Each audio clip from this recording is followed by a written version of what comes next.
Rated E for everyone.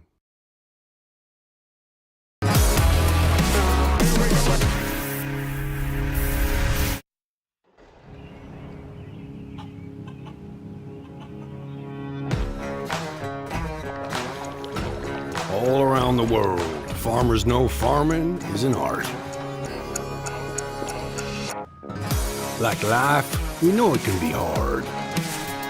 And it can be surprising, too.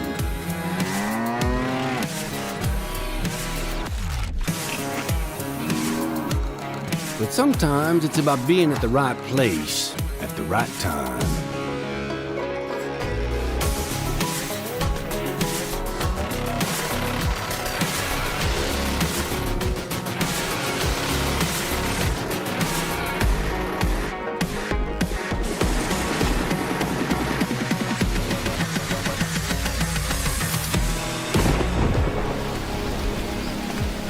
A wise man once said that the best lessons are learned under the wide open sky.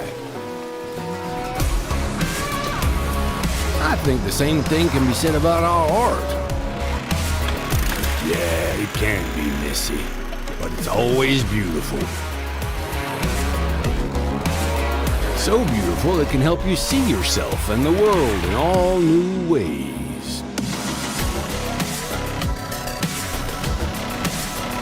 In the art of farming, the soil is the canvas, the seeds are the paint, and the harvest is the masterpiece.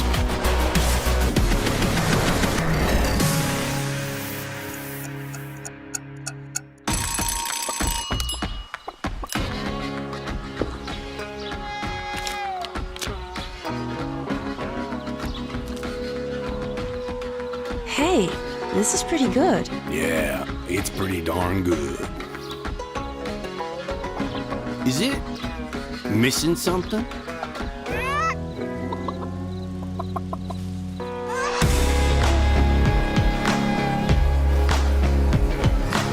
You're too cute to eat. Maybe some fresh spinach for a change?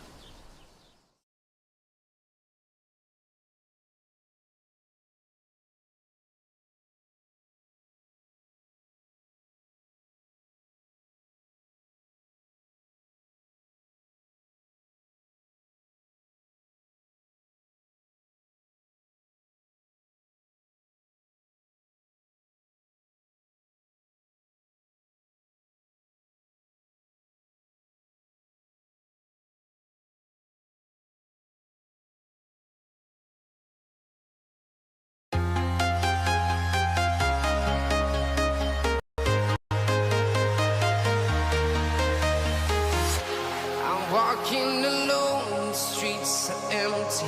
The only thing I can see is my own silhouette. I'm getting stronger, step by step. The clock is ticking, but there's no time for regrets. I've been flying from town to town, from London to Taiwan.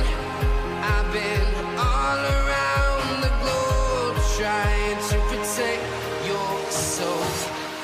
We are heroes tonight. We will fly above the sky. We are heroes tonight. Yeah.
from town to town, from London to Taiwan.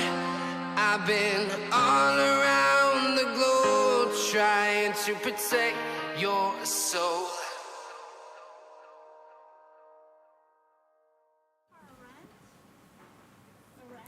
Alright, hello everybody, welcome to Kiram Gaming. I hope you guys are having a fantastic day today. I know I am. It's a beautiful sunny day. I've got my coffee, I've had my lunch, I've had my coffee. And what do we got in here? We got some good food in here. Just give me a sec, I got someone at my balcony talking to me. Give me a moment here. I will be right back to you momentarily.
All right, sorry about that. I am back, everybody. Sorry. Mouth is full of cacao walnut munchies here. Dark chocolate covered almonds, basically. I never really thought that I would actually get into dark chocolate, to tell you the truth. Always, in the beginning, I always thought it wasn't sweet enough, but you know, you give it a chance and it grows on you, literally. I tend to lean more to dark chocolate now. I don't know what it is. I still do like my sweeter chocolate as well, but for some reason, it just tastes good. I get the cocoa powder mix. I put it into my coffee. If I go and I buy a chocolate bar or I buy a snack or something, I'll usually give the dark chocolate a whirl or a shot. Supposedly it's supposed to be healthier for you.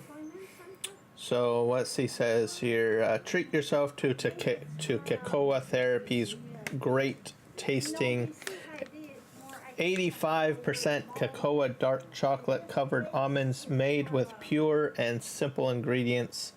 Satisfy your chocolate craving while eating less sugar with our keto certified dark chocolate and roasted almonds. You'll feel good about eating chocolate, and it's tastier than real therapy. Enjoy. Very good stuff. Very good. Interesting. I only have to eat a couple of them. I don't have to eat like handfuls of chocolate anymore, I guess, when I eat them. So not too shabby. I love it. I love it. Just give me a sec, guys. Here, I've been asked to do something else. I'll put you guys on break. One moment.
All right, I am back. Sorry about that, guys.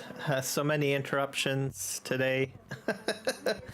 Go figure, right? You get going and you get live streaming and you got people knocking on your doors, people coming to your balcony and all sorts of stuff. So kind of crazy stuff here. So yeah, we're going back on Aussie No Man's Land today. I had quite the morning this morning, trying to get the live stream going. That's why I'm like, an hour and 15 minutes behind schedule today. So I had to go ahead and updated Courseplay, some interesting stuff on there for you guys to read up on, and very important stuff. So I am posting this Courseplay version 7.4.2.0, which was released I think 2 weeks ago on the GitHub. So if you are on the Mod Hub, you're probably still good to go. Shouldn't have to worry, but anyways, I'm just going to go ahead and post this into the link so you guys can check it out. So Courseplay allows you to automate the use of your equipment on multiple fields, and it's for PC only. If you use this mod, it's something you might want to take a look at, as there is some pretty interesting game-changing information in there. So pretty big stuff. I mean, there's the standard fixes in there, which I won't go through, but one of the things that actually came out, which I thought was interesting, is that they're using a new course generator 2.0 with new features. So you want to read the in-game help menu to get more details for new features like make outer headland corners round, inner ones sharp, separate clockwise and counterclockwise settings for headlands around islands and spiral field center, reverse course from HUD. Rows don't have to be straight. You can make them follow one of the field edges. So that one is kind of interesting, like how it's going to follow the field edges. I'm guessing that'll be a game changer there. Refactored high quality code for maintainability. So I don't know what that specifically means. Maybe it means that things will go a heck of a lot easier and simpler, maybe less resources on your systems perhaps. I don't know, maybe it's just a code thing. One thing that I will stipulate that's at the top, it says warning, while this version is backwards compatible with older save games, meaning you've got older save games with older versions of Courseplay running, and you can go ahead and upgrade to the latest version, which is what it has always been. It'll write the courses to the save game in a new format. So that's the key thing. It's going to save it in a new format. Older versions will not be able to read the game saved with the version. So that's huge. If you install this version and decide to revert to an old one, you must back up your old save games first. So, if there is a function or mechanic in an older version of Courseplay, because you know the GitHub basically maintains a repository of older versions of Courseplay, because there's different functions in there. If you're going to revert back and you've already installed Courseplay version 7.4.2.0 and you've got all sorts of stuff going on there, you will not be able to go back to a previous version unless you use an older save game. So if you are passionate about using older versions of Courseplay, please be aware of that.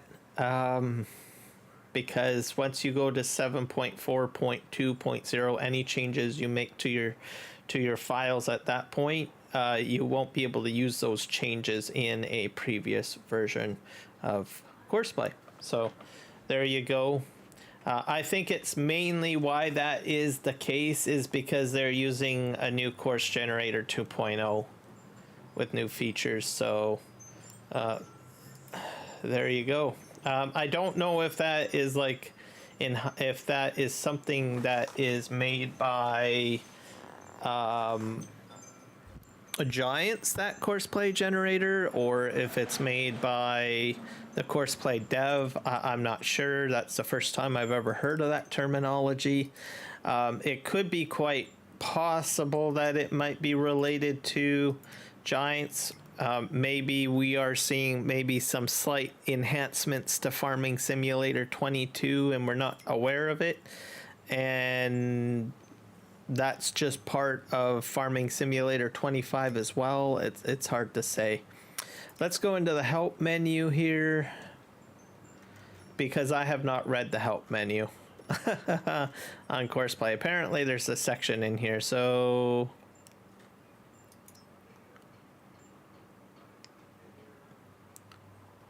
let's see if there's something in here. I don't really think it let me go back and see what if it highlights what I should be reading. Says new course generator.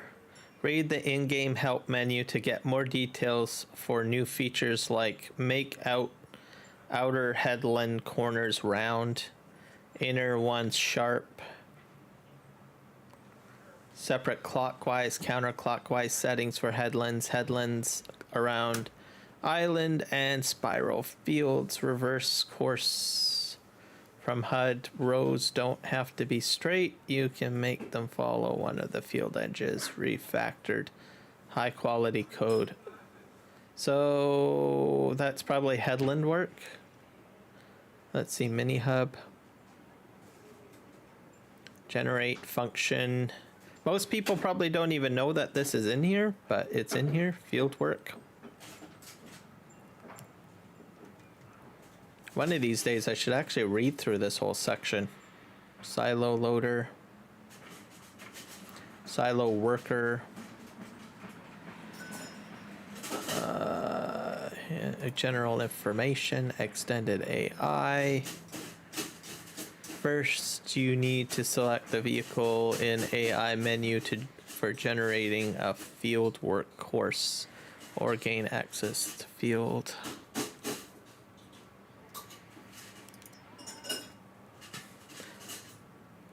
Let's see if they have any. There you can get help for.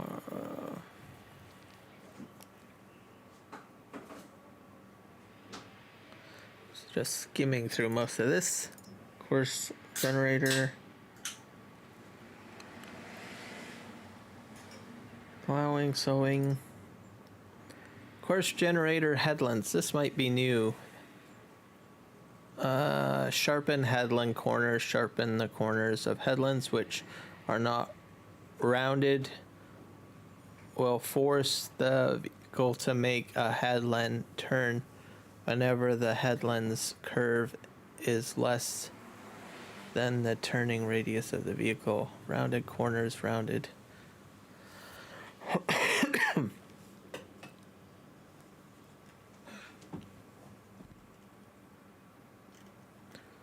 Bit of an image here.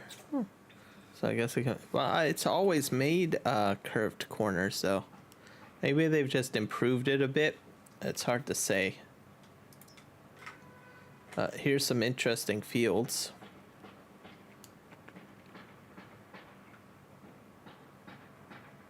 And the corners are round on this one. And then, oh, that's interesting. So this is new.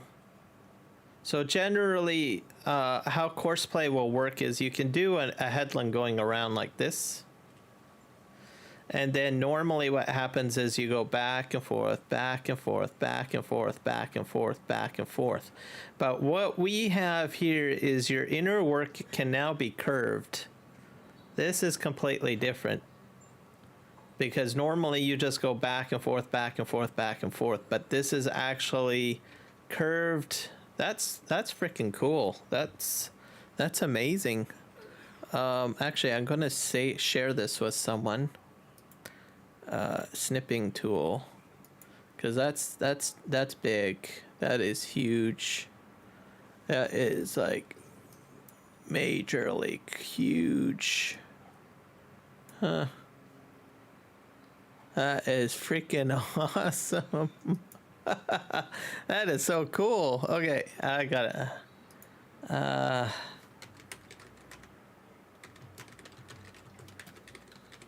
Course play. This is awesome. That is amazing.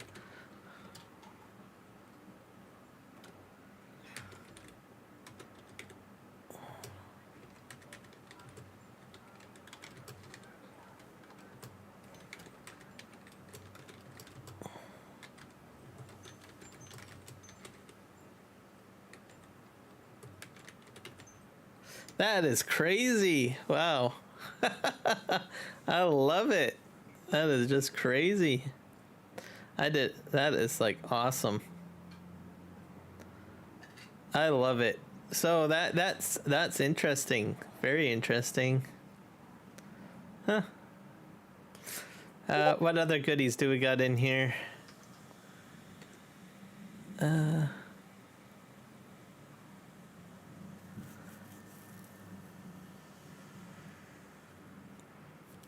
This will help with pivots, by the way, guys. I think, honestly. So you guys, if you use the pivots, this is a game changer. This is so going to help out with pivots. 100%.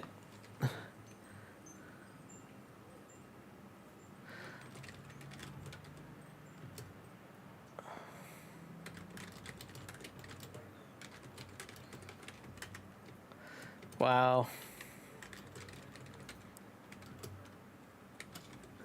Totally crazy. And exciting.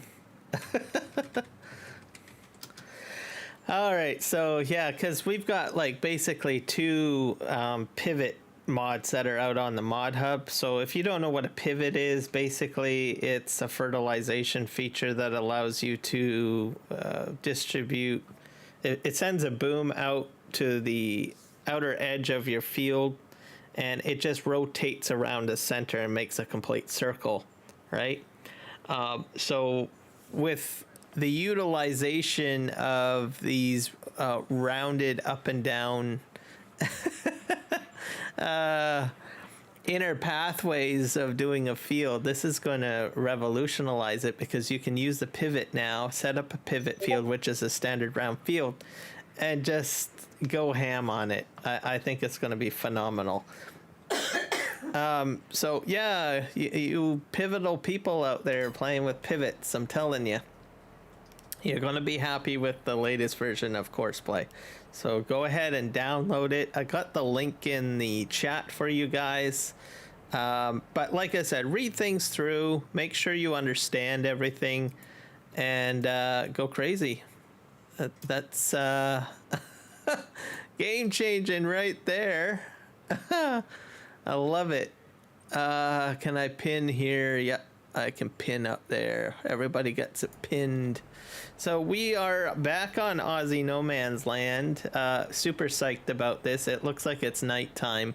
I've jacked up the speed to 5. We're going to, I think, are we done mulching this?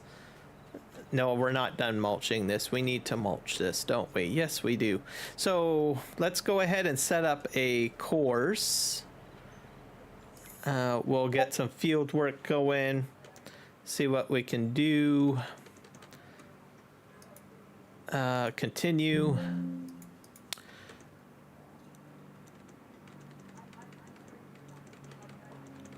Loving it.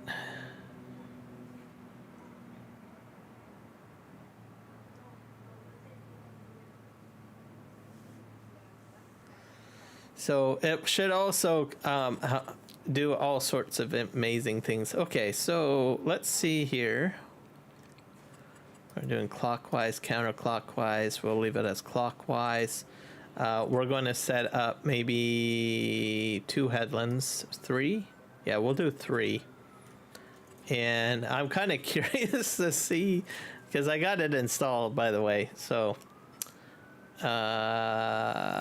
it's generate, because these fields are kind of all over the place.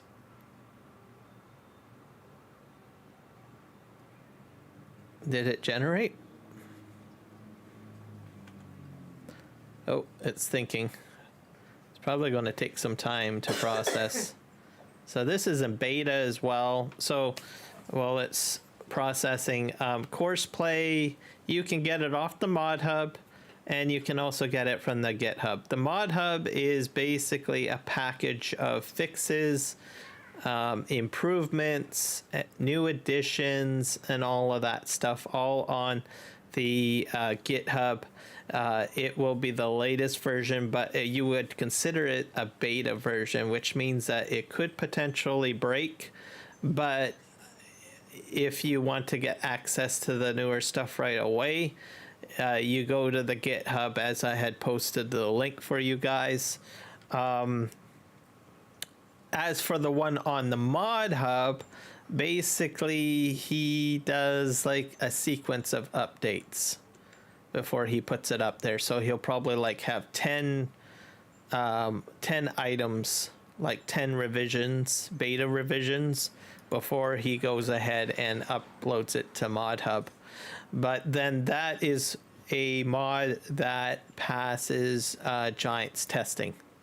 That's just to give you an idea of the difference between the Mod Hub version and your GitHub version. Most people will go to the GitHub and get the GitHub version and download that. That's what I use. I've been doing that for years. I've never really had much of a problem or issue. But if you are concerned or a little nervous, just stick with the Mod Hub version. Eventually, whatever you see from the beta versions of Course Play, you'll eventually get it in the Mod Hub version when it's safe to be released. Right now, it looks like my game is about to crash. So there you go. Go figure. I'm going to give it a few more seconds. It's trying to generate the course. My course is a bit, well, my field is a little antiquated and rounded, so it might break. I like making interesting fields, so what I might have to actually save. I might have to quit and save. So, go figure. And let's see. We'll probably close this out. So the other conundrum that I had this morning was the FSG tool. I updated that this morning too. It might be just a me thing, but they had changed the way you can actually add mods to folders. The interface looks different. Normally what I do is I just drag and drop the new mods onto the interface. It prompts me with a window and says, hey, where do you want to dump these to? Do you want to send them? Which folders, right? So usually there's a toggle switch that you have to hit for each of them, the ones that you want to update. And then you confirm that you want to send those mods to those specific folders. Unfortunately, after I did the update, that function wasn't there, so I had to manually update every individual folder with Course Play. There was an option to, I don't know, upload to all or upload to none, so I'm not sure. I might have to uninstall the tool perhaps and reinstall it from scratch. That's a possibility. Maybe there's something in the UI that's not loading properly, but maybe I'm supposed to select every folder and make them all turn green. Like I can select an individual folder and it will turn green, but I can't multi-select, so I'm a little confused on that. And I definitely don't want to push it to all of the folders, simply because That's oh, that's interesting. Little arrows on there. I don't want to send it to all because I've got some cross-platform folders as well. So as you know, with cross-platform, well, console players cannot use Courseplay. So why would I put a mod into a Courseplay folder? Or I mean a crossplay platform folder. So I think it's honestly a me thing, but I did submit a ticket at the beginning of my stream in the Discord. I have a feeling that I probably have to uninstall and reinstall the whole thing. I did download a fresh copy of the tool and tried that, but I have a feeling I'm going to have to do a complete uninstall and reinstall of the tool and then do a fresh install. Either that or I just need clarification on how I can individually select certain folders, which I put into my ticket as saying, hey, how do I do that? Okay, what is this guy doing? Let's hit stop. We're going to go to the first waypoint. Yeah, we're gonna back up here. Let's see if this is looking a bit different. I don't think so. Oh wait, it is. Yep, it's taking the stubble out. We'll go for a little wee ride here. So that's probably the news there with Farming Simulator 22.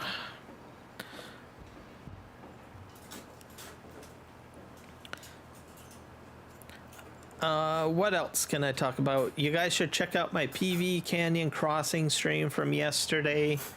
I have gone ahead and put the silage bunker down after terraforming. I've also got a beehive production put down as well.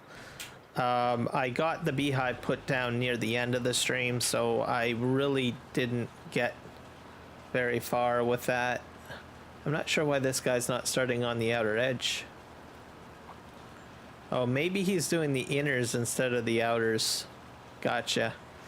That's probably how I've got it set up. So he's gonna go on. We got the Dusty Lands going crazy, so we'll let him do his thing.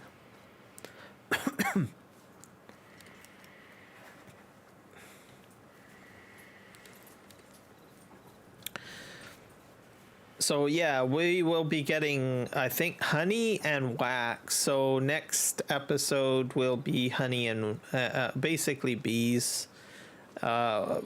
Maybe some other stuff as well. Probably logging and bees. But it's shaping up. Oh boy, that's quite a mess in there.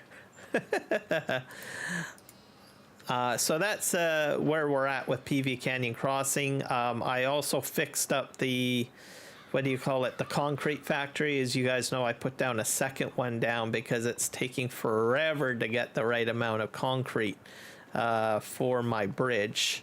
What was it? It's almost been a year. Like I did, what was it? I think a New Year's live stream, very long live stream. One of the live streams that was long earlier last year. It's nearly a real life year, and I still haven't got a bridge built. I mean, that is just crazy because I don't have the right amount of concrete. So I put down a second concrete construction facility. So we are rocking there. Hopefully I can get enough. What were we going to do? So hopefully that I've got the sand in there. I got the production going. So we've got a lot of good stuff going. We're going to get rid of this particular, yeah. That's all I could say. We're going to get rid of this particular spreader. I want the spot sprayer, so we're going to take it back to the store. We're keeping the John Deere, folks. Don't worry about that. We're keeping the John Deere. on the farm. Man, I am just hitting it today. I'm full of energy, crazy. Which is good because then I'm more talkative. Some live streams I am just really tired. But today I think I got the right amount of sun, I've got the right amount of chocolate, I've got the right amount of coffee, a right amount of cinnamon. So we are a go for this live stream. I think it's the sun, honestly. Sun does miracles with your attitude and your energy level, totally 100%. I am on fire today, folks. Okay, where's our shop? Is this the shop? I haven't been on Aussie No Man's Land for a wee bit. I think it's been a month. Honestly, that's pretty bad. That's been a month since I've been on Aussie No Man's Land. I'm hopefully I haven't disheartened my New Zealand and Aussie subscribers and followers. I'm sorry I haven't been on this map for very long, and you guys are probably like thinking, gosh darn it, is he ever gonna play that map again? And here we are, folks. I've been thinking of you. I was very tempted to go back on PV Canyon Crossing after the fact that I had accomplished what I had accomplished yesterday with the terraforming mod, but I said no, I am going on no Man's Land, and I will be providing some content on Aussie No Man's. Where's our shop? Let's go over here. Oh, the shop is right here. I'm right next to it. What's going on here? Okay, oh, it might be in here. Is this it? This does not look like it. Oh wait, there is a shop. Okay, where do I dump off the where's the repair section? Is it back here? Or maybe I need more light. There we go. Aha, folks, we found the drop-off spot for this behemoth.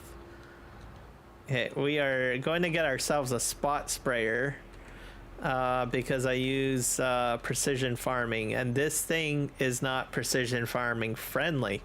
It just likes dumping chemicals on your fields, which yeah, it's not good. I don't want that. I can save so much money if I don't dump it on the fields. Okay, shop icons over here. Let's park the John Deere over closer to the shop. We're gonna go get ourselves a spot sprayer. Turn our flashlight on so we can see. Kind of way back here. Okay, we are, oh boy. We need a sprayer. I don't really need a sprayer at this exact moment, but since I'm here and I will be preparing the field for soybeans, folks. So I literally had to watch the previous episode because I had forgotten what the vote was, and the winner was soybeans, by the way. And I had to watch the footage, literally. I literally had to watch my previous gameplay of this map and see who the winning crop was. Because interesting, YouTube does not save your polls in the chat, which is interesting. So YouTube, hey, let's save some polls in the chat, okay? That way if we have to look back and see what won. I mean, who knows? Maybe I could have just said, look, we're going to go ahead and do potatoes. And then one of my viewers wants to say, hey, hold on a sec. We voted for soybean. You cannot do potatoes. And then I can just say, well, where's your evidence? And then they go back into the chat, and there's nothing in the chat to say that we had a poll or an agreement to say that, hey, we're doing soybeans, right? So there you go.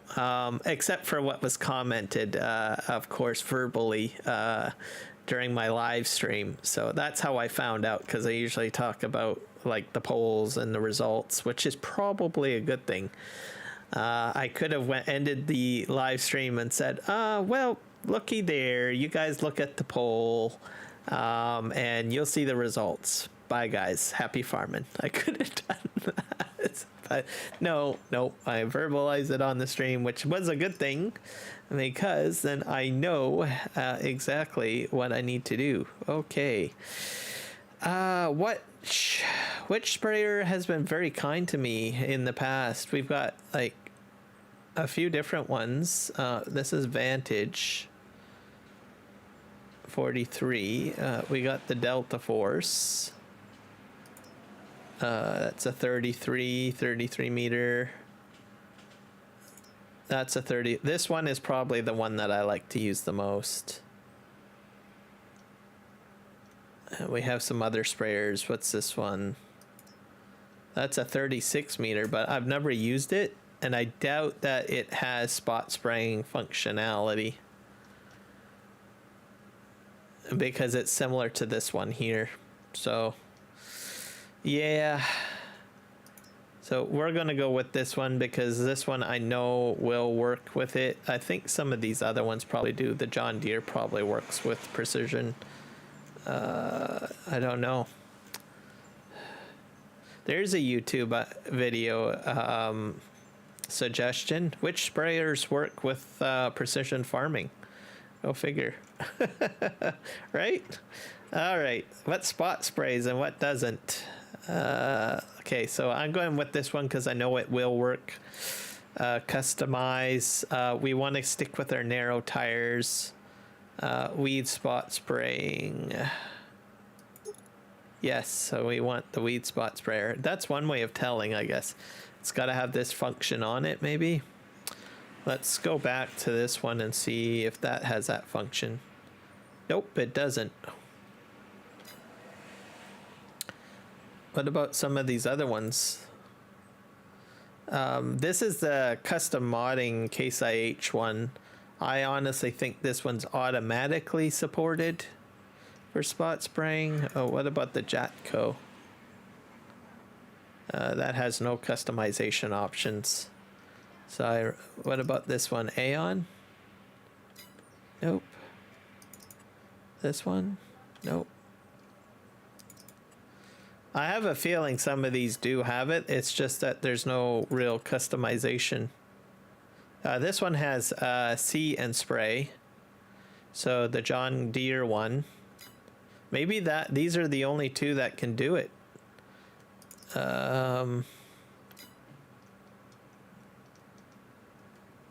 But yet again, some of them might already be programmed in, because I'm pretty sure some of these do have it. But anyways, to be safe, you can stick with let's do the John Deere. Yeah, and we're going to oh, that's not the largest, so we'll need to do, yeah, we'll have to do this one. This one's the longest one. That's 33 meters. Let's switch the color up to that color. We'll put some plates on here. Yeah. Kiram FS22. We'll put it in red to make it look good. Maybe a green. Yeah, let's do the green.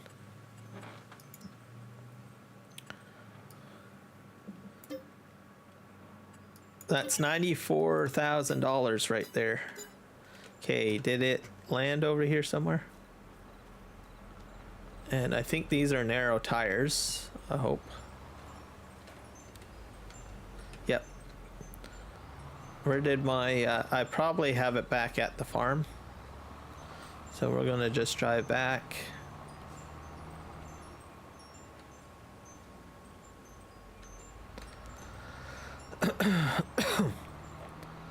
It's 2,200 hours on the map, so we are still in October. Months don't really matter. I've had to turn seasons off. For some reason, seasons doesn't seem to work very well. Yeah, it could be just me, or I don't know, but I had some problems with one of my crops, and then I was like, okay, the only fix that I had was I had to turn off seasons. So there you go. My suspicion is that because it's in Western Australia and most of the coding for the season system, I think, is set up for like Northern Hemisphere maps. Now, where did my sprayer go?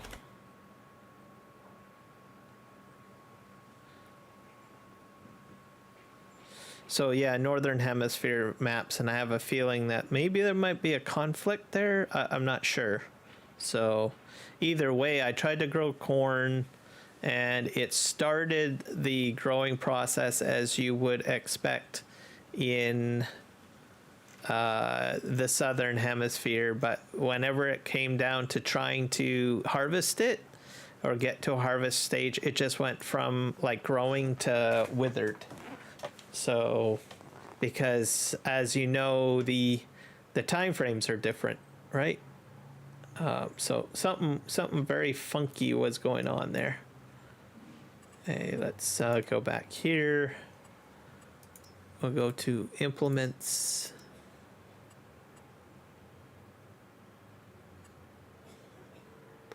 I should probably go into the garage. I can probably pinpoint it.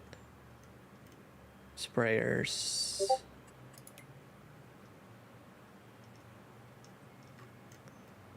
Where's the sprayer?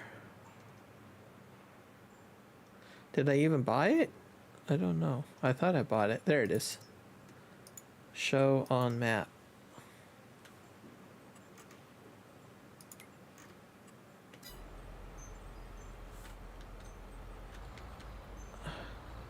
I think it's over here. Oh. Oh my. That's way over here. Oh yeah, that's probably where I last spawned it. That's pretty clever. Okay, is it stuck? Yeah, I hope it's not stuck. Yeah, that seems to be fine. Okay. There you go. We got a corn header over here too. Probably have to move that. We'll go get our spraying material. There's some honey. Talk about honey, eh? There you go. Now we're gonna go ahead and fill this up here.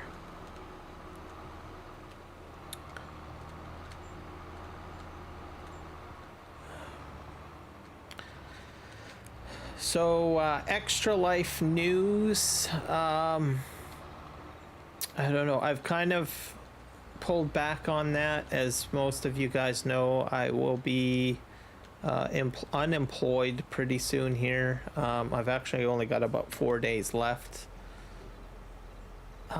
So I haven't been doing a lot of commitment to the extra life stuff lately. But I am hoping that I can get back into it. Mainly I'm going to be doing a lot of focus on trying to get employed again. If you're not familiar, basically my company is shutting down in where I live, so they're no longer going to be doing operations in my town, so I have to look for other ways to make money to get employed again. So I will be completely focused on trying to do that once I finish out my last few days with my company and going through that process, and then take a couple of weeks off to de-stress and then jump into looking for another line of work. So that's mainly the reason why I haven't been doing a lot of extra life stuff or looking into that too much. But I am hoping to maybe get back into the game of it by November, because there's some interesting stuff coming up. Game day is coming up, so that means that there is every streamer that is a part of Extra Life will be focusing on November 5th. I need a calendar because I can't remember when that is. November 5th. That's a Tuesday. That's an odd day. Don't know why they got it on Tuesday.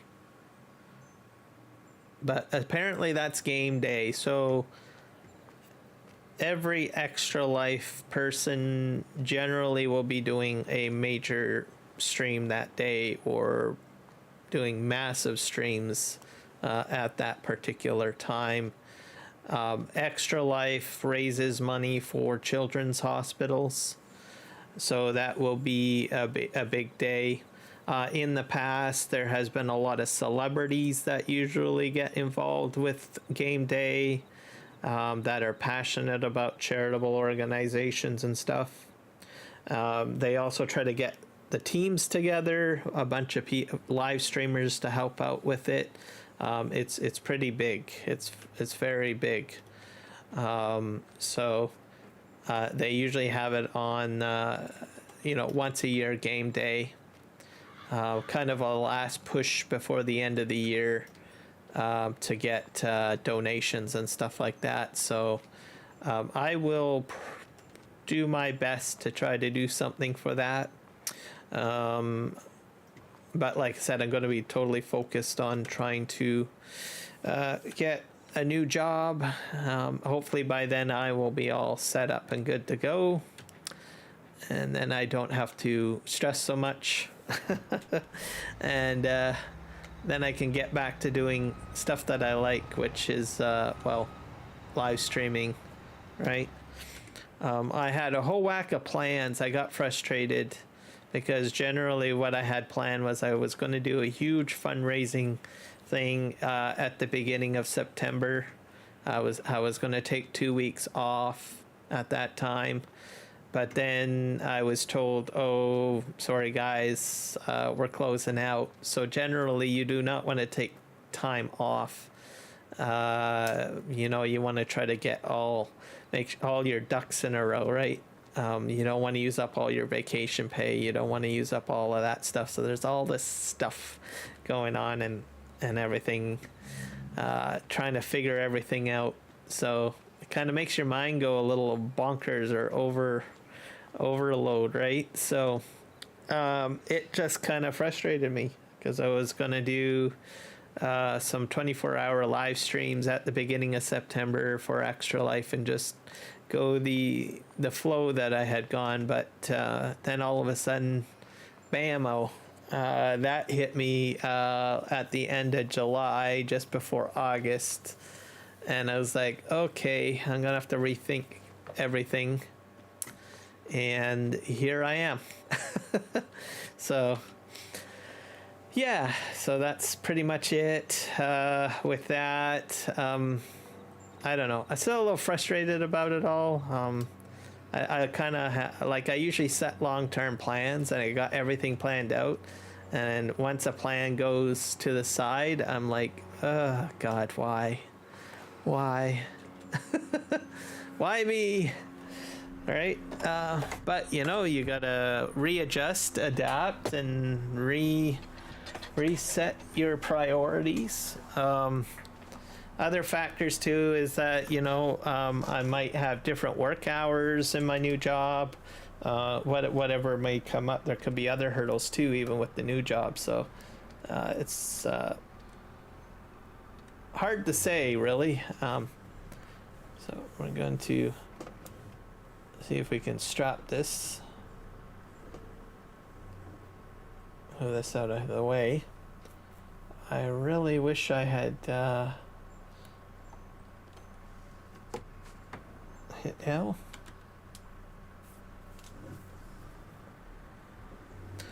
But yeah, that's pretty much a summary. So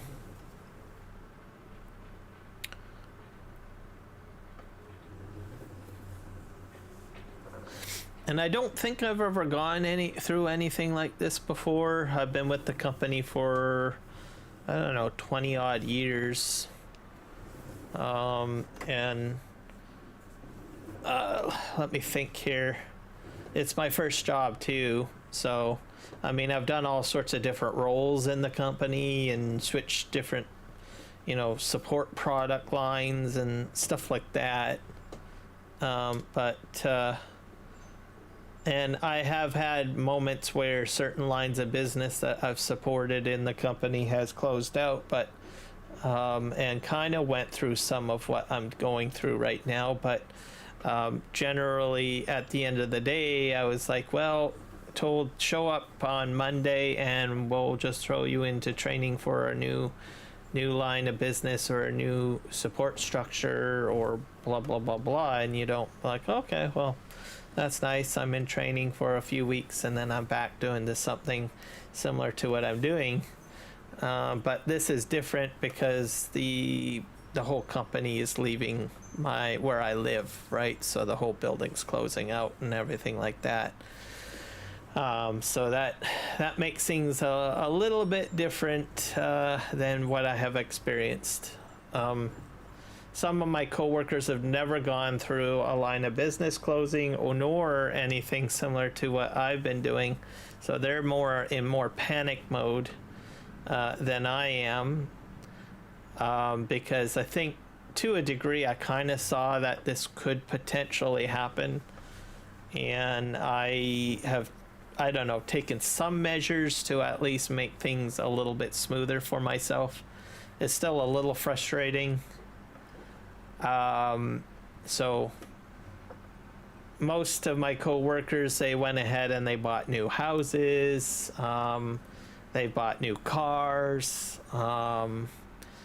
The other factor too is we're kind of like 1.5 years out of the pandemic, so a lot of them have already made a heck of a lot of changes too. Like, I didn't realize this, but during the pandemic, when it became work from home, a lot of them ended up, how do you say it, eggs, not very many eggs. So most of them ended up moving out of the town and kind of figured that work at home was going to be a permanent thing.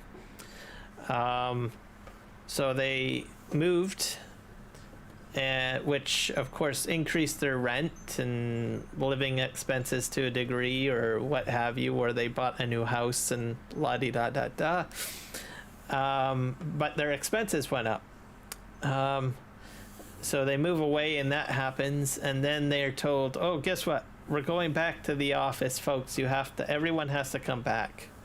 No ifs, ands, or buts. So people that may have moved out of the township or bought a house elsewhere had to move all the way back, right? So which could have been an expense and a half as it is, by the fact that they made a new lifestyle choice moving away, and then they're told, oh, they need to make another lifestyle choice and move back, which would further increase their expenses by the fact that they might have to buy a new house, or even if they're a person that's a renter, the cost of rent has gone up, so that adds another double whammy there. So they move back, and then they're moved back for about a year, and then they're told, oh, guess what? We no longer have a job for you. So all of that is a reality for some people. The other factor too is some of my coworkers are on work visas or student visas. Not sure if anyone knows this in Canada, but they're slowly closing the door on that in Canada. I think during the pandemic, they just opened the floodgates because a lot of people were in lockdown and didn't want to go to work, or they were taking the employment benefit, etc. When they made those choices, they had less workers. So they opened the immigrant floodgates. Plus, there was a lot of, different mandates and regulations that kind of slowed the job process down, right? Because you got to spray down everything, and you need to keep a sanitary work area. People got sick, all sorts of things. Everybody remembers that, right? So when you have that, you have to compensate the workload by bringing in more people. So how do I move this forward? There we go. So they hire more people, but we're back to normal now. So then most of those new people become redundant, right? And they have to go ahead and hire new people, or close that door.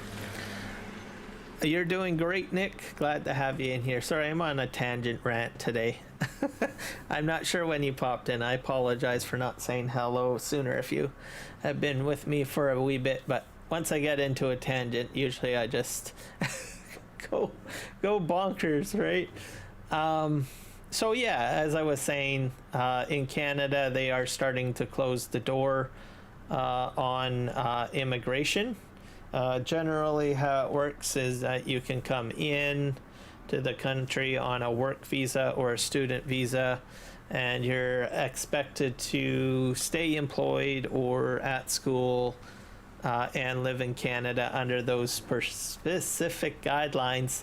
And then after about, I think, a year, maybe a little bit longer, you can apply for citizenship and stay in Canada. But now they're changing that. Also, the areas for work were more abundant. So that means you could get into anything, like even an IT trade as a worker.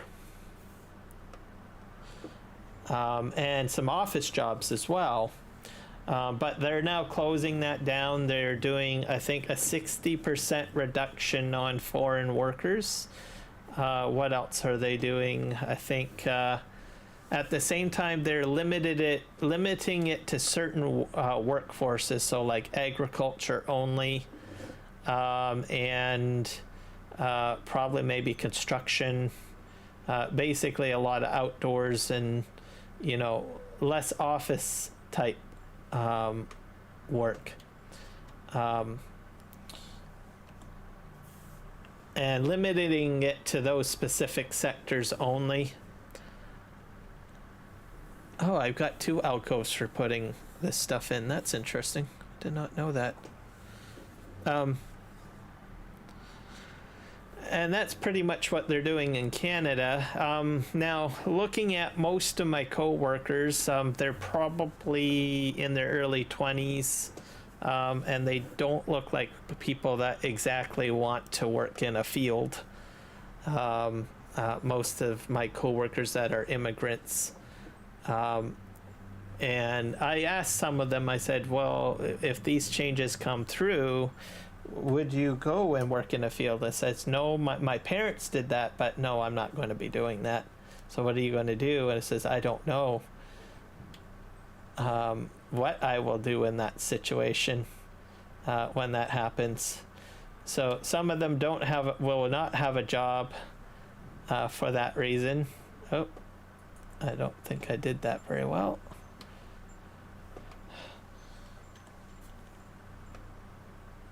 There, I think we're about up there. Perfect. I'm about to go eat some dinner. What's up? How are you doing? I'm doing well.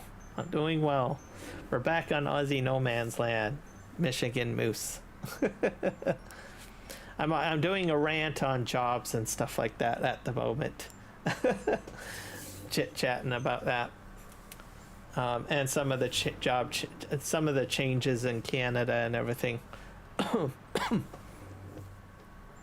But yes, so some of my immigrant workers will have to rethink, I think, their options, I guess, because that loophole is changing.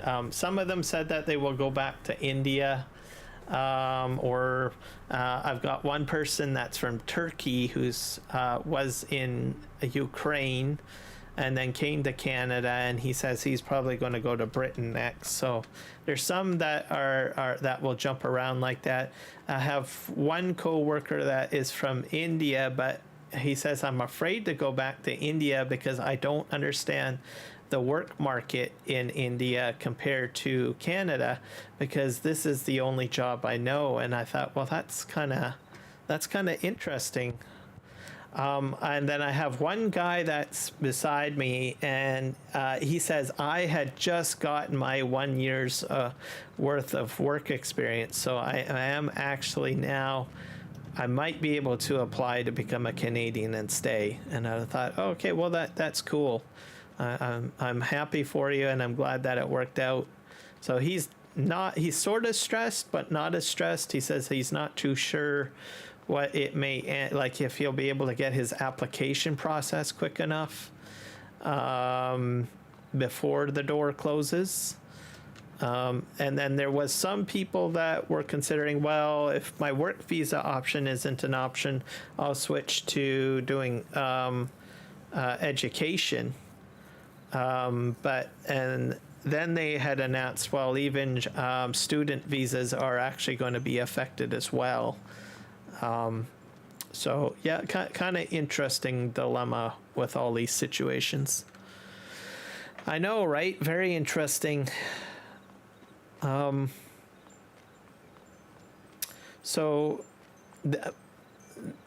think there's a possibility that maybe like cost of living might go down, because we're building so many houses in Canada right now in residential areas and stuff. But if we have a lot of people that leave, that might actually free up a lot of rental space or housing space. It might even cool down the real estate market. So if you are buying real estate, just something to consider if you already got a loan out or whatnot. Maybe that might happen, because that's a lot of people that are currently living here that will probably no longer be living here. Whereas everything has been booming and booming and booming and overinflating, so maybe that'll cool it down. I don't know. So I'm hoping it'll cool it down, because there's a lot of young families that could use new housing or live-in housing, or even start renting. There's some people that are young that say, well, we don't want to have kids because it's too expensive, right? So if you want a higher population, you got to make it affordable, right? So even if you have like child care credits or some sort of tax rebate, at the end of the day, you know, you might still end up putting a lot of your income into the development of your child and have nothing for retirement at the end of the day. So just some extra stresses that people might not want to do. They might not be incentivized to have kids if it's just way too expensive. So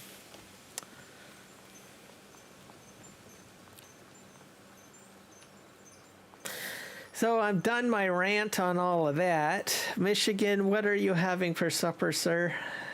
Anything good?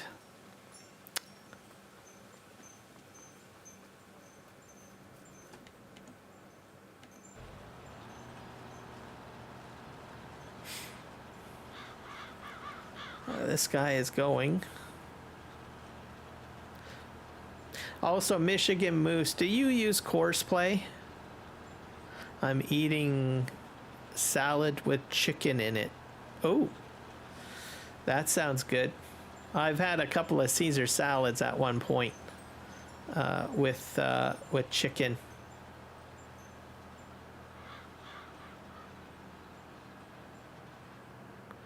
And it tastes good. You don't know what Courseplay is? Oh. It's basically an AI helper function, but if you don't use it, then that's fine. Hello, Coyote.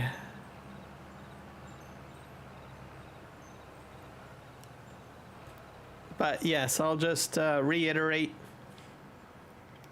Courseplay has some major changes to it. Some functions for you to, what do you call it? Trying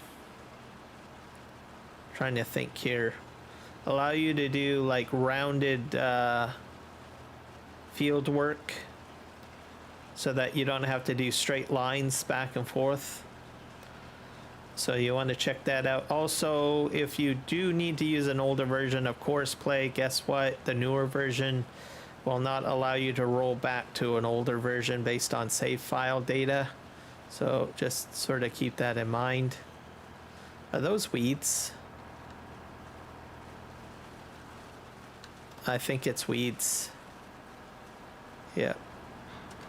We're mulching at the moment, folks. But it's going to be a game changer. You can check out the notes. I've pinned the latest Courseplay update notes for you guys to look at. So definitely check it out. Make sure you're up to date on everything.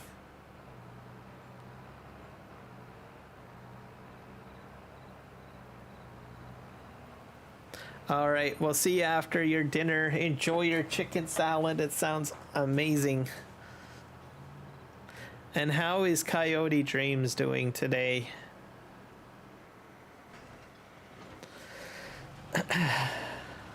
Okay. I think we need to get a planter going.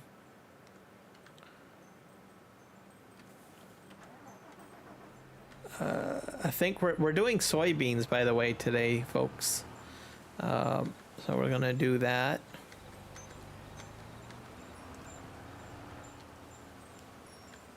Let's see if we can find our planter. I think that's it right there. I don't know what the heck that is. Is that a planter too? I've got a couple of planters here.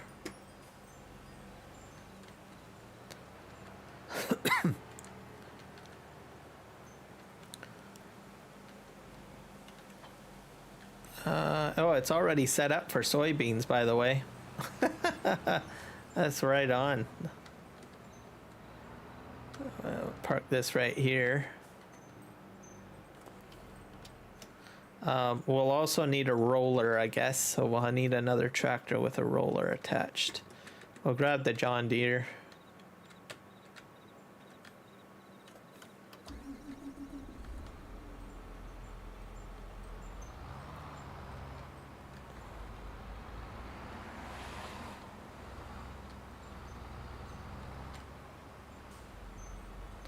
I'm hoping it's a direct drill.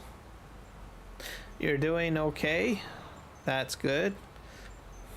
Are you getting some good weather? I know we got some good weather down here in the Fraser Valley.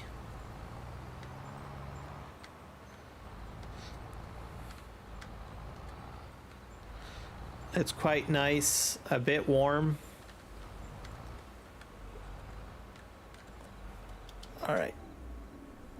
I love that John Deere noise. You know what? I almost might start becoming a John Deere fan after hearing that noise. Yeah, we're going to bring this back in.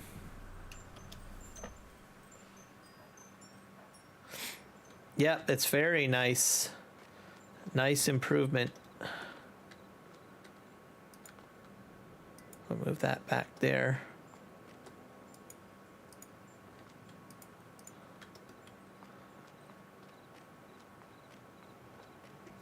And our grass, what is this still growing? It might be cuttable. Can we cut this? Oh, it's ready to harvest. I guess we can probably get the harvester going. So I think we'll do that.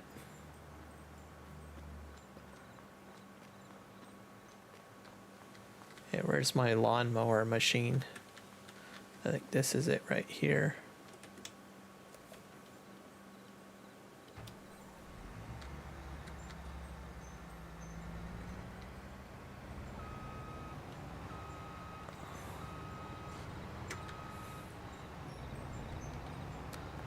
Drive this out. Oh dear.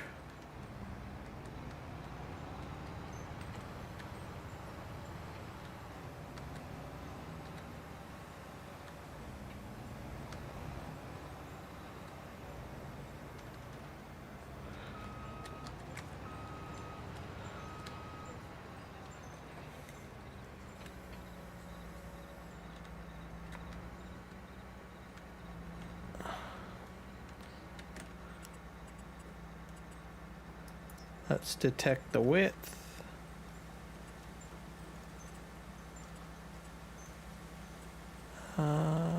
13.2 meters.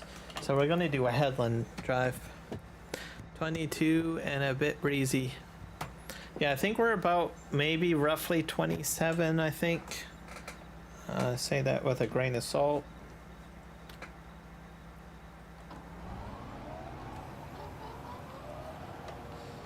Let's just jump into here.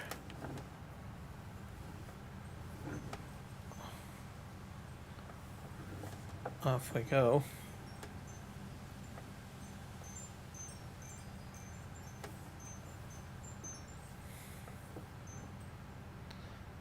Do a single headland.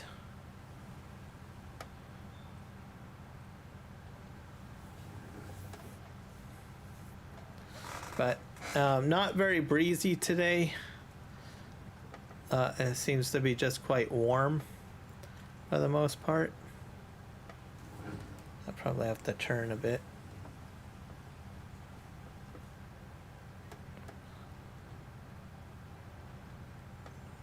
But overall, a nice day, which is nice. I think we're gonna go around the corner here.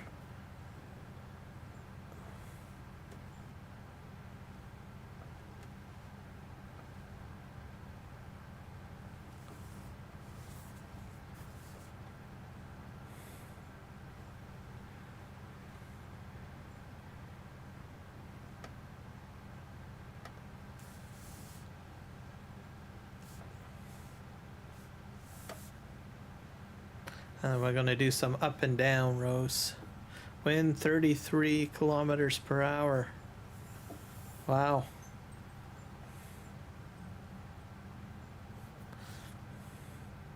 I think more of the open parts of the lower mainland might have a little bit more wind, but where I am, there's no trees moving. It's pretty quiet and neutral.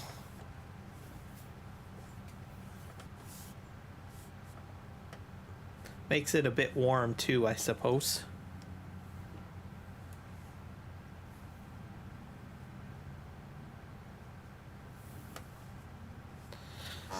And we've only got a couple of more weeks, and then we'll have, I think, fall equinox. I think. I'll have to look that up. I'm not sure if that's actually in September or October. I think it's usually in September, I think, if I'm not mistaken. I can't remember.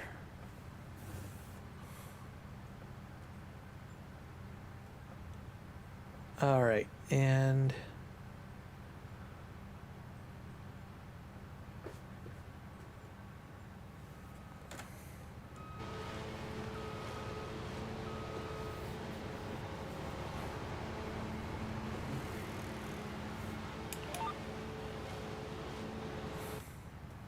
all right, we are going to go ahead and cut across the field.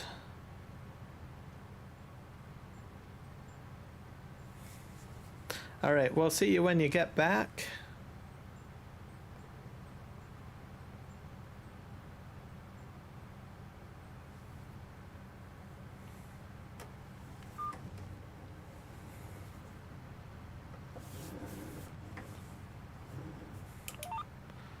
All right, here we go. Cut through here.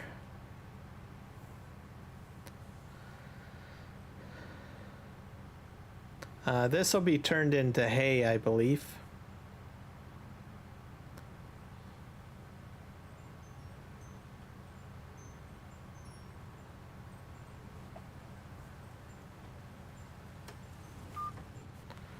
We're going to go over another aisle here.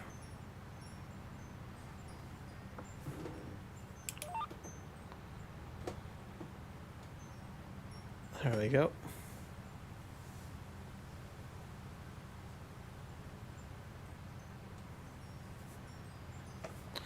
Let's just make sure our alignment is correct. Yep.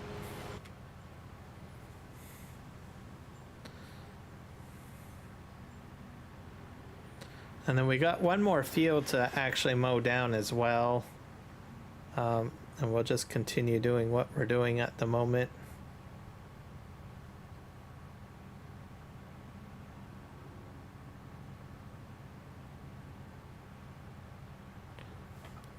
overall, it should be interesting.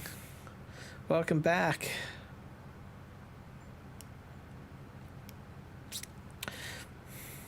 So I'll be, as you guys probably noticed at my start menu, it had indicated that there's like a big question mark on whether or not I'll be streaming on the 22nd and all of that stuff.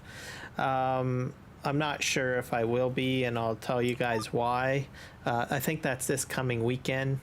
I have my sister coming down from Ontario. I haven't seen her in like well over a decade or so. I mean, it's been a long time. So she is going to be visiting me fairly shortly. So I don't know if I'm going to have time to do any live streams that weekend.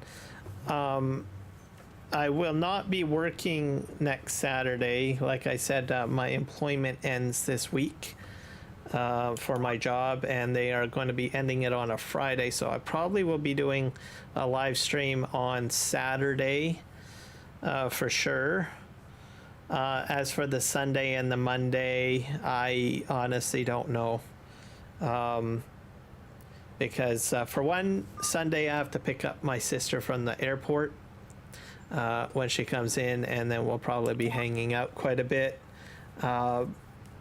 depending on how she feels and stuff like that. So she might end up doing other things as well, visiting with other family members and stuff. So I'm not exactly sure what her overall plan will be, but there's a good possibility that my streaming for the next weekend will not be normal.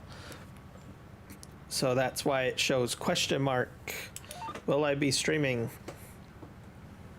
So just keep that in mind. Yes, it'll be nice to see my sister. So I'm looking forward to that quite a bit. I haven't seen her in like so long. She doesn't like to travel that much, which I don't blame her. I am not a person that likes to travel, as you guys know. I very rarely travel anywhere, so there's a lot involved when you're traveling. Some people, it's second nature. Oh, it's no problem. I just do blah blah blah blah blah blah blah blah blah. I'm not into doing all the whole traveling thing. I don't go very many places and stuff. It's just not my thing. Some people enjoy going places, but not me. But it'll be she's kind of the same way as me, I guess, in a way. She's more of a homebody, kind of quiet town area kind of mentality as I am as well. So it'll be interesting when she comes out, and hopefully we'll have some good weather, which will be excellent. Could probably go see some places in the lower mainland. Might go to Vancouver. I do have a cousin that has just recently, last year, moved to Vancouver from Ontario. So she might want to go out and visit my cousin. I've visited them a few times since they've moved here, and had them out to my place a few times as well. So we'll probably end up doing that. Vancouver's a much larger city. There's a lot more stuff to do. Mind you, I don't know much about Vancouver, so I don't even go into Vancouver very often. But if we meet up with my cousin, I'm pretty sure they will have some suggestions of what we can do. October, I'm expecting another cousin to come out. I don't know if that's still on the game plan. I had one cousin come out. Let's see. Okay, I've got a second cousin that moved out to Vancouver, which I already mentioned.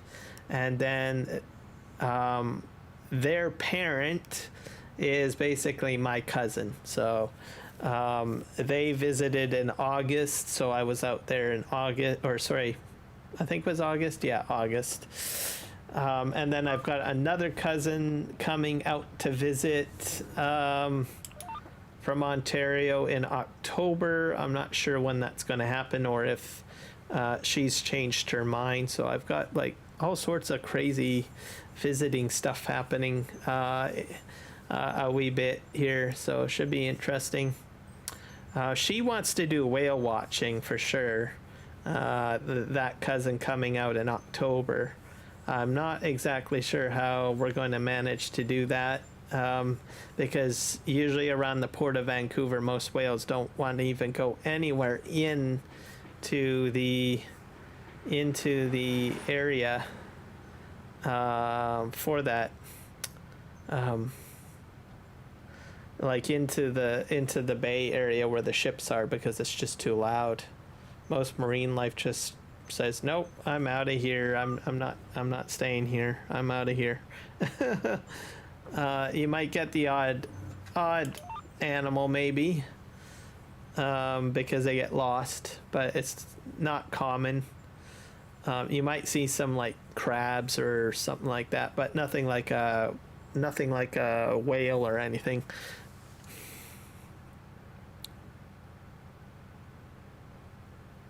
I don't go anywhere either. I made a trip to Headley a couple of months ago. Further I've been in a few years. Yep, I'm the same way. Some people like to go out and explore and adventure, but then there's us folk that like, well, we're just quite content just resting at home and enjoying the simpler things that we've got laying around, right? So that's my mentality. Okay, I need to switch my... How do I switch my spreading?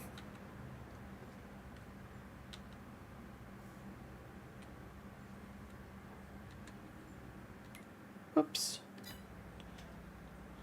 One of these buttons must do it.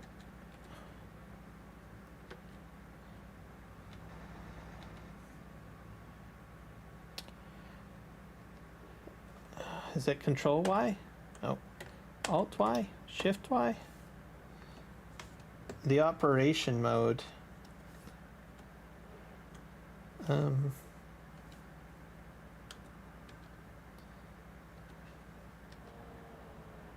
that's turning. That's helper. I want spread mode. This has always been a challenge for me, switching the mode. That's what happens when you put like so many mods in place.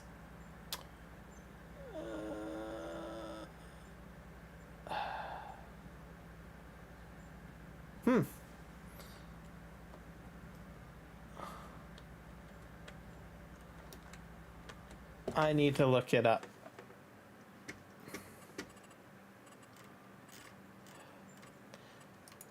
It's a bit frustrating. There's a way to switch like swath modes, which I cannot remember. It's usually Y, but Y is not working. But whenever you put in a lot of mods that do different things, sometimes it just doesn't work. Because you've got basically two things set up for. So I think it's vehicle. Toggle steering modes. Control toggles. Oh, that's steering mode. Crab steering.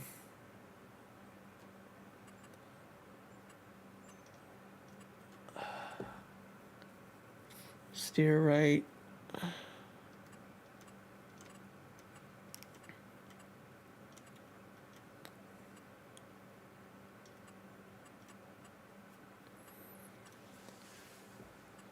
Lower drawbar, full drawbar. I don't even know what the drawbars are for. Switch to next vehicle. Switch to previous vehicle. Select tool, select previous tool. Dump. Fasten and unfasten.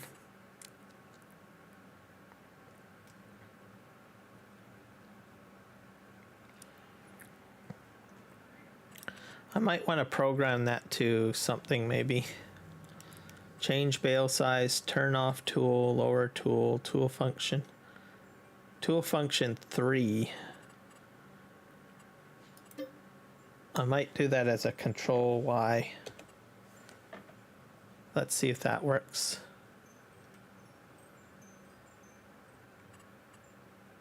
Save.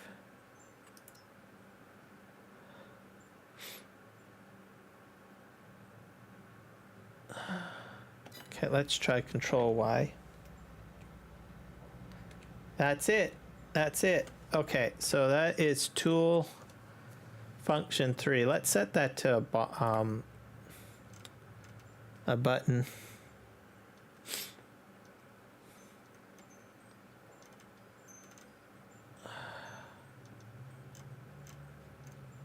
Tool function 3, which is number 9.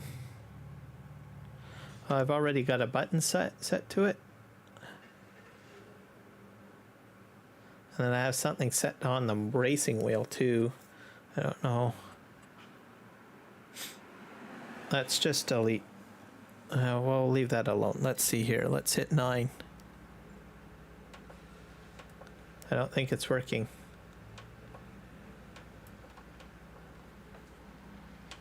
Why is it not working?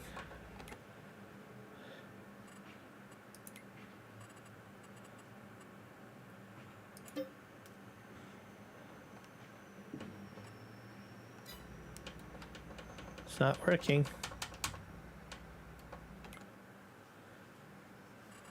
Maybe I have to hit save.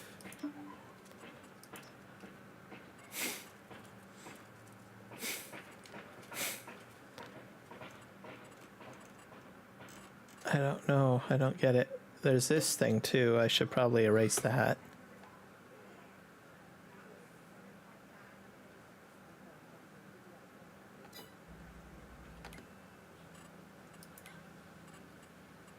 Save.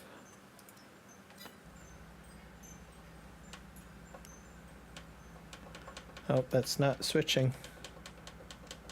Why is it not working?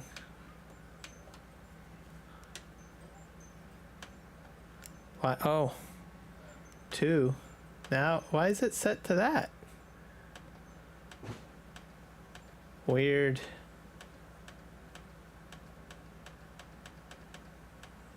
All right. Well, at least I know that. Why is it? Why is game 2 set to that?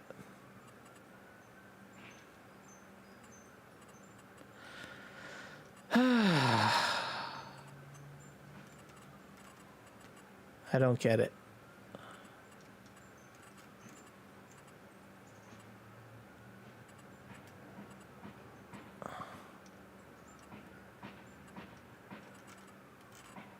It might be under vehicles.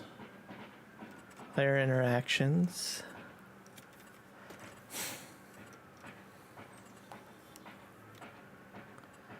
Dump on ground.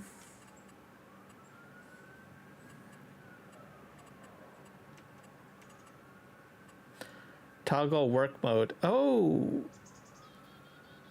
that's interesting. That's real interesting. Okay. Let's go back to... Let's go back into here. AI working controls it too. That is confusing.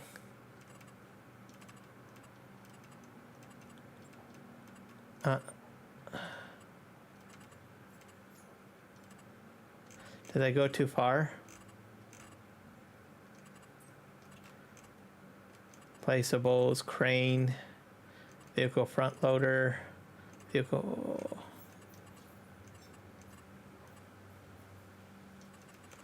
There's like an AI area. Player AI, I think it was called.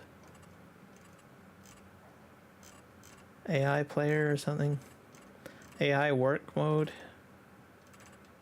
Placeables, gameplay, camera, clutch, vehicle, lights, radio.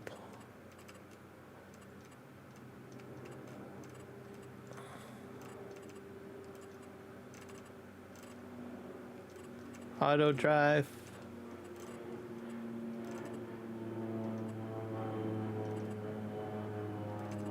I probably went too far, didn't I?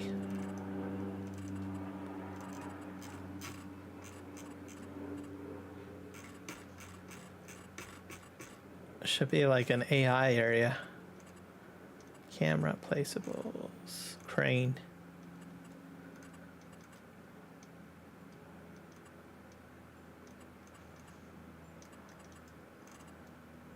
I think it's just below this.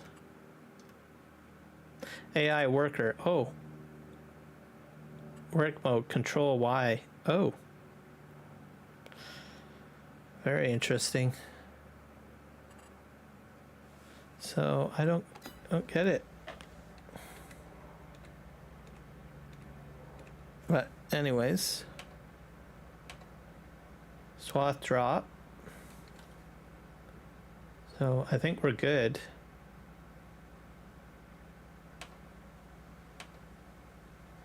Right swath, left swath, widespread, and swath drop. Alright, so we're gonna head over here. And actually, I do have to take a quick break. I will be right back.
We are back. Sorry about the wait, guys. I am good to go. Let's see if we can do the swath drop.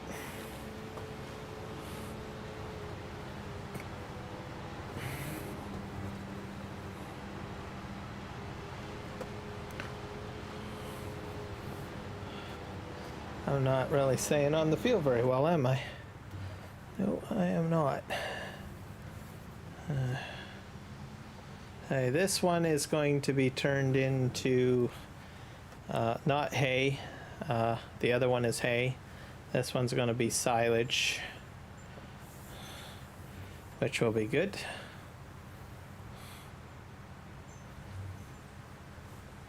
Oh, we're just bouncing around here.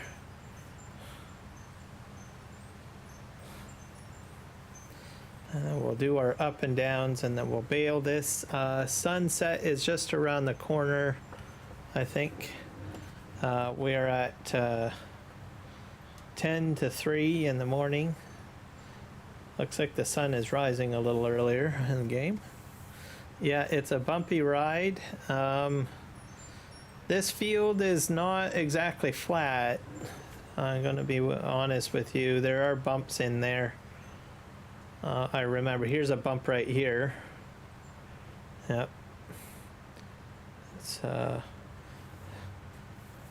haven't done a lot of terraforming on this map, as you guys are aware. I pretty much just done paint rolling. So everything is legit to how the map was actually made. So with regards to height and all of that stuff and terrain and stuff like that, so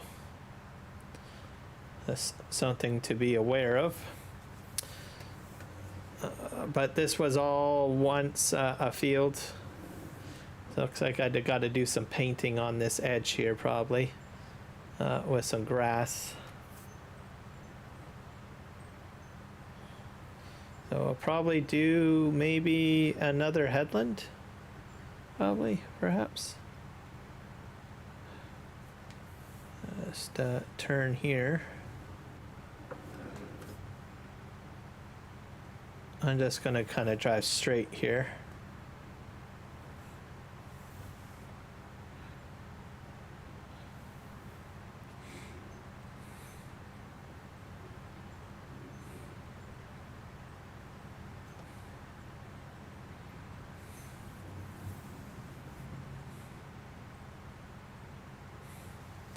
Going to be interesting when I do the pickup, I guess, for this second headland, I guess. Okay, I think we'll try to do some chopping, I think. Proper chopping. Okay, we'll reverse here. Back up. I have no side mirrors on this thing. That's crazy. Or maybe I do I? No, I don't. Or they're way down there. I would think this thing would have a much larger air. Let's just line this up. We're gonna go like this. There we go. That's better. Yeah, because I don't have... There's a very small mirror there.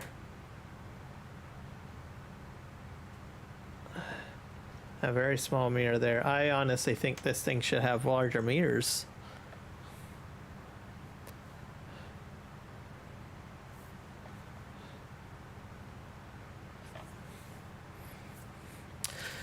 But, oh well, make do with what I got.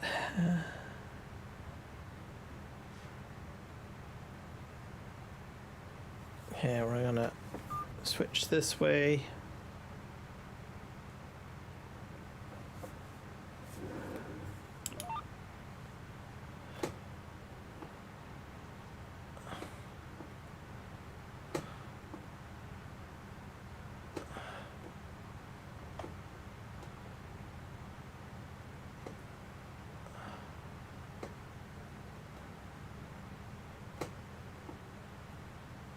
There we go.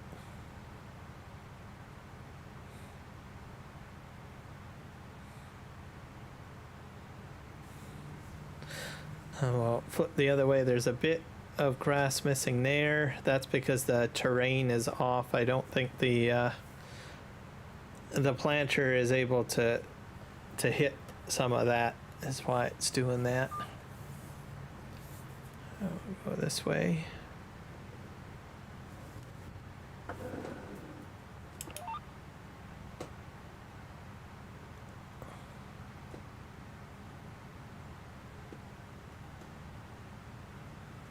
This thing likes to swing quite a bit.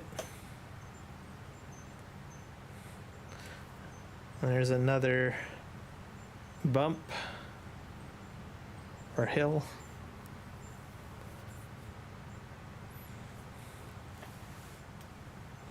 So one of the fields I'm going to have to do, what do you call it? I'll have to windrow it.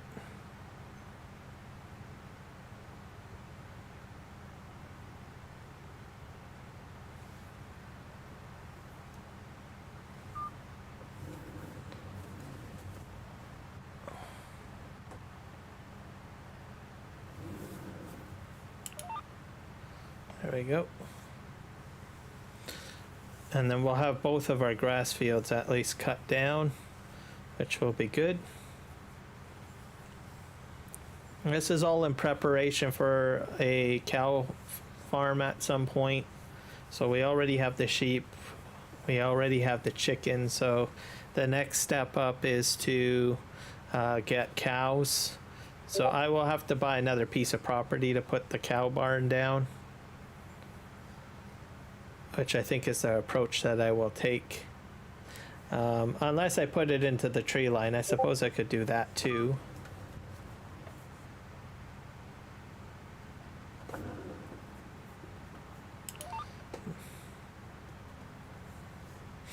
Now, something else I want to mention too, as you know, I've had that problem where I've had to open the Logitech software in order to get my steering column to work.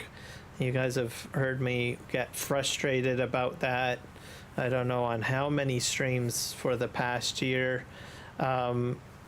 Something that's interesting I'll share with you guys. I haven't had to open Logitech software in like for the past month or so to fix the steering column issue that I've been having in the past. So I'm not sure exactly what fixed it. Maybe Giants released an update to resolve that. But one other thing I will mention, like I think a couple of streams ago, I had mentioned that I had done a massive update for my mother system board and a few other updates, Windows updates as well, which caused me to rebuild my streams and stuff like that, like my sources in my streams. So maybe by doing those updates, one of those updates might have fixed my problem. I think the BIOS update was the biggest granddaddy of it all. I had some of my regularities too after updating it. Things ran so slow. I had to uninstall quite a few things, reinstall a few things. So maybe by doing all of that, it straightened a lot of stuff out.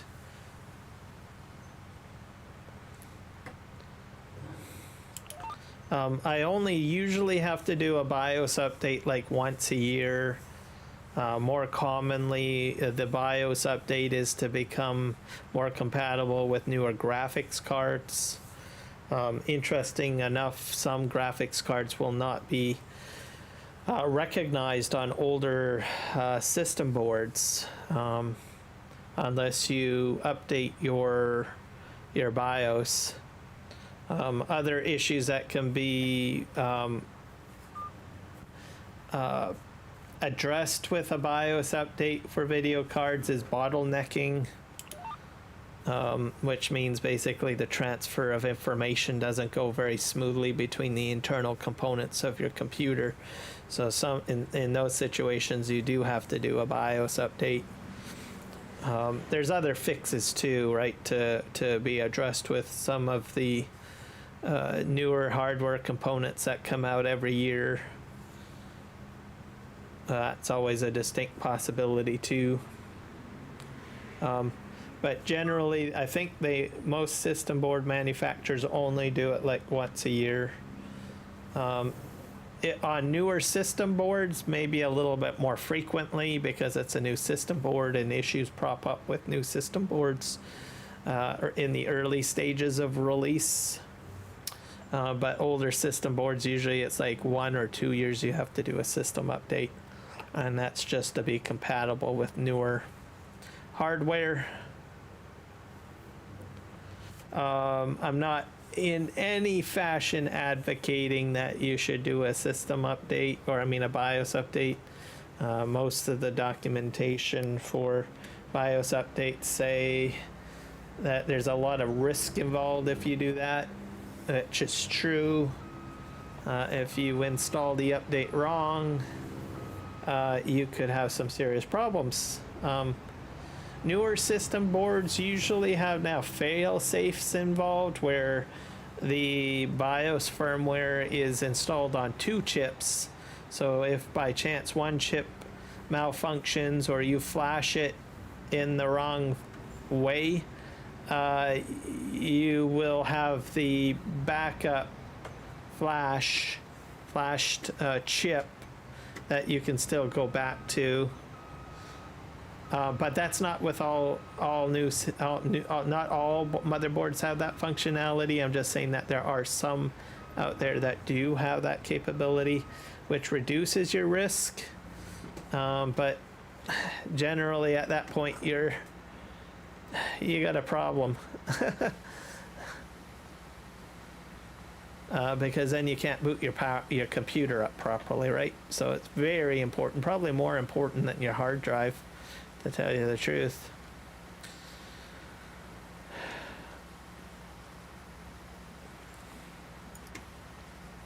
And if you have a laptop, please, for the love of God, connect it to a wired network connection. Do not have it connected to Wi-Fi to download the file.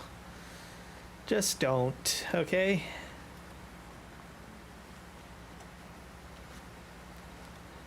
So many people say, oh, I use Wi-Fi, blah, blah, blah, blah, blah. There is so much stuff that can go wrong with a Wi-Fi connection. I'm just throwing that out there.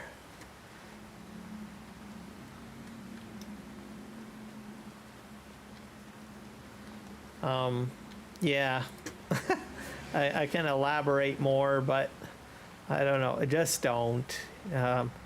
Like, I very rarely trust Wi-Fi. I'm just putting that out there.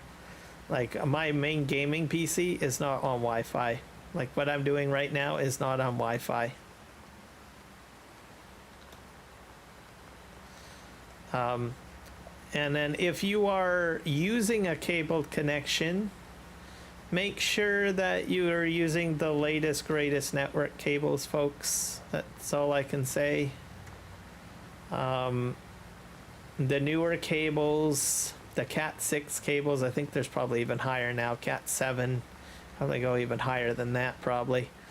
Even myself, I'm probably slightly out of date, but I'm using Cat 6 cables, so probably out of date. But anyways, they're better shielded, less prone to being damaged as well. So if you use newer cables, that's better for you. If you get a brand new router or a brand new a modem from your internet service provider and they offer you free cables, take the free cables, okay? Or find out what kind of free cable they're using, right? Say, hey, what do you recommend for cables? And if they tell you a higher recommendation than what you've got, then go for it. Especially with the boom of faster internet speeds, because you may have maybe a gigabyte internet connection, but if you're using like a Cat 5 cable, guess what? It's not shielded properly, so you're actually throttling your own internet connection because the cable cannot support the speed frequency that your internet connection is expected. So what will happen is you will get an internet connection, but when you run a speed test, it's going to tell you that you've got less speed than what you're paying for. It does happen, folks. So make sure that you have the latest and greatest cables. It may look the same and plug in the same, but I can guarantee you, dollars to donuts, the cable that's newer is going to perform better because the material used in it is far superior, okay? Compared to your Cat 5e cable. Why am I spinning around here like this? Let's see. Just something to be aware of. So most people don't know that. And shielding is important. So some of the newer cables are better shielded, which means that they can't be affected by other frequency. And that's why with Wi-Fi, frequency is a huge problem, because all it is frequency. So if you've got, let's say you live in an apartment building and you've got like probably 200 units in there and they're all on Wi-Fi, all those signals are going to compete or affect the signal that's going to your computer, right? It's all up in the air. Same with like other radio frequencies and stuff like that. There are ways around around that, of course, like you can change the different channels on your router, which will mitigate that kind of problem, which is all true, all very valid. Definitely recommend changing your channels on your routers and whichever other items you may have, if you can.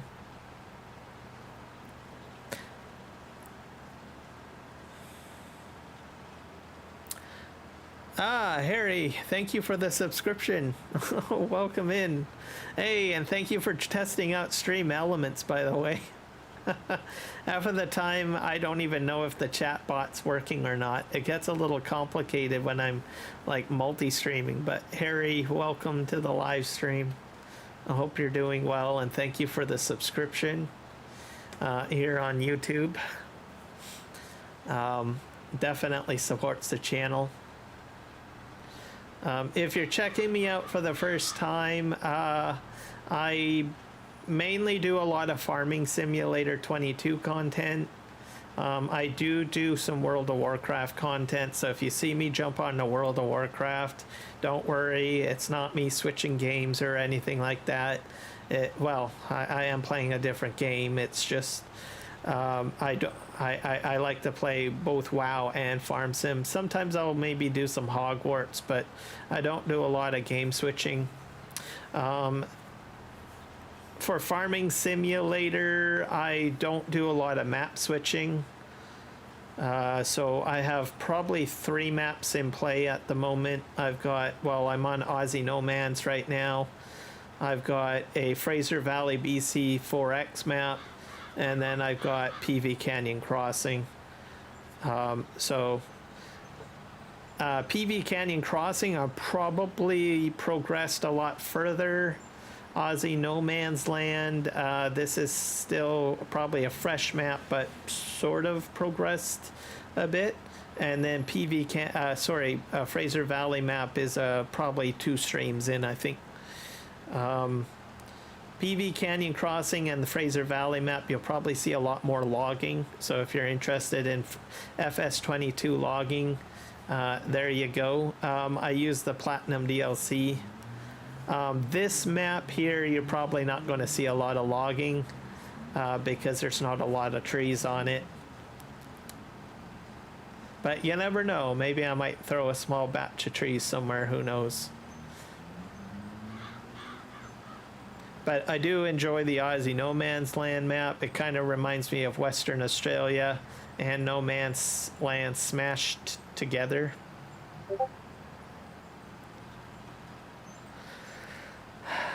All right, here we go.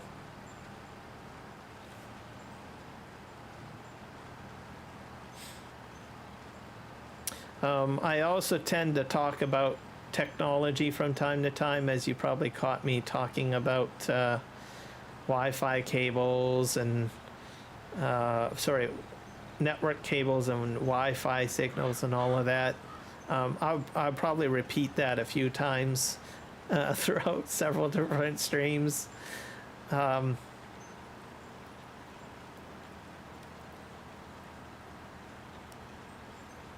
I'm somewhat, how do you say it, very anti probably Wi-Fi, I think. I mean, I still use Wi-Fi, of course, because there's certain devices out there that you've got no choice but to use Wi-Fi.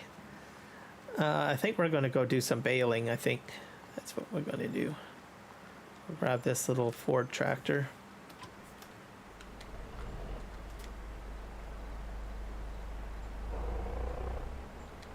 Melissa, try to hack. Oh, no, I'm not too big on trying to hack people.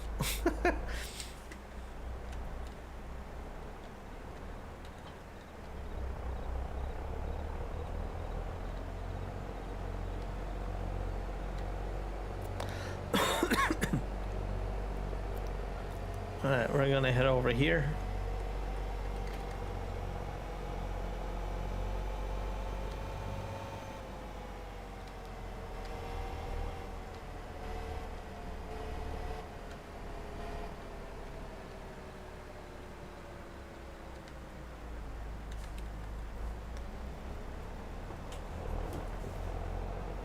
We'll go in cab, I think.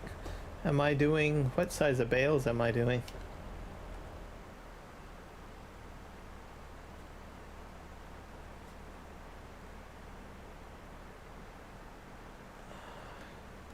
I have to switch to the back, I think.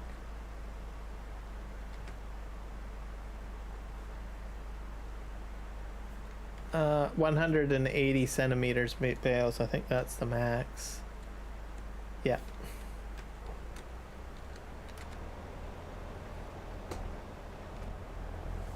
There we go. We'll go.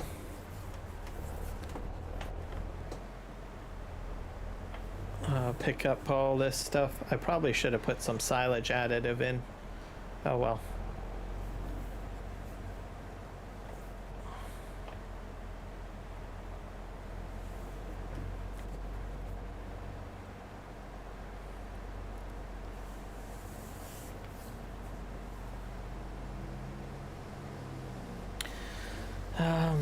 What else? So Kick is doing fine. I've got 3 followers. I probably got to do some more work on my profile on Kick,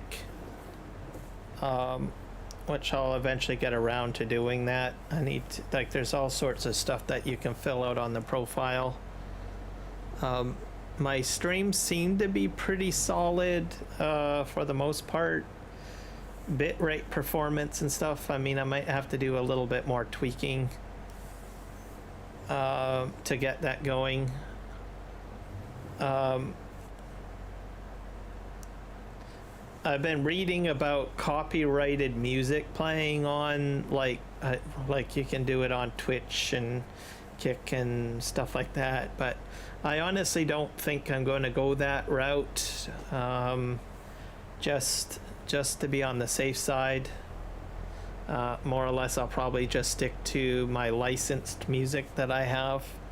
If I do play music on any channel, I know YouTube for sure is a no, hard no on copyrighted music. So I'm just going to follow that mandate with the other platforms that I go on to, because simply I don't really want to run into a time where they say, yeah, it's fine, and then all of a sudden they start enforcing it, right?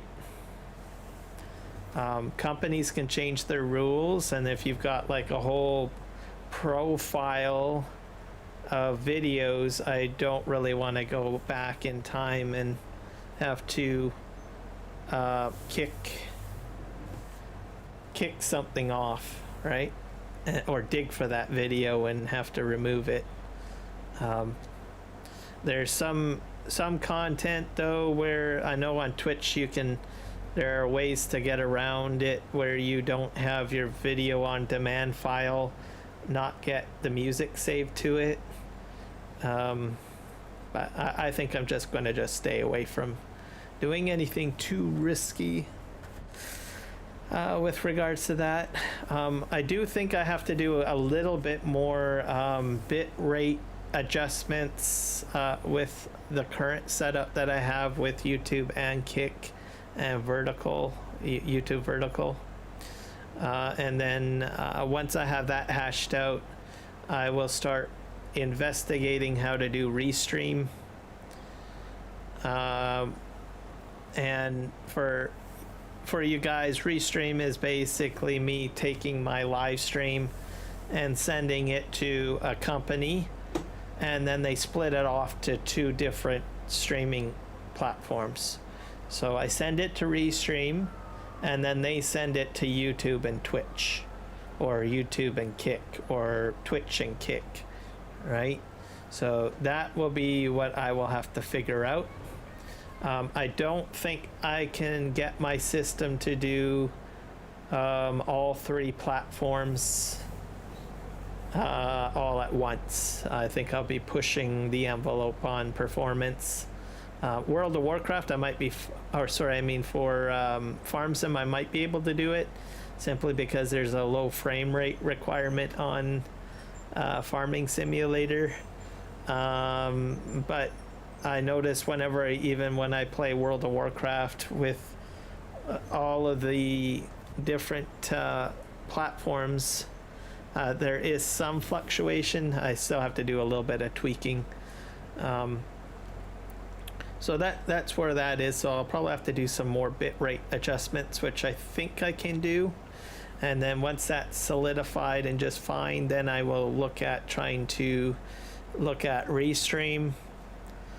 And of course, everything that I got laid out will probably have to be reset up again in my OBS software. So it'll be another adjustment, I guess. And then I'll have 3 platforms going to Twitch. I will have to do I'll have to set up a new account on Twitch. The current one, I do have one set up, but the name is different than, like, it's got Kiram in it, but it doesn't say Kiram Gaming. It's got like a different name in it. And you cannot change your Twitch name or your channel name for your Twitch from what I can see. And I'm like, oh, so I guess this means I might have to set up a new Twitch account, which is disappointing. Usually, like with YouTube, you can change the channel. You can, same with Kick, I think you can change the channel, but for some reason Twitch, they don't allow you to do, it's not that fluid. You can change the username on Twitch, meaning how you sign into the account, but you can't change the channel name, which I think is like backwards. I think they should have it that you can't change your username, but you can change your Twitch name, is how they should have it set up. I think they probably had intended to do that, but I think they got it backwards when they set it up. So hard to say. Melissa, thank you for subscribing. Welcome.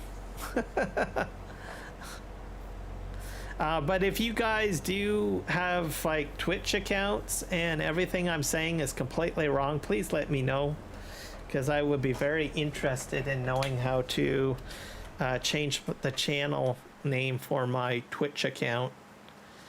And then I'll be like, yeehaw, you're a godsend.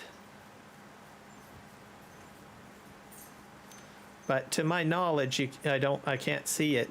Like, I go in there and they'll say, yeah, you can change your username, but you cannot change your channel name. I'm like, well, that is so disappointing. We need another tractor, I think. Okay, we're going to set this seeder up. He's going to go out and he's going to start seeding. He's going to do soybeans, by the way. I think this is a direct drill. I hope so.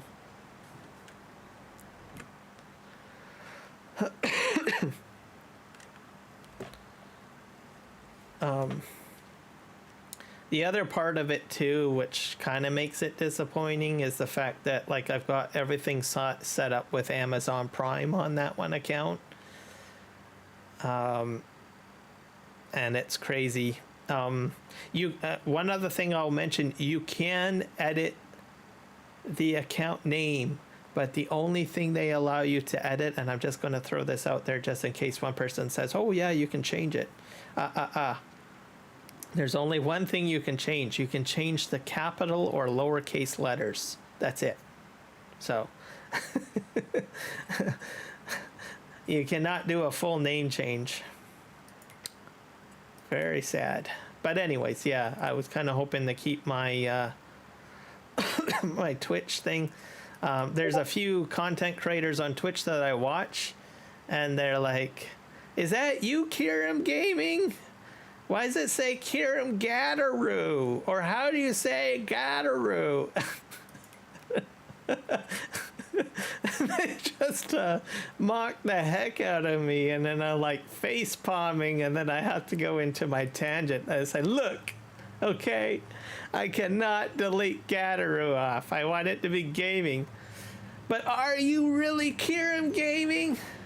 I think you're Kiram Gadaroo.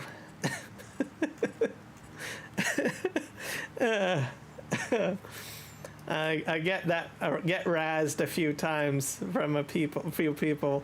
The other factor too is even people say Kiram. Is it Kiram? Is it Kiram? You know, I've got so many people just even butchering that, and just the fact of having Gadaroo on the end, that even butchers it even more, which makes it even more hilarious. Oh God. So some of them I think honestly do, I don't know if they're razzing me. Some of them I think are razzing me on it though. I get a kick out of it, which is hilarious. But yeah. Crazy. Okay, what are we doing here? We are we're gonna create a job. Okay, that's course play generator.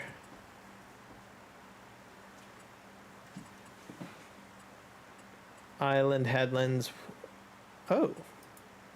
Oh yeah, this is a new feature, by the way. Island bypassed. You can do island headlands 2 and 3 and 4, by the way. 6. I better, oh, that's interesting. Very interesting. That's another one that I need to send to people. Island headlands. That is crazy. Okay.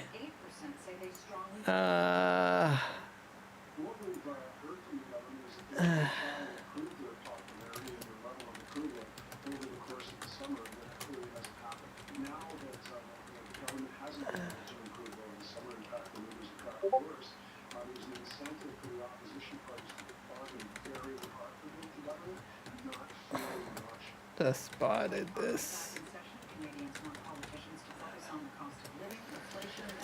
That is crazy. 6, you can. There's no way you would do 6 headlands unless it can. It might be able to adjust it.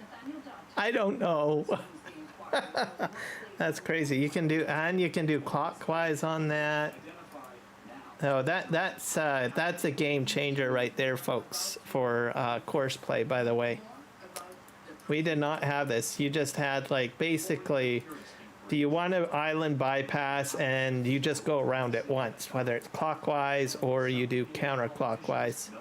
So now you can do headlands around. You can do circles around your island Yeah, up to 10. Holy crow. Wow.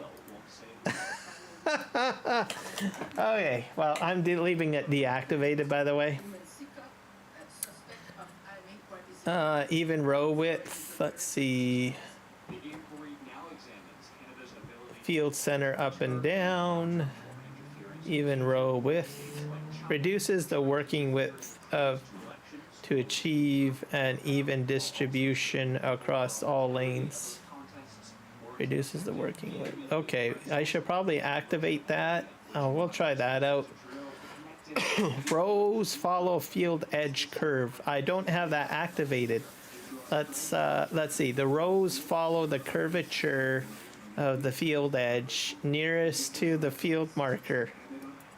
Let's go ahead and activate that. That's part of the new options. That's probably why my mulcher kind of was still doing straight things. Let's just turn that on and see what happens. Direction rows, direction of the rows in the center of the field.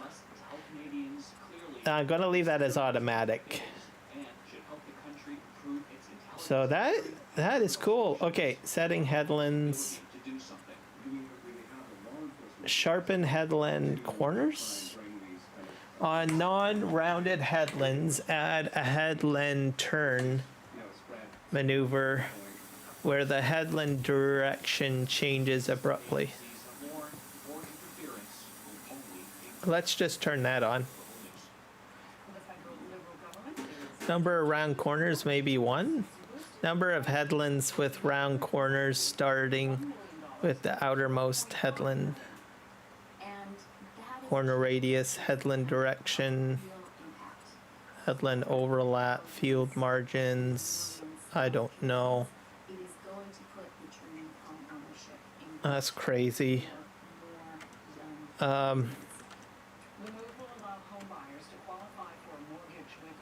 I can easily see some tutorial videos coming out from some content creators on this, because this is like a game changer. So while I've been live streaming, I have been just throwing like snippets to certain content creators that enjoy doing tutorial videos for courseplay and auto drive. Say, hey guys, FS22's not dead, guys. There's some more courseplay stuff on the horizon. I do some tutorials myself, but specific stuff like this I don't really, I'm not an expert on. There's some call out peoples like Argsy Gaming, Farm Sim Guy, Farmer Cop, that do some phenomenal work where they really they have the patience and deep dive into these kind of things, and they do phenomenal videos on doing that kind of stuff. They do a lot of heavy legwork on course play and auto drive. It's amazing. So those guys will hopefully they will see this functionality added, and they will maybe do some content, which will be great. Maybe. If not, well, hey guys, it's there. Play with it, figure it out. Let's see. Let's go ahead and generate a field work course. This is just crazy. Several countries in Central and Eastern Europe remain on high alert as rising water levels have caused some of the worst flooding conditions in 2 decades. The natural disaster has seen at least 17 people killed, with thousands forced from their homes. The heavy rainfall has yet to subside, with some regions preparing for their riverbanks to overflow. Kyle Benning has more. Around what's being called a once-in-a-lifetime storm is left for all to see across Central Europe. For this family in a small southern Polish town, everything has been torn to shreds in what they're calling an apocalyptic flood. He says, my room, it doesn't exist. Nothing's there. Everything is swiped to my room from the entire house. Months worth of rain brought from Storm Boris has prompted extreme weather warnings and evacuations in at least half a dozen countries. left even those But this is great. Who else does? Gamer Joy is another guy that I wanted to mention too that does some excellent content. He has the patience to do tutorial videos as well, especially on mods, on mod editing. I will have to mention to him as well. I almost forgot about the poor guy. I'll have to say, hey, you better take a look at the course generation settings for course play with this version. it's crazy. Wow. Okay. Well, let's go ahead and generate our islands or our content here, and we'll. Could not. The log may have more information. Oh, so maybe it's not going to work.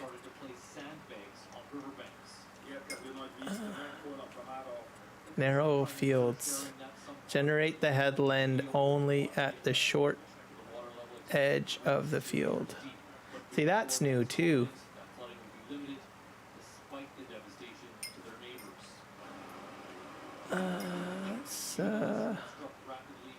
So maybe we'll do 2 headlands. This is not a narrow field, is it? Activated. Sharp headlands activated. Corner radius. I don't think I really want to do that high. Leave it at that. Number of row corners. That's activated. So I guess you have to set individual. Let's deactivate sharp maybe. Select how the center of the field should be driven. Up and down, spiral, lands, or racetrack. So let's maybe put this on lands. Yeah, this is definitely complex. Okay, let's see if that works. No, it just doesn't like it.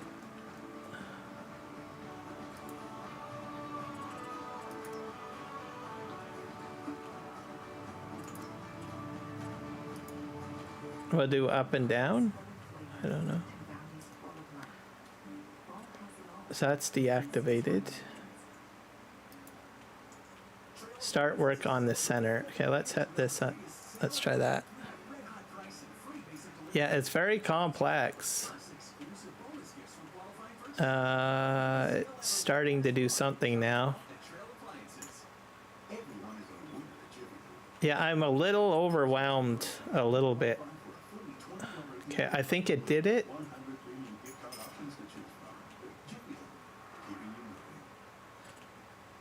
And let's just close out. This is what it looks like here.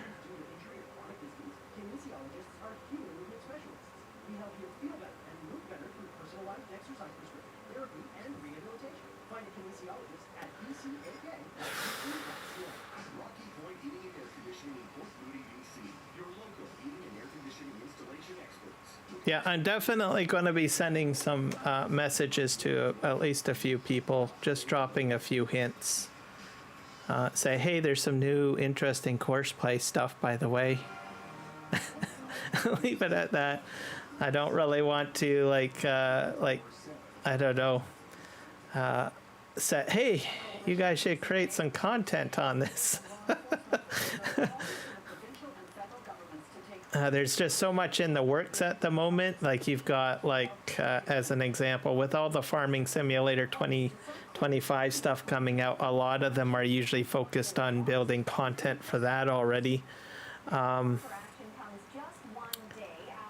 Because 22 in some capacity feels like it's dead in the water. But, you know, something like this is definitely a huge game changer.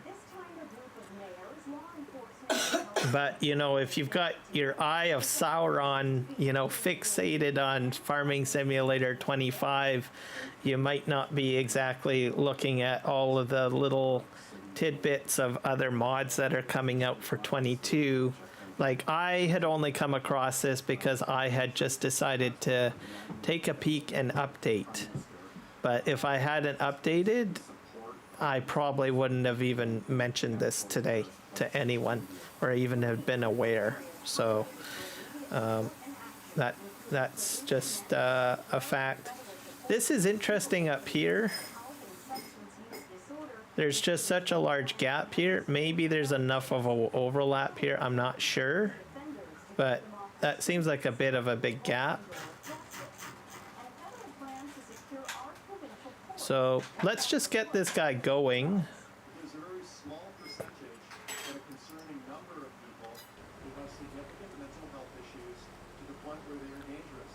They need to be securely treated with mandatory care to be protected from themselves and to protect the general public. The Vancouver Police Department responds to around 1,000 calls per month. There we go. It says addiction, untreated drive It seems to be riding the edge a little bit nicer. to manage the fallout. Oh, but yeah, I am a bit overwhelmed with the settings. Clear, it's also not There's a lot more in there than what I had thought when I initially read the release notes at the beginning of the stream. So that has got me a little worried. The new measures will target people with severe Let's just do a ride along with this guy. I did the mulcher with the new course play. Oh, it's missing a bit of the edge there, but I think it's doing all right. site on the grounds of the Alouette Correction Center in Maple Ridge.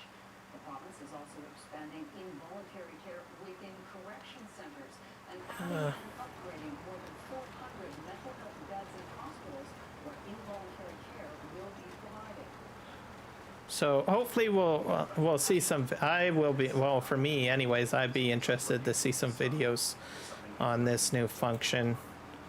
So if anyone does start doing content on it, I will definitely share it and post it on my community page, because the amount of settings in there is pretty much like a course right there and a half, several videos of content.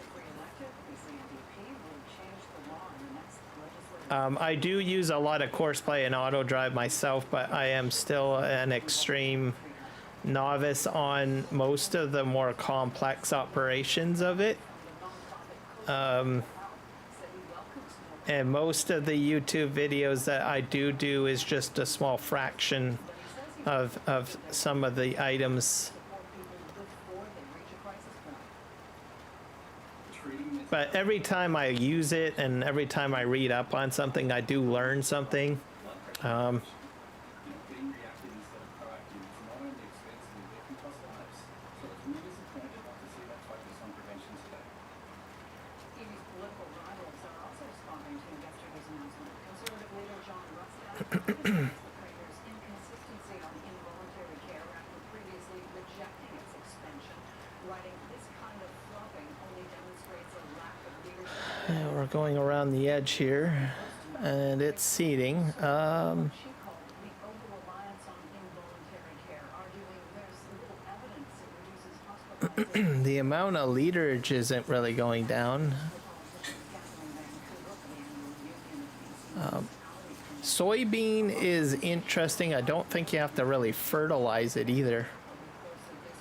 This is the first time I've actually done soybean with precision farming, or planting soybean, I think, in Farming Simulator 22. We missed an edge there. That's okay.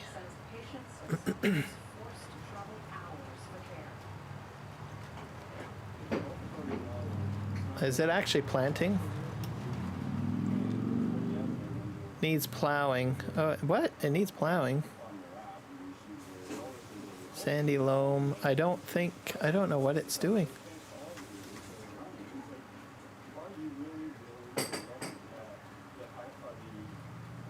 It's planting corn. Why does it say corn in there? I don't think it's planting, guys.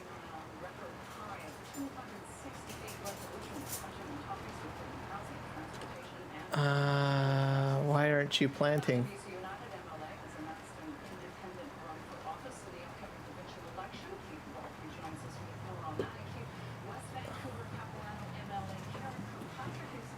This has got me confused. Why aren't you planting? Yeah, the seeds have not been touched at all. Could it be the planter? I've got another planter over here. I don't know if it'll do soybeans. It might be something else. I need another tractor.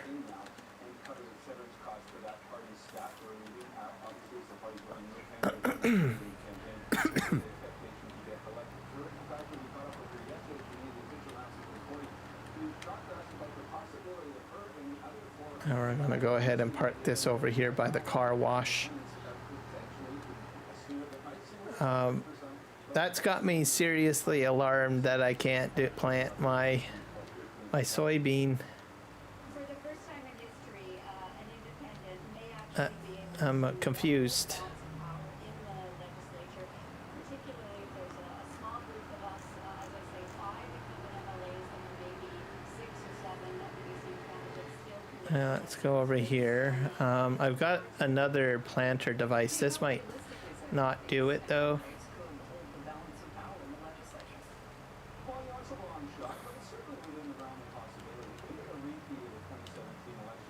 This one can do corn.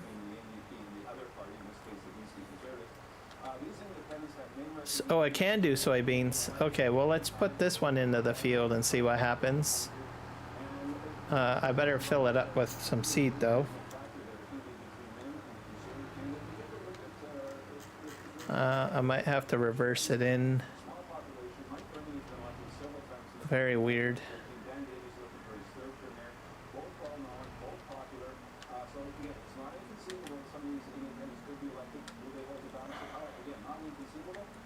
I think I have to spin around and fill up the fertilizer. I'm not sure why that one will not do it.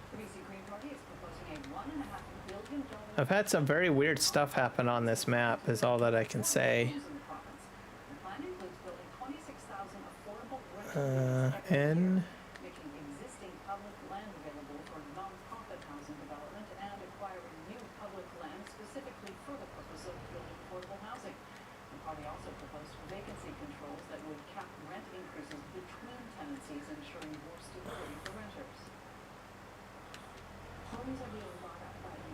Oh, wait, there was another trigger.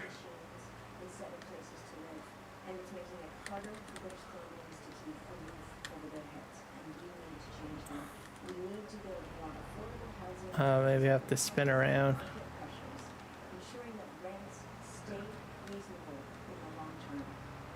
I'll go right around. Okay, we'll see you later, Coyote Dreams. Thanks for popping in.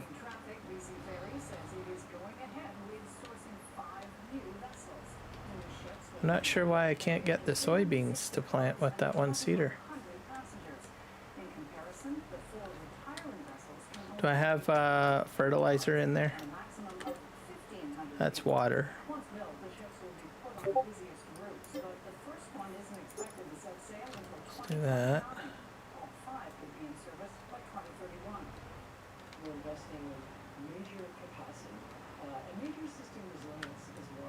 There we go. I was out of fertilizer, guys. Okay, let's maybe we'll get this guy going. I think he will still plant. It's hard to say.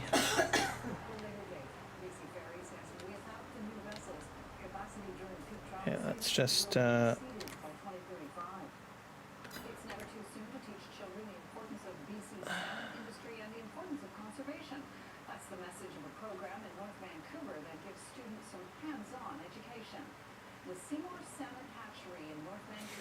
we'll see here.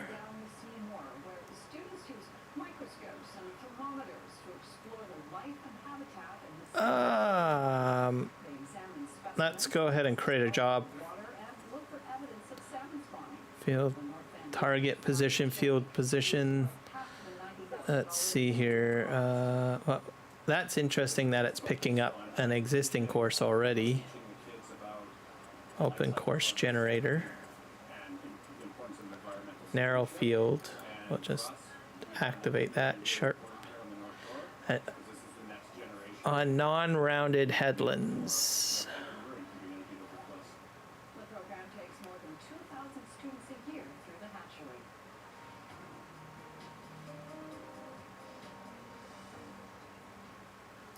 We'll do that one. Number of round corners 1. Corner radius. We'll leave that. This is the Mexican Riviera and Pacific Coast on this 11-night cruise sailing from San Diego to Vancouver, April 26th, $9.99 plus tax. I don't think we need to do island bypass. Let's generate this.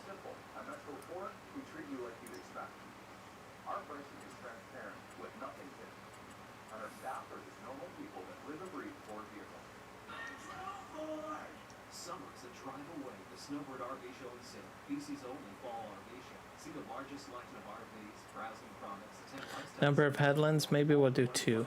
Snowbird RV Show and Sale, September 19th through 22nd at Tradex in Abbotsford. Replace your water and sewer lines with our Okay, these are the center settings. Clockwise. Spiral.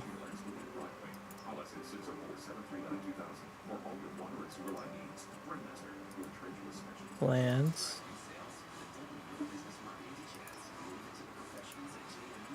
Racetrack.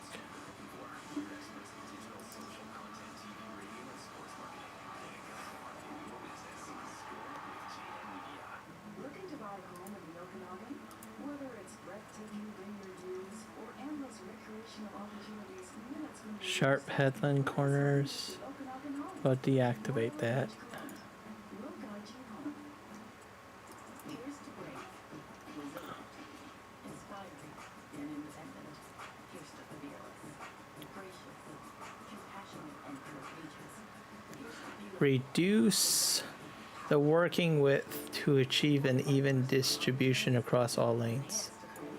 We'll activate that. Run rows follow field edge curve. We'll activate that. Could not generate. At Global News at 11, we know the issues that affect British Columbians happen all throughout the day. Direction is rows. Number of circles. We'll do 1. Major rail networks are shut down. We have the It doesn't seem to like this new stuff. delivering a full hour of news, weather, and sports. Global News at 11, more current, local, and live. Is it generating it? Local news every day. We are BC's news. A baby pygmy hippo in Thailand is the latest internet celebrity, and that's not necessarily a good thing. 2-month-old Mudeng, whose name I think that might do it. Let's give it a run, shall we? censored caretakers began uploading videos of her to social media. Her fans have flooded her zoo in eastern Thailand. Officials say they're seeing more than triple the number of visitors, but the wave of fans is prompting concern after videos surfaced of visitors treating her inappropriately. Okay, let's see if this guy will actually plant. This is a much, I think, An incredible larger. column camera, a seal in the mouth of a humpback whale off the coast of Vancouver Island. Have a look at this. I don't think it's planting yeah, it's planting soybean. Okay, that one is working for some reason. But this guy is not working. I don't know why he's not working. So we're gonna just stop him. This time in the whale's mouth. This was a photo I never knew was even an option. This isn't even something I ever thought about happening. Really a once in a lifetime. This must be some sort of broken Literally move out of the way when a 50-foot whale's coming at you. I think that seal might think twice about feeding in a bait ball with humpbacks around. spreader. Cedar. I don't know what's going on with this cedar. That cedar's working fine though. Birds are too small to swallow anything bigger.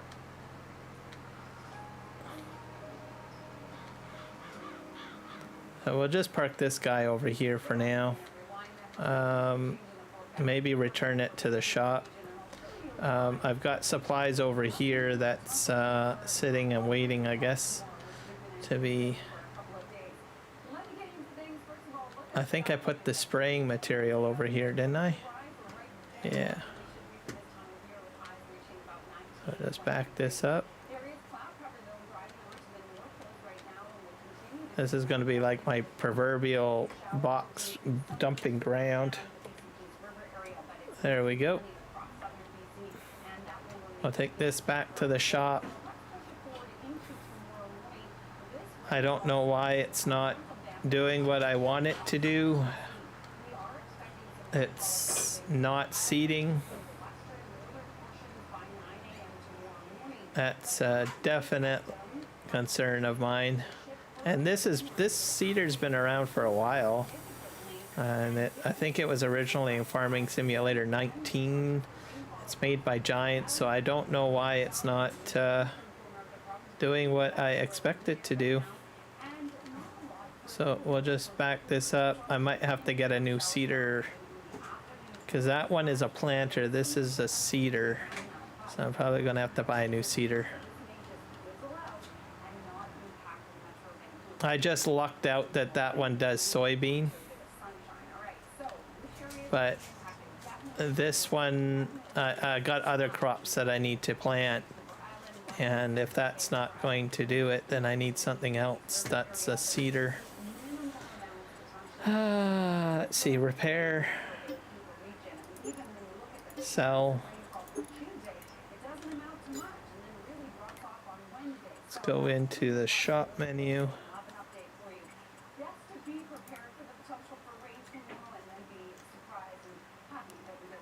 So what do we have? This Caro, let's...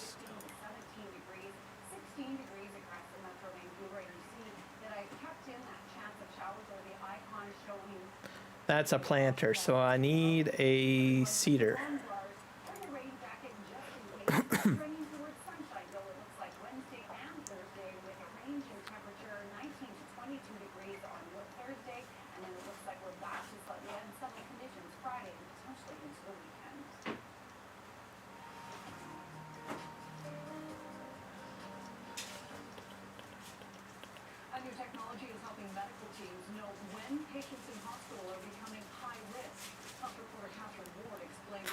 Here's seeders.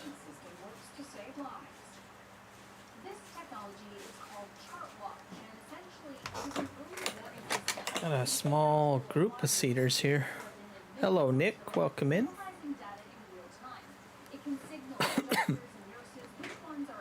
This is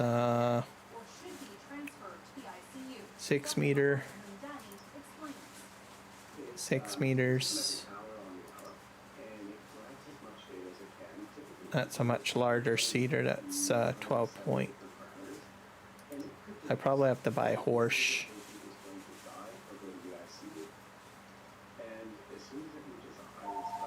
That's a 12 meter. That's a 12 meter. 12 meter.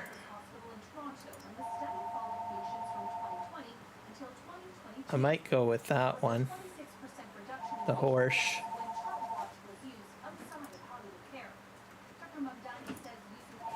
This is what I was using before. That's a 15 meter one. That's an 18 meter one, but that connects up to something else. So I think the Amazon failed, so we can't do that one.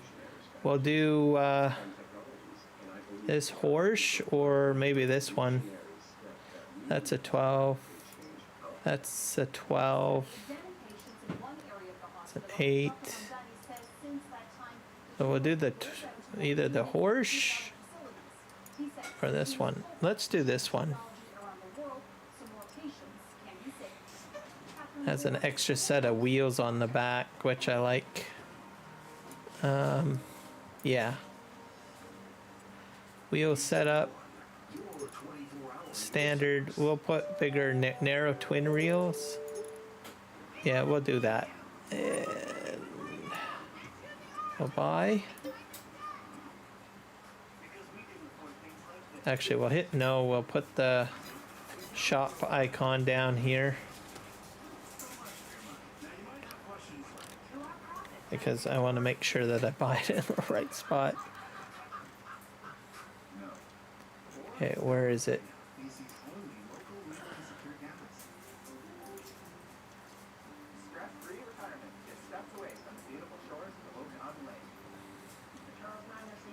So I think it was, what's the difference between, that's another 8 meter, that's a 12 meter. How much? 10,000 in that, 10,000 in that. 66, yeah, so this has a higher capacity for holding material. So we're gonna go with this one. I could have easily went with probably this one too. We'll go with this one because it looks different. Design, we'll switch this to maybe, no, we'll leave it as a gray. There we go. Neural wheels. How is Nick today? There we go. Go ahead and pick this up. Hopefully this seater will work.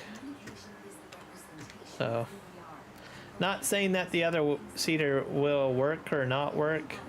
There could be something else going on. It could be related to the map.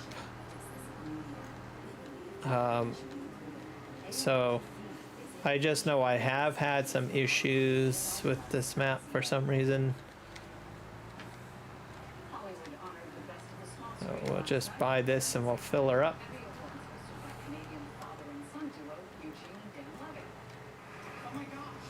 And plus it's from the horse pack, so lucky me.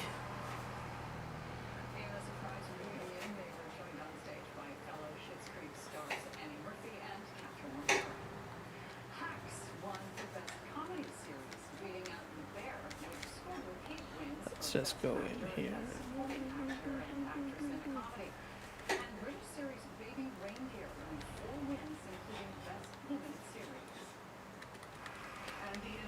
I don't think we're gonna be at what? Have to spin this around maybe?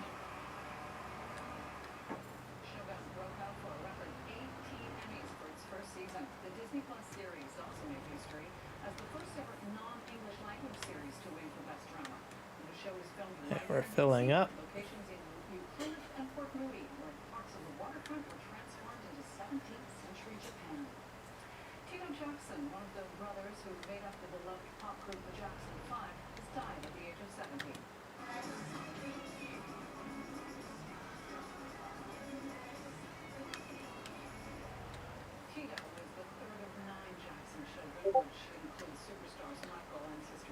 Not entirely 100% full, but we're getting there.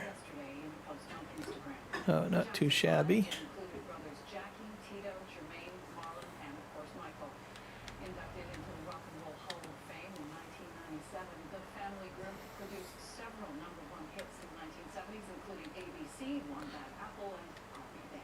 Let's see if we can get another container in here.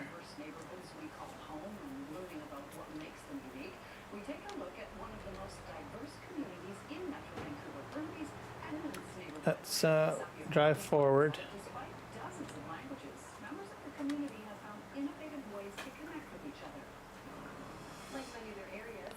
Hey, that's full. Let's get this bad boy full. I'm going to fill her up.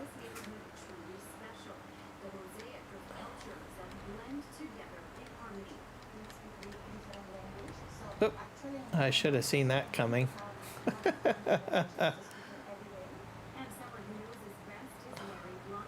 At some point we'll have to do the cotton.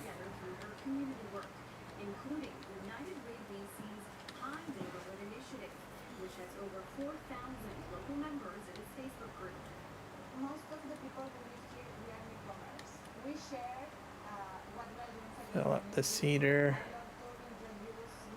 There we go. They hold about 5,000 each, so there we go. We're all filled up. I'll just park this over here.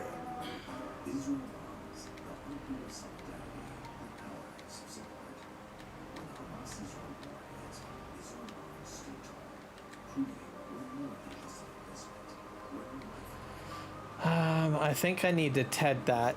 That's the next thing to do. I have my TEDer over here.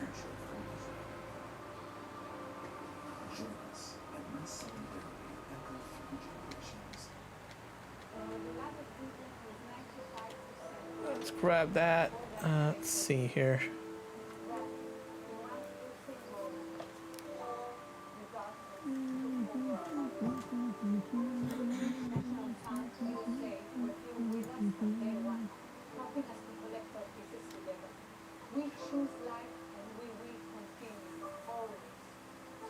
All right.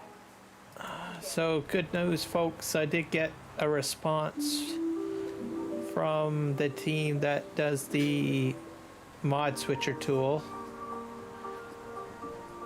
because I did kind of submit something and they said that they would look into it. So that's an update, because I sent that off before at the beginning of my live stream. So hopefully I will get a response. They'll look into it. I gave some, it could be something with my installation. I don't know, but it's definitely odd. I gave some examples to where how I use it and explained that. And I can't speak for everyone, but myself, I live stream, so I generally have a bunch of different folders set up, and I jump from folder to folder, and some folders I've got set up for other things. So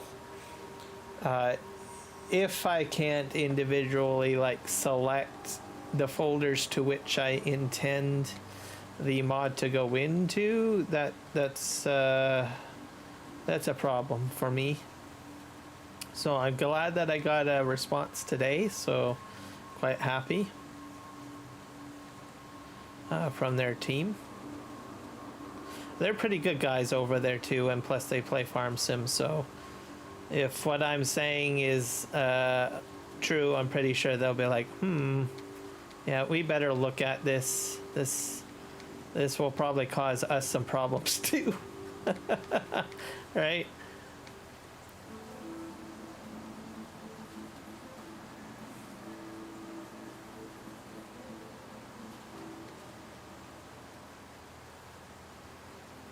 But the other flip side of it too, like I don't run a lot of servers myself, but I join a lot of servers.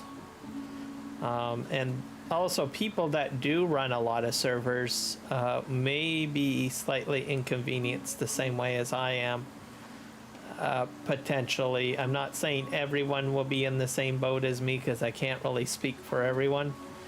But just to give you a rough idea, as you guys know, I play on 3 maps. So I flip-flop between 3 maps. And generally most of the mods are the same, but not all of them are the same. The other factor too is I do join other content creators on occasion, like Farm Sim Freak as an example. So he has a whole slew of other mods.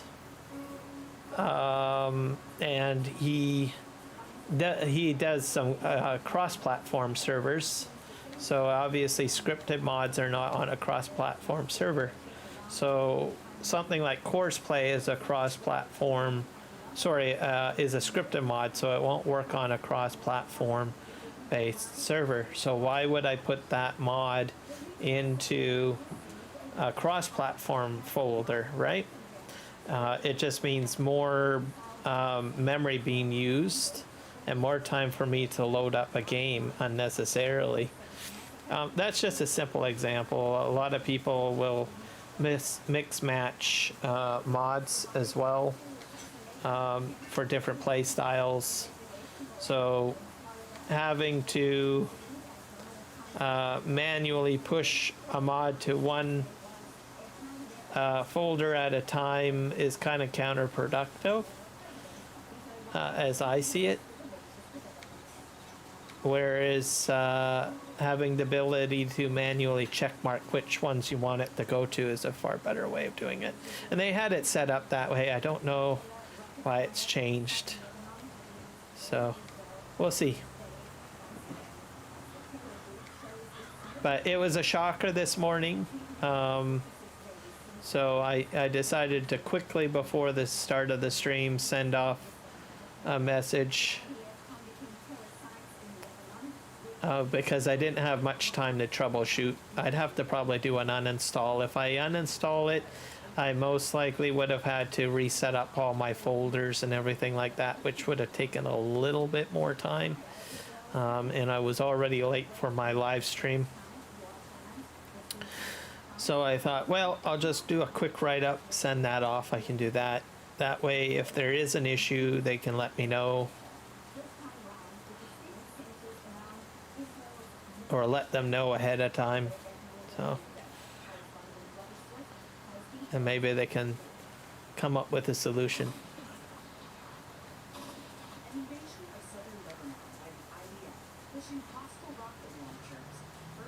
But I'm glad that I don't flip maps on live streams. Like, I don't jump from one game to another game.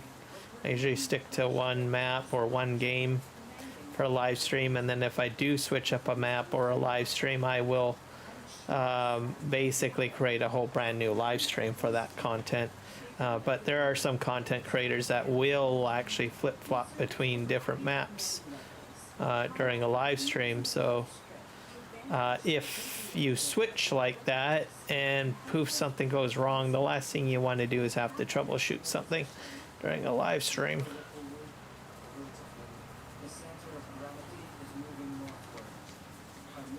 Sometimes you do have to troubleshoot during a live stream.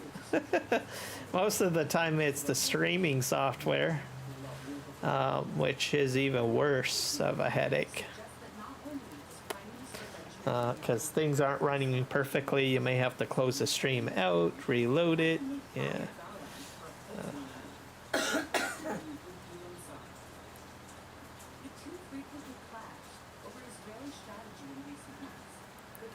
Well, once we get this all tedded, I will jump to the seeder, or I guess I should say planter, and see how it's doing. Do a bit of a ride along, make sure that it is still planting seeds.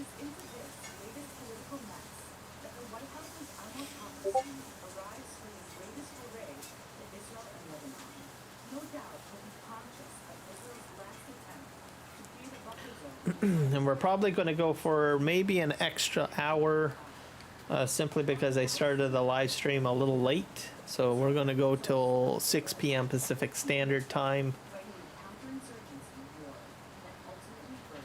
And then we'll end the stream.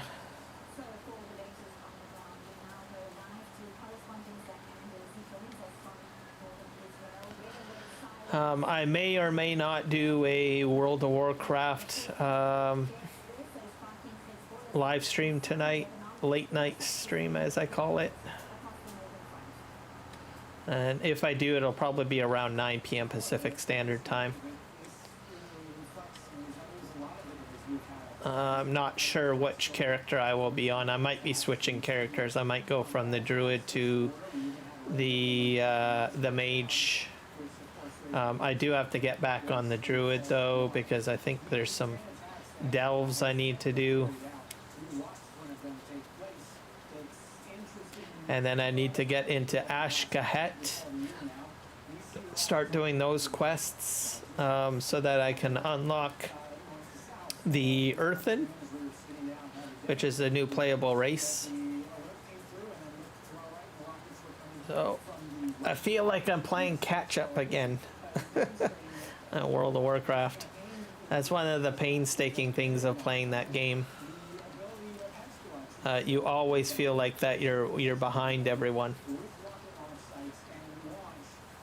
But this It feels like you really do need to play alts to a degree. I think to help get your renown up, because if you play on an alt, you'll get the renown goes into a pool, and it's shared across your characters. Because I noticed that the reputation doesn't go up even though I've finished off a few zones.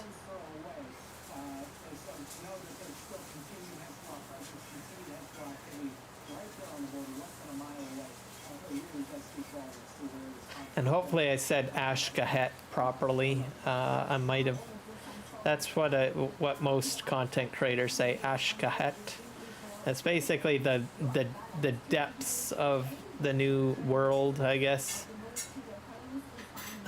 Way down, it's where the spider people are, and Nerubians and their kingdom.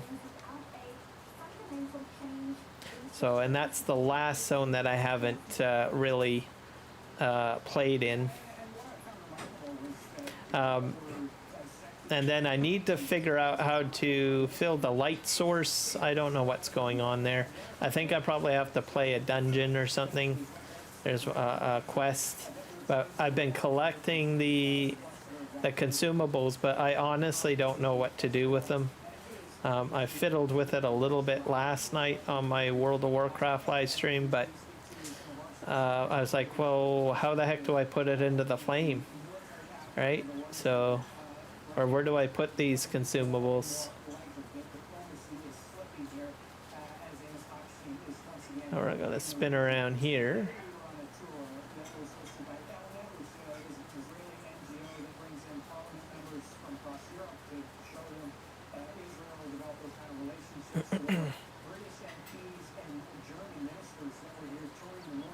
I think they're called radiant shards or something like that, but they're supposed to power the light down in Hollow Falls.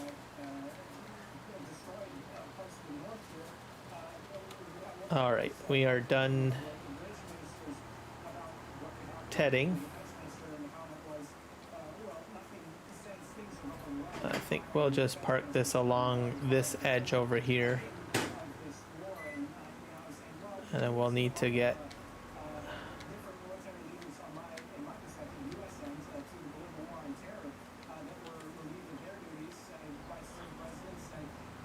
our windrower.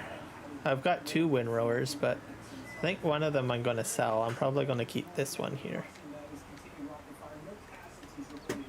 I'll just hook this up.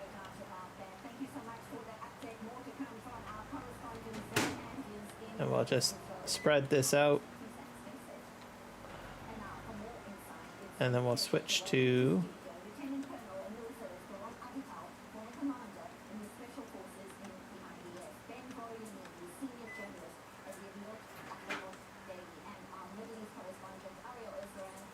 where is that? Okay, how are you doing? I think you're still spreading seeds. That's good. I don't know why you're doing that. It's confusing. I think this field should have been plowed. I'm not sure. Let's see. Needs rolling and plowing. Oh my. I guess maybe after corn you do have to plow. Okay, this guy is like spinning around. That's interesting.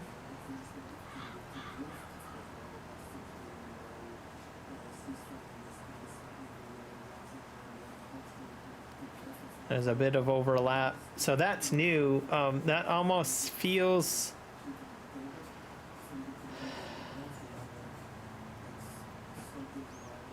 comparable to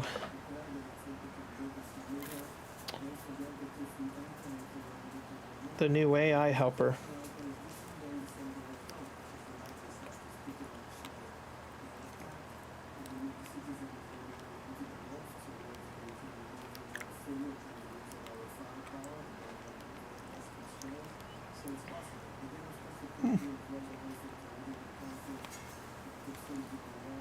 I might end right there. after the planting is done. It's hard to say.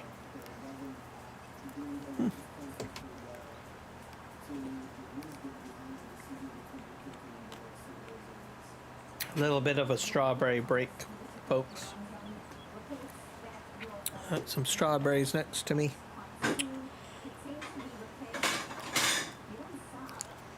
Sprinkling of a little bit of sugar on them. Not bad.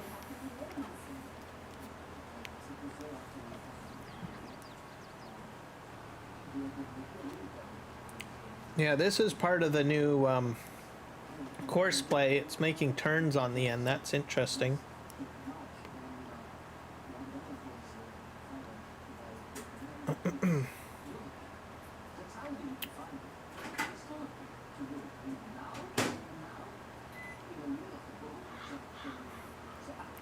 This probably will be more friendly with precision farming. As you know, it kind of spread seeds and also manure. So just something to be aware of. Oh, I probably forgot to line the field too. Oh dear. But yeah, it's definitely acting differently than your normal way of doing course play. So it's probably going to make another turn down here somewhere. Like it's just completely looping around. Usually it'll stop, pick up the implement, turn around, then line up and go straight. But this might cut down on fuel costs.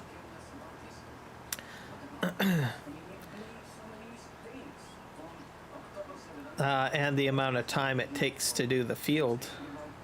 Okay, what are you going to do now? Okay. So he's not lifting the implement.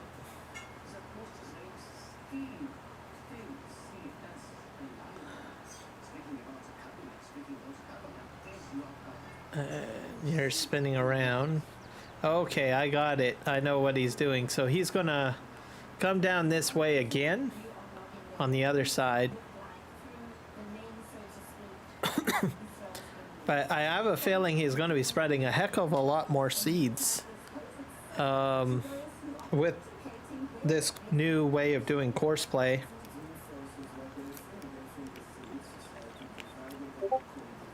But you should be fine if you're using precision farming.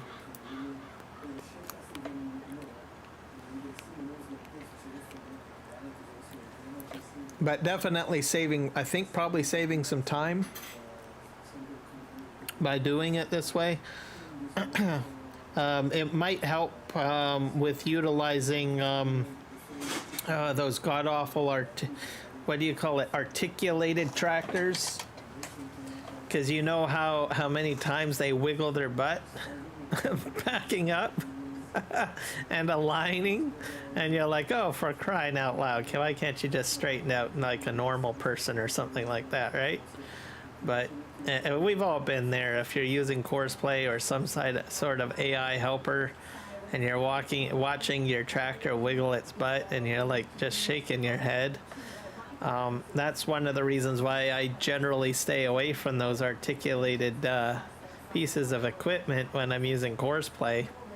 I've used them a few times, but I'm always disappointed each time. Most of the time I do straight up and downs, but this might be more viable to use with this new course play functionality.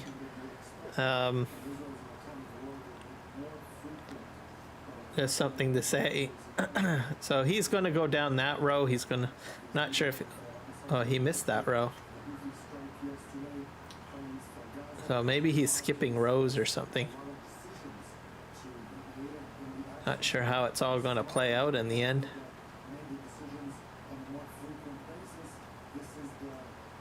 We're about 50% low on seeds, so I might have to go refill seeds pretty soon. All right, let's leave him to do his thing.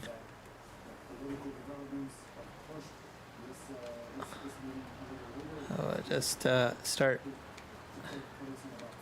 and this all picked up.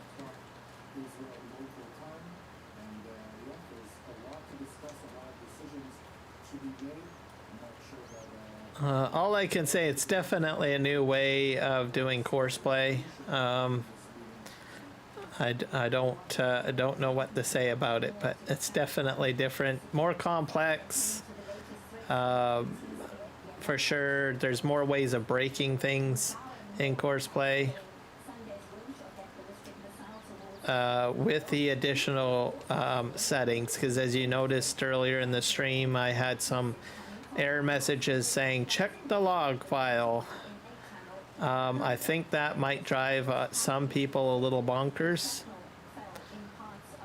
So you'll have to be a bit patient with the new version of course play from the GitHub. And just take note and familiarize yourself with the new settings. I get the feeling that it's kind of preparation for FS25, or to make it more competitive with the AI helper on there, or it might be including part of it. I'm not sure, but it's definitely different.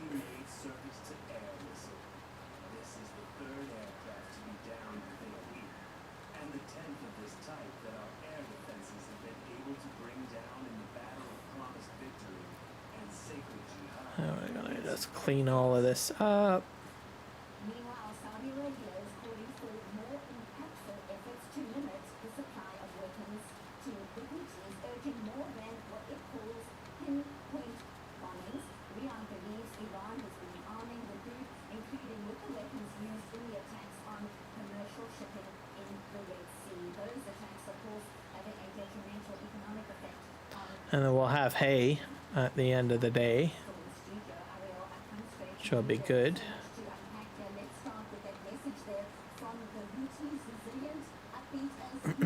And hay goes to sheep too, so I can use it for sheep, which will be good.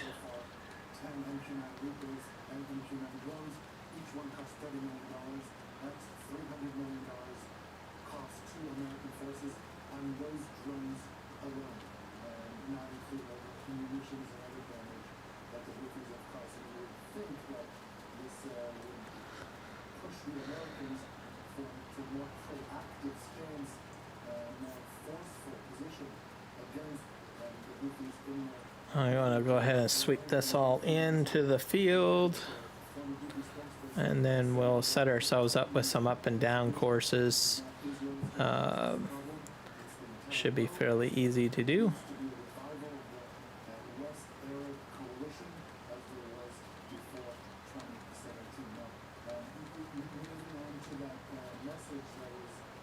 Da da da da da da da. Da da da da da da da.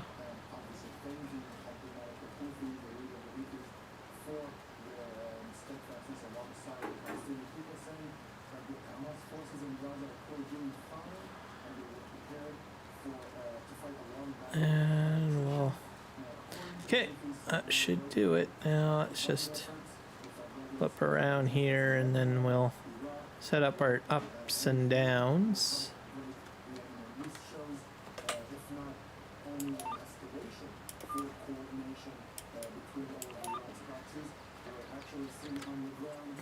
Auto detect. There we go.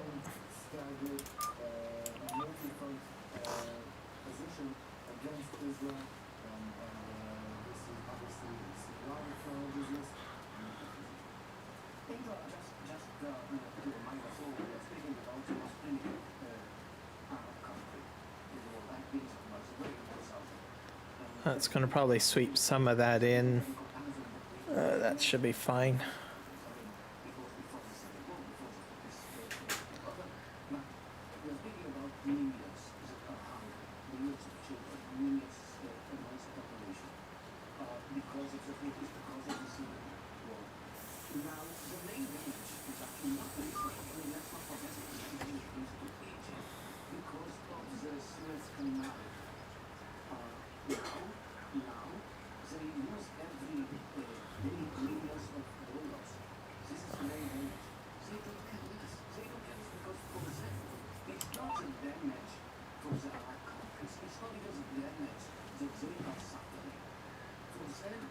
Should be very interesting, I think, the way that I'm going to windrow this field, I think.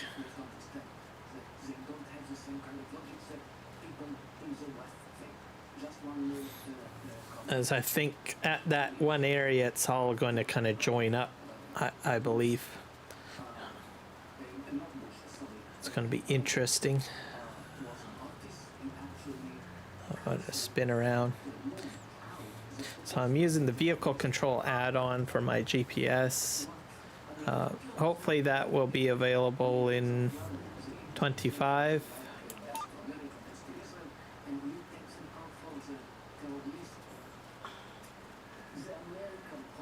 Oh, looks like I'm missing a bit. Probably have to, let's just bring that down to 14, I guess.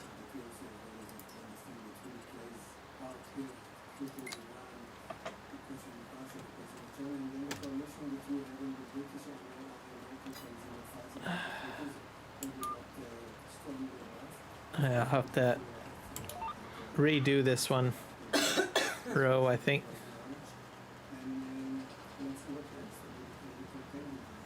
I'm going to do a bit of overlap, I think, for the most part.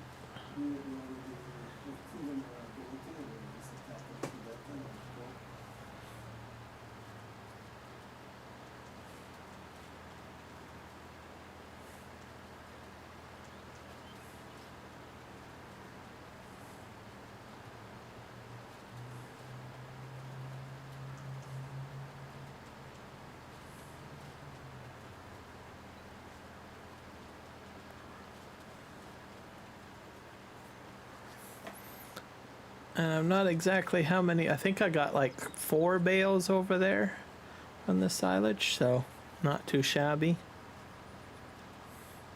So that's what, 200,000 liters of product, pretty much. In case anyone is wondering.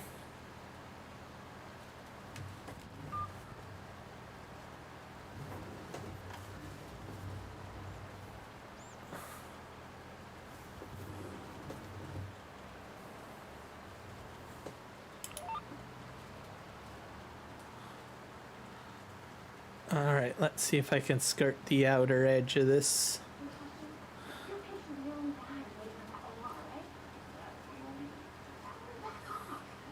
Keep everything managed quite nicely. It should work, considering the fact that I had reduced the edging.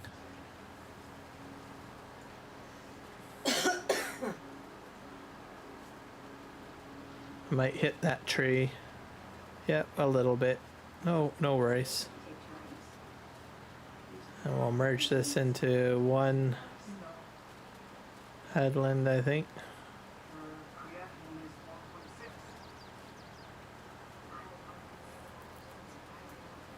That little bit at the end will be off a bit, I think. I'm not sure if I'll be able to sweep it in. Probably won't be able to. So I might actually divert a bit like this.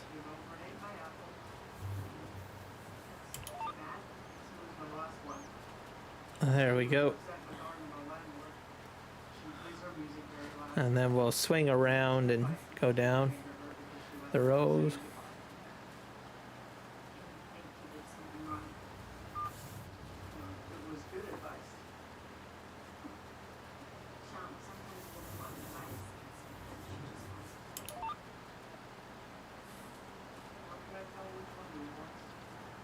There.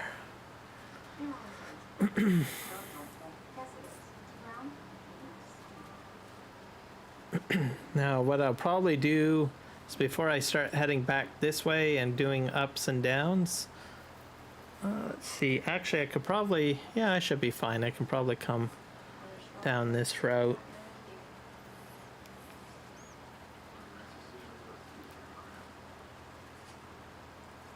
Should be okay. And then once I make it to the end, I can do the little bit at the end there.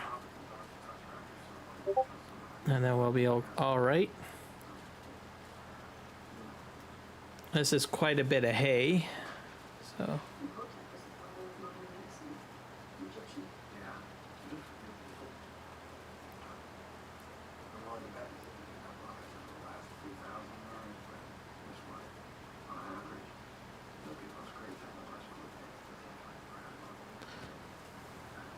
I think what I'll do, I'll come out here.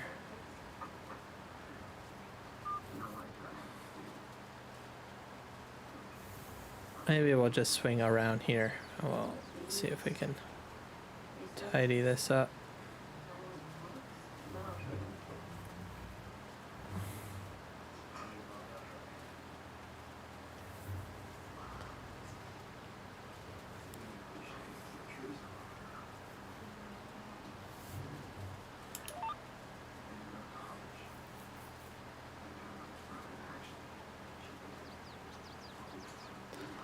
Needs to be refilled, so I will have to refill the planter, I think.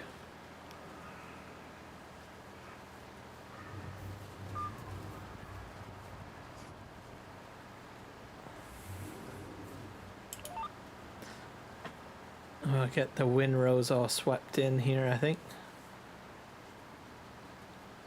I think I did it right on.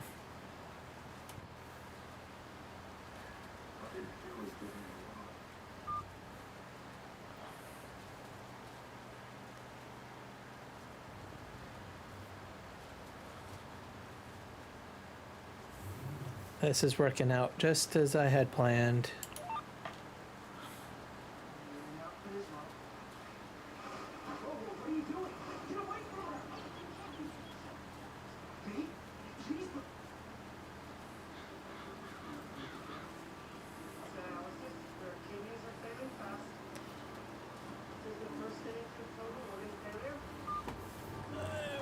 Swing this way.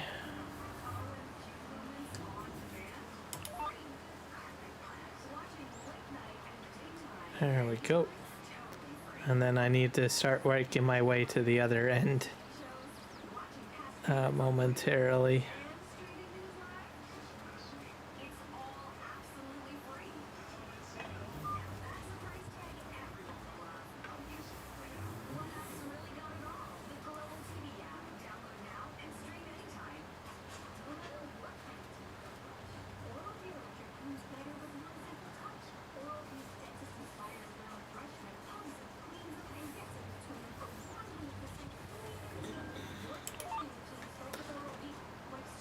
And then I'll just work my way back down this way and we'll be good. We'll be able to take this to the car wash and park it, which should be good. We'll have to check on that seeder too, because he is out of seeds, folks.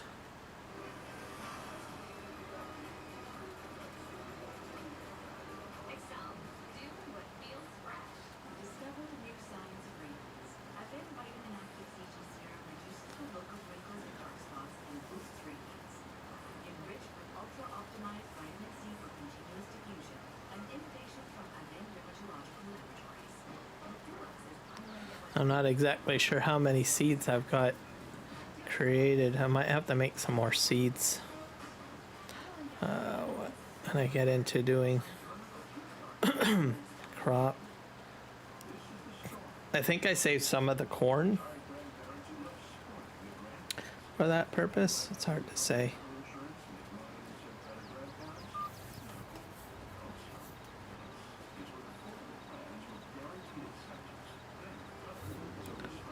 And away we go. All right, now this will be the last pass before we have to consider doing the baling.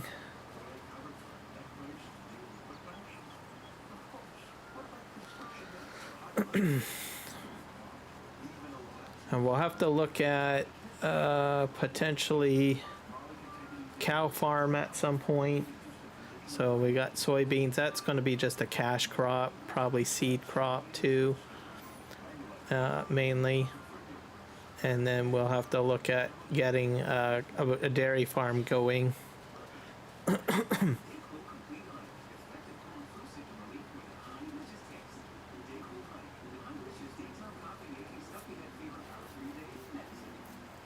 At the moment, we're making most of our money off of pretty much silage.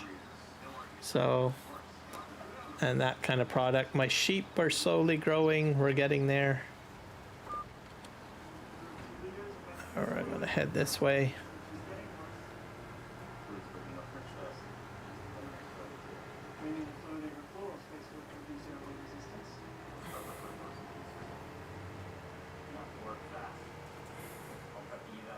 And then we also got to buy a cotton harvester to do the cotton over here. And we'll need also a means to pick up the cotton bales too. So we'll have some major crash crops basically. So I'll dump that there. And we'll hook this up to probably a bale pickup trailer, because that's what he will be doing next. And we'll get over to the cedar and get him going. I'll try this over here. So we're in the month of November now.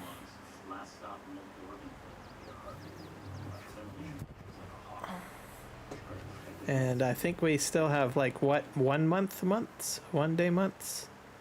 So I probably want to get all of the seeding done this episode, or else I might have some weeds growing and it'll be just a bit of a mess. I think we're into the summer months on this map. Nitrogen is fairly low, but that's okay.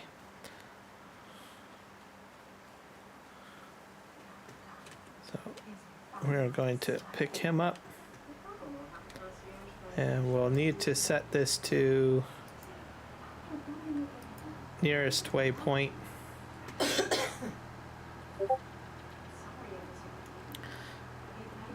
It looks like it's not doing any fertilizing for this particular crop. So I don't think you have soybeans. I don't think needs fertilizing. So it's just seeds. So definitely a cash crop, because then you don't have to spread fertilizer. So bonus.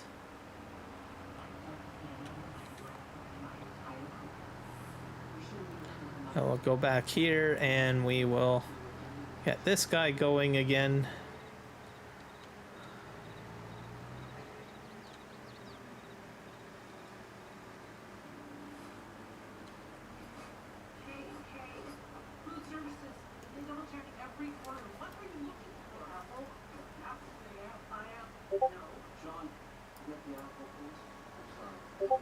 He's gonna spread his wings and fly.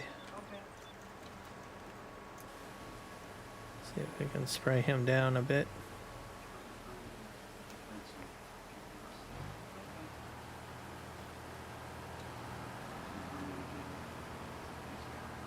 The paint's coming off a little bit.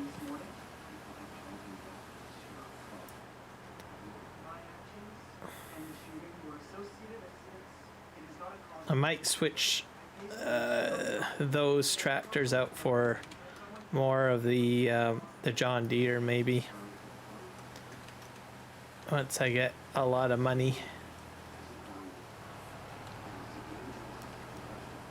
The paint seems to chip off of these too easily. All right, let's go ahead and bale.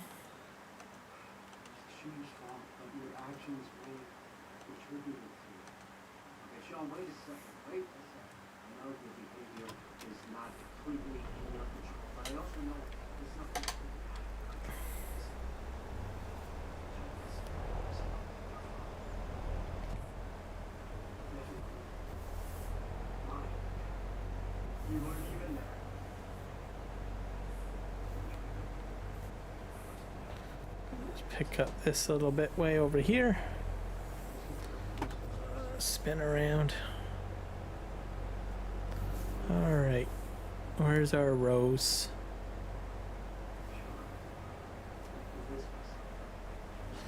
I think there was a little bit of product over here somewhere. Right here. I'll pick that up.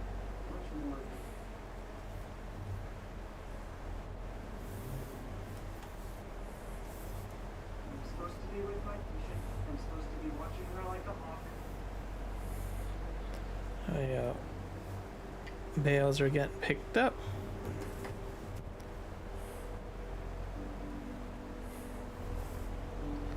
Off we go!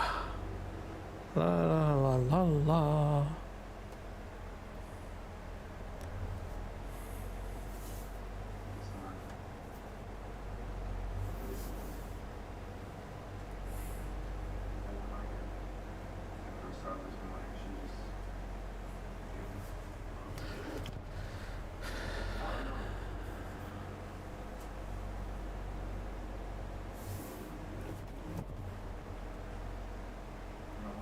Let's go this way.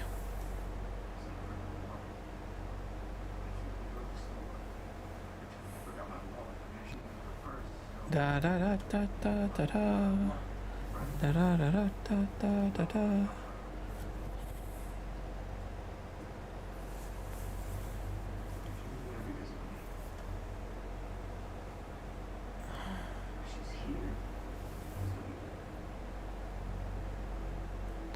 And we're gonna spin this way.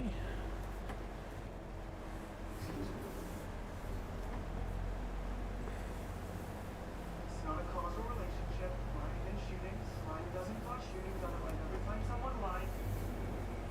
Her pulse pressure is now. What is her name? She's dying. They feel like this. She's dying.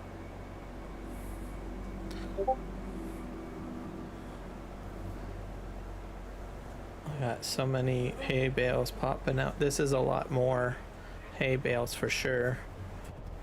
So I'll go this way.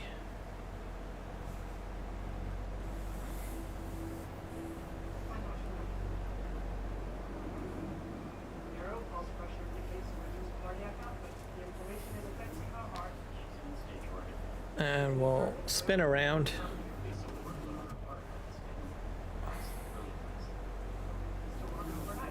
Here we go. And we'll jump in here. Da da da da da da da da da da da da da.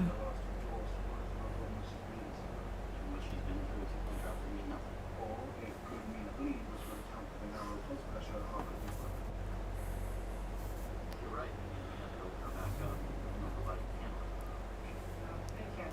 Treating heart failure with aortic valve is also a simple procedure. Sometimes diagnosed based on this procedure is simple. If I'm right, could be normal blood function. This goes a lot quicker because of the tractor that I'm using, and I think also the baler as well. So it's a Mark Thor baler. Another mod that I would like to see reach Farming Simulator 25. So we'll just have to see.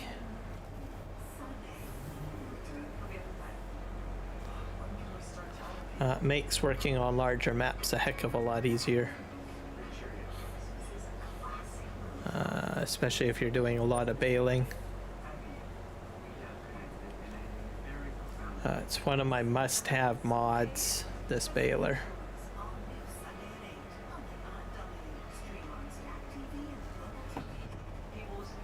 Alright, let's just spin around here.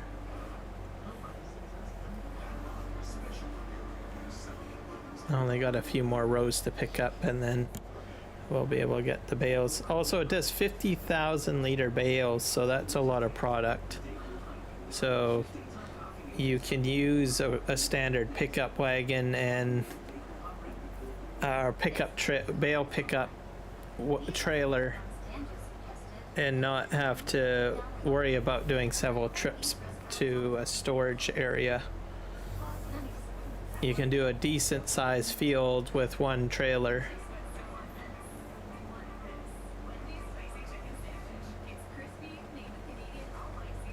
But just something for you guys to be aware of.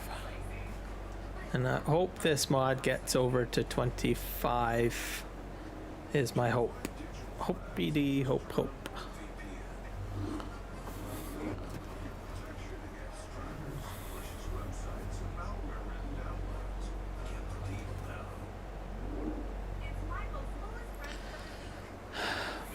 Oh.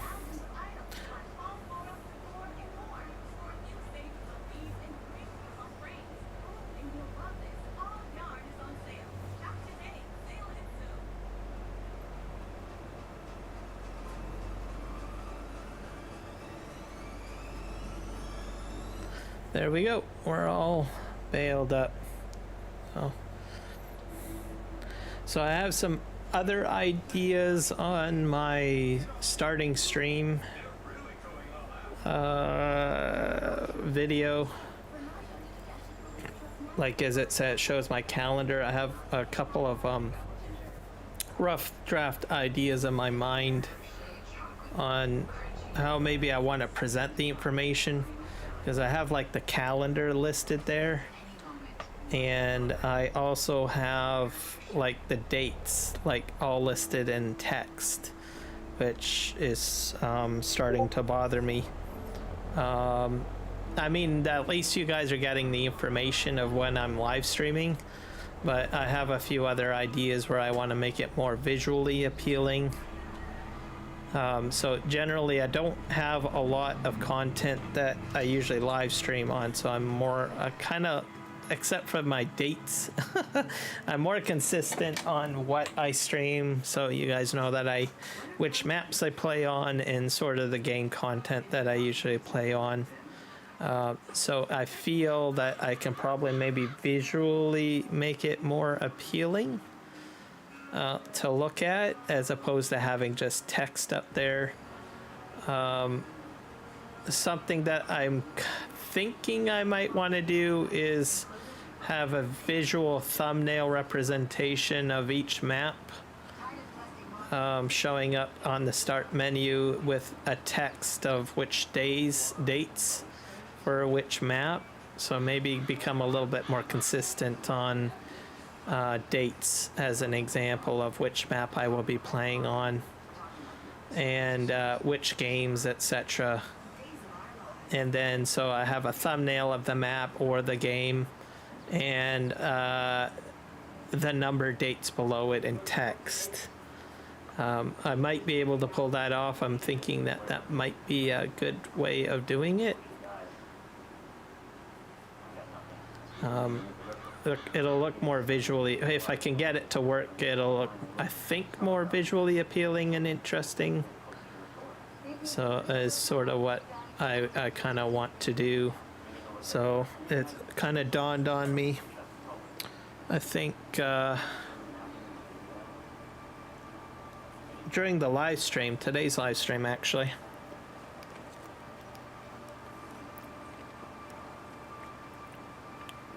But the block of text, I got so much blocky text on there, I don't quite like that. So I'm going to try to put more images in. So I came up with that idea because, well, as you know, I have the advertisement at the beginning of the stream, which shows some visuals. I had it with World of Warcraft and then Farming Simulator 25. And then because already War Within has released, I removed the Warcraft content out of there. And now it's all Farming Simulator 25 release information. And I like the layout of it, and I thought, well, how can I incorporate that concept into other parts of my live stream?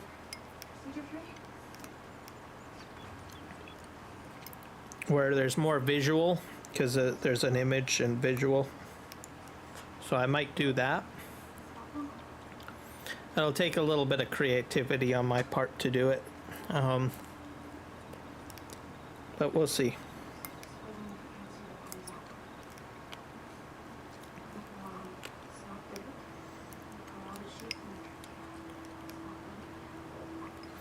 And see, I constantly like revising the way things look and bettering it. I'm building my own material on my own, so I'm not like going out and getting like I don't know, streaming packs and stuff like that. I'm not doing anything like that. Kind of learning how to use the tools that I have to build my own visual layout, which takes time for me to do and learn.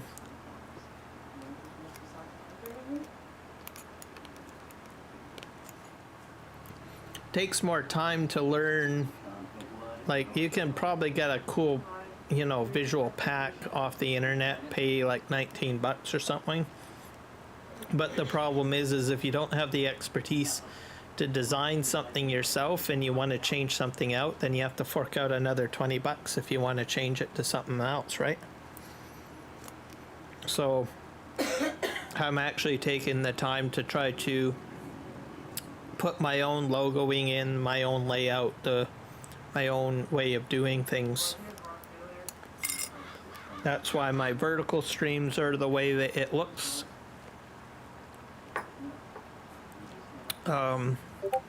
The vertical probably needs a visual upgrade. The horizontal is coming out, is looking quite nice. Especially since I turned down all that green. I mean, the green wasn't too bad, but I think softening it up with more of the what do you call it, the white mist as opposed to the green mist. I think it's done a lot better, but my vertical still needs to be updated. I think the text needs to be softened. There's just way too much white, flashing white on that. So people probably have a hard time reading what it says. I mean, some of the words are fine, I guess, but I think I have to soften that up, like change the text color to something else on the vertical.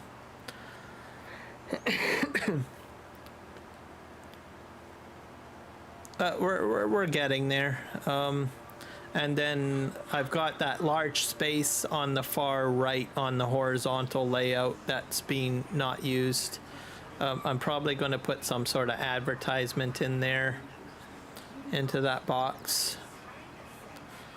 Because I have had Juan from the 3J say, well, you should just blow up your gameplay, but I was like, I don't know about that.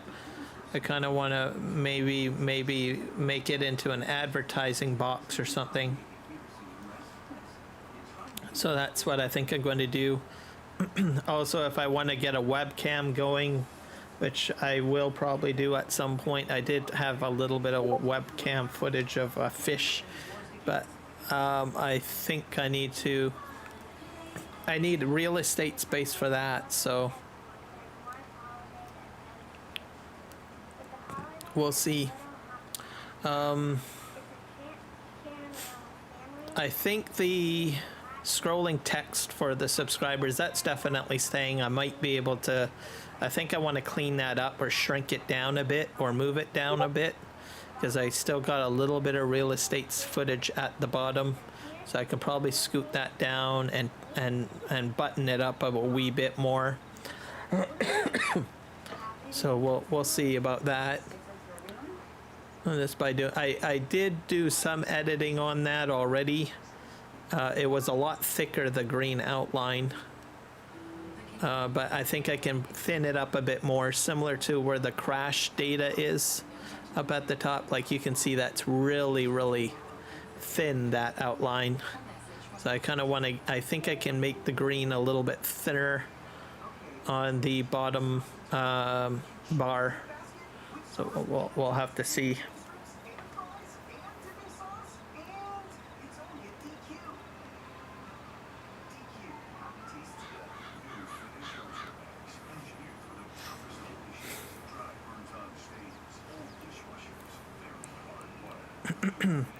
And then the the closing credit page, those probably need to be updated as well at some point. It's not too bad. The end credit scene is not too shabby. It seems to do quite well. It thanks everybody that contributes to helping out with my live streams and stuff like that, and also those that have followed or subscribed. At some point I gotta get the kick people in there, but I noticed that it doesn't seem to keep a list of people that have followed. It tells me a little bit of information, but not history of information. So I gotta figure that out.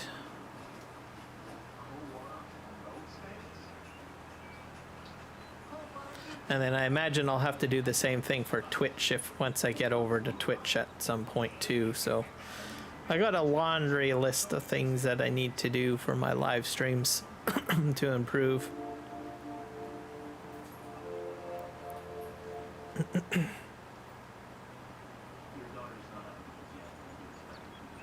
And Kick definitely needs upgrades. I need to put a banner up there. I need to put a streaming schedule up there. Twitch is similar too. There's like a whole plethora of things that you have to fill out to talk about a bit about who you are and your channel. YouTube has some of that stuff, but it's not so heavy. So it's a little bit more forgiving on there. I mean, you've got your community page and about, and that's about it. You can kind of set it and forget it. And most of those areas on YouTube are kind of hidden. So most people, if they see a channel, they don't really go into the about area. They just jump right into watching your videos, which is a different setup than compared to Twitch and Kick, where Twitch and Kick, you're kind of like presenting more of the text information and stuff like that in front of your viewers as opposed to your actual content. So it works a little bit different on Kick and Twitch, as I noticed, of how information is presented. So as a YouTube content creator, you're a little bit more you're forgiving. You can have like your about area and your community page maybe a little out of date, because most people don't go directly to that information. They just jump into watching videos, right? So usage is different.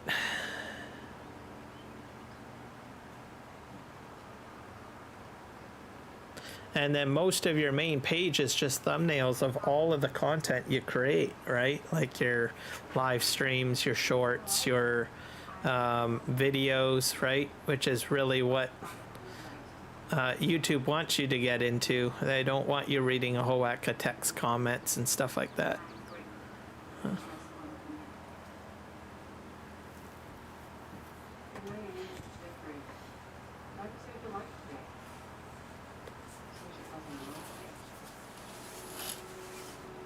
All right, I am getting thirsty, folks, so I'm gonna just leave this guy here going. I'm gonna just jump over to break, and because I've been doing a lot of talking this live stream, and we'll freshen up a wee bit. So like I said, some live streams I'm just a chatterbox, and then other live streams I was like, I'm not such a chatterbox.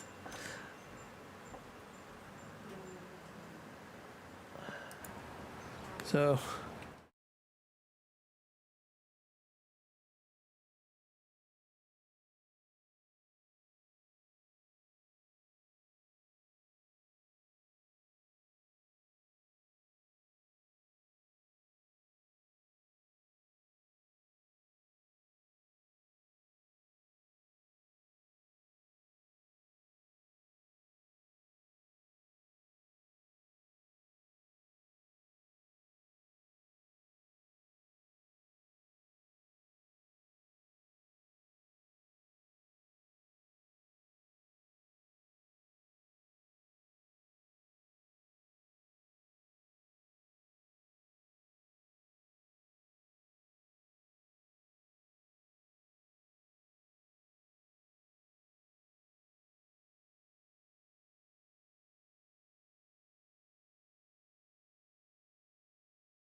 All right, folks, we're back. I got some Coca-Cola with some ice in it. So, and I ate down a hot dog. I got a second hot dog here too, but we'll leave that for a wee bit. I'm mainly thirsty.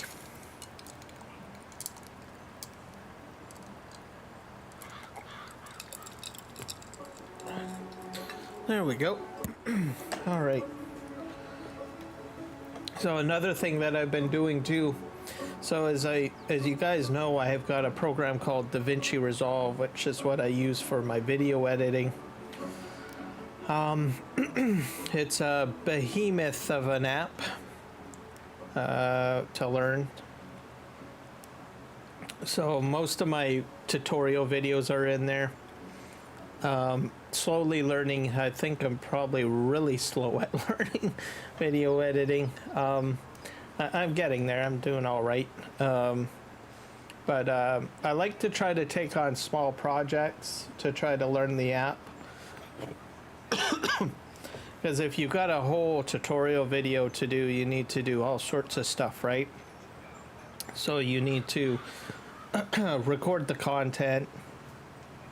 You need an action plan in that content of what you want to do, like what you want to educate your viewers with, right? So whether that's courseplay, auto drive, or how do you run a seeder in Farming Simulator 22 or something like that, right?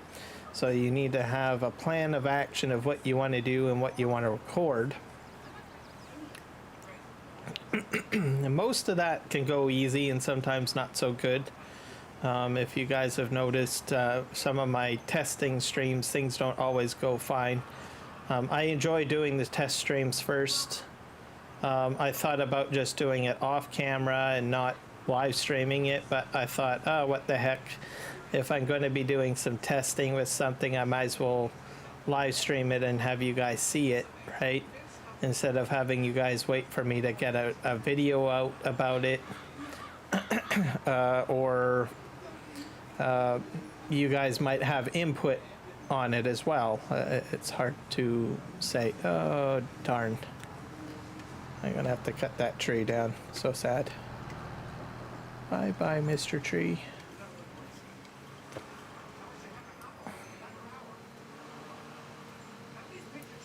There we go. Let's continue. Oh no, dang. Anyways, he's fine. I think he'll be fine this time around.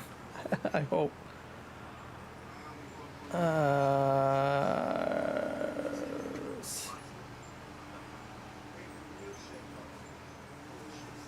He's gonna keep on hitting these trees a little bit.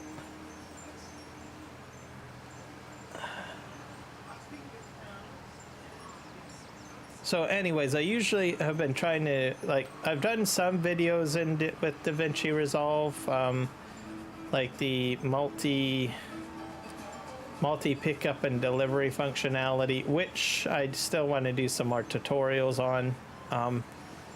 I was hoping to do some more recording and stuff, but so much stuff going on right now. I just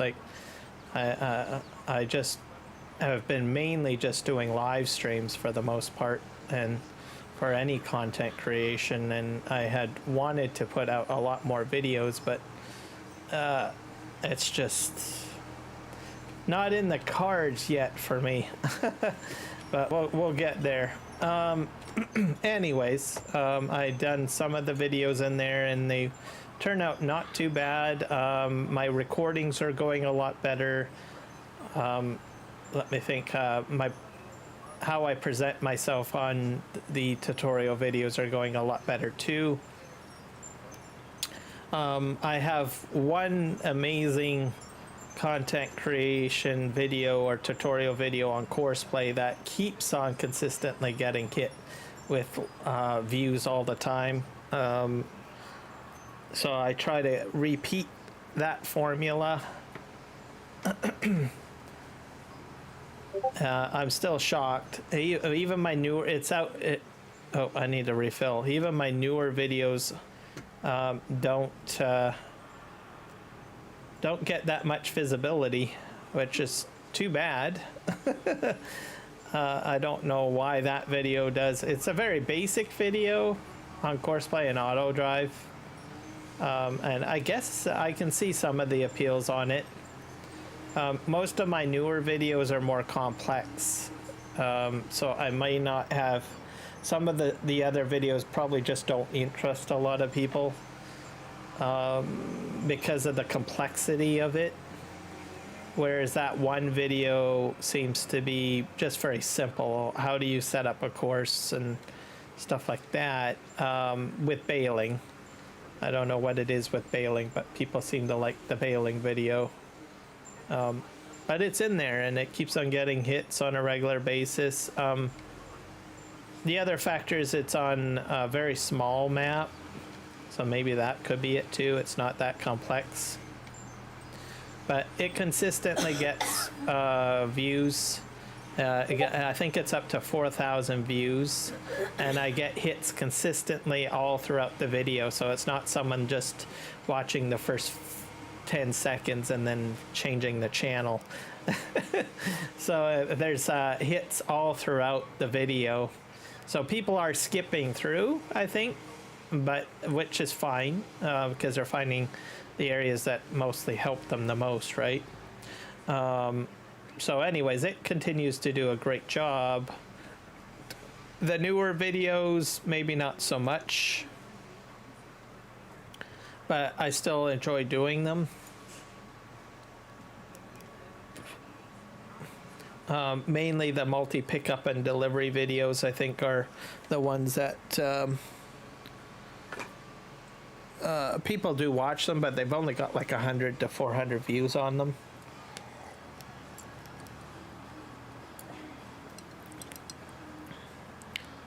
But I think it's because it's a functionality that most people don't know about. There's only one major content creator that has ever broached the topic, which is Disturbed Simulations. Yeah, he's the one that I actually picked up the idea from, and I thought, well, this is really cool. Why don't we have more videos on it, right? Even I'm not sure how many views he's gotten on that video.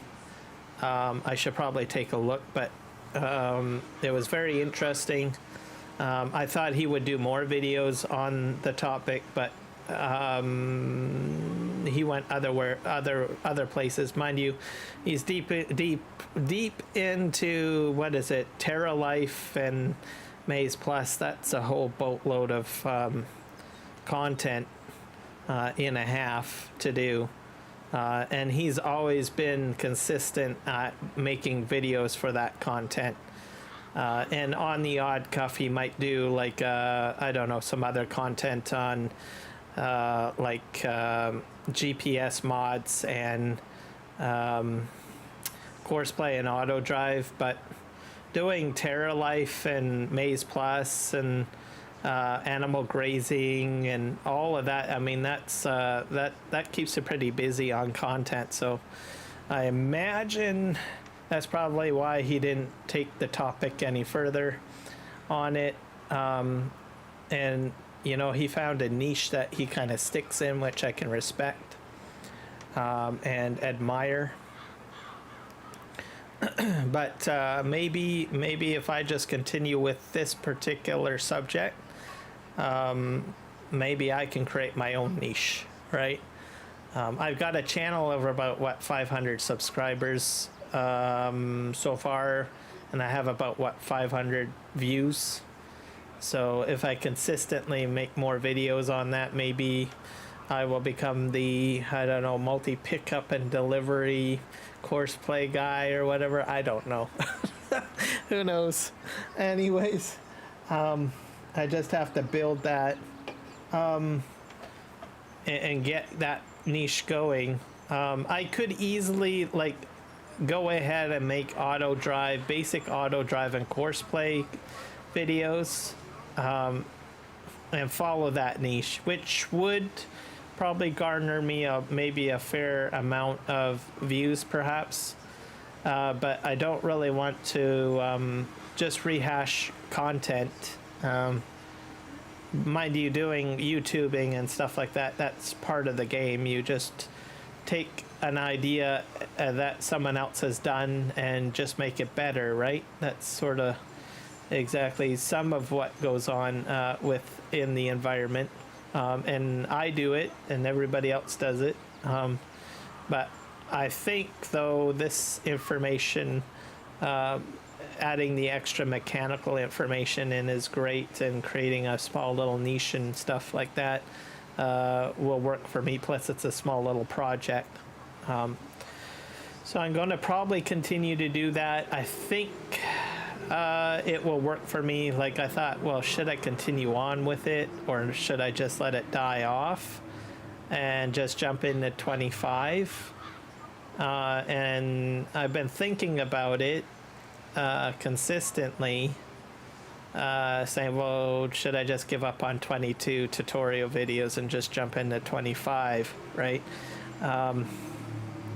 But lately, I've been thinking, no, I think I'll probably continue. For one, most of my testing is on PV Canyon Crossing. So I have a feeling I'll be still playing PV Canyon Crossing on Farming Simulator 22 till the cows come home. Literally, there's just so much to do on there. So I think I'm going to be busy over there. And with the fact that that's the case, I probably might do some more videos, tutorial videos for that. And plus, I do all my testing on that map for the multi-pickup and delivery functionality. So I think I'll stick with it. The other thing that I'm going to mention is that I don't think there's a lot of people going to jump on 25 right away, but I think there's still a lot of people going to stick with 22. Like, I did a search for like Farming Simulator 19. There's still content coming out for Farming Simulator 19, which is the game that came out before 22. And I'm like, well, if people are still watching that kind of content and not the latest game, then there's still a niche to continue on with Farming Simulator 22 content. So I'll probably just continue doing what I do. I'm not sure how I'm going to organize the YouTube channel. Like, I will be live streaming 25, of course. Like, am I going to have to like create a new playlist with just all Farming Simulator 22, or rename my playlists to distinguish between Farming Simulator 22 and Farming Simulator 25? I have a feeling I might have to do that. I might look at other channels like Aussie Gaming, Farmer Cop, just to see what they did with all their older content for playlists, and see how it looks. Like, did they put it in separate playlists, or how did they do it? Never really thought about that, because my streaming career just started in this one game. So yeah, World of Warcraft, not a problem. I just have one playlist for World of Warcraft, because I don't do any tutorial videos for World of Warcraft. I just live stream and talk, right? But Farming Simulator, I like doing tutorials.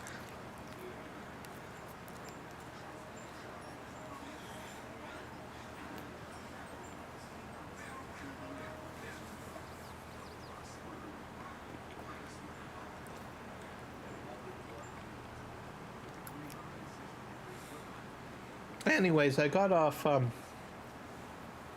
topic. I started off with DaVinci Resolve and went down this other roadway.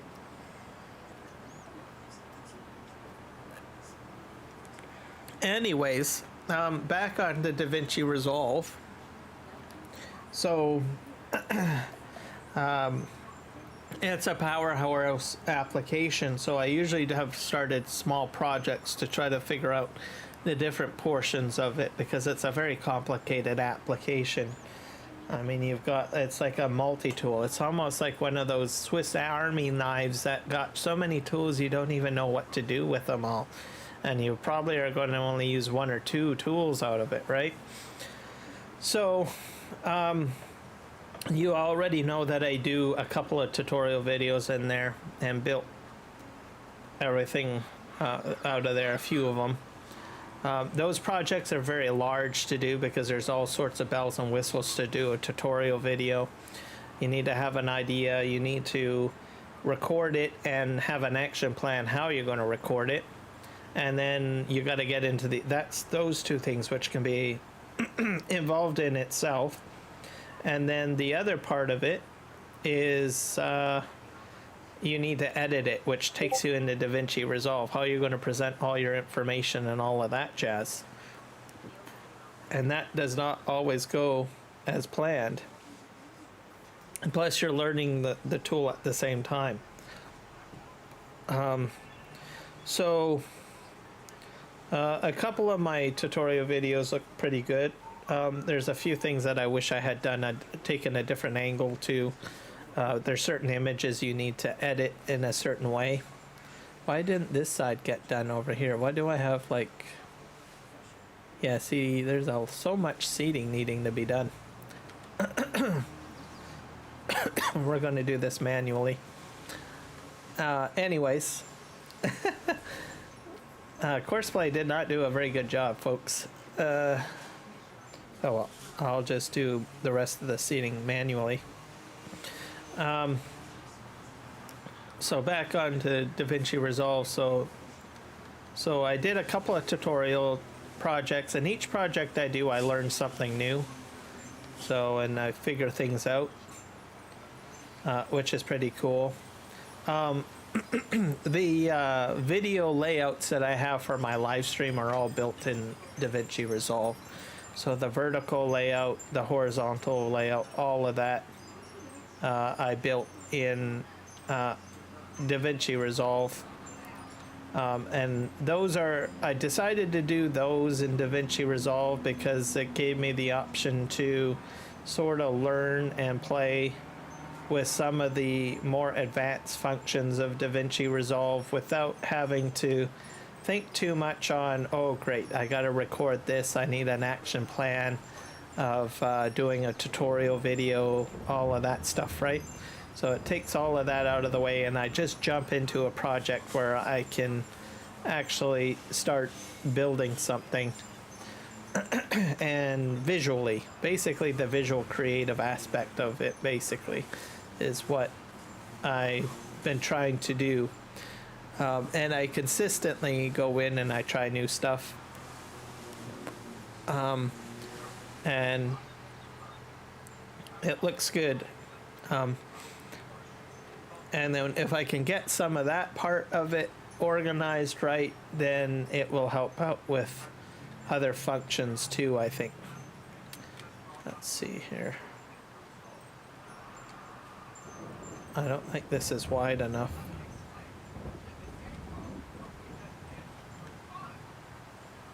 I might have to come back down this way.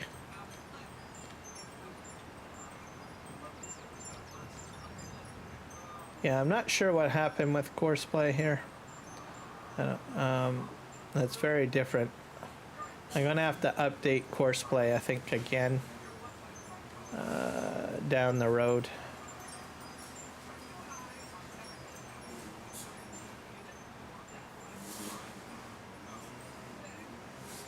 So I did some small projects, and I built the layouts, and I learned a lot from that. I learned that you can't just like basically save or deliver a video file in QuickTime or MP4 and then try to throw it up as a live stream.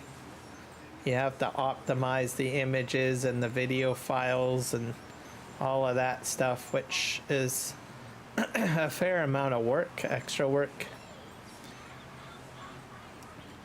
Because my initial video files that I had used for the live streams, everything was just awful. But I slowly eventually learned how to, you know, optimize it and make it more visually appealing, I guess.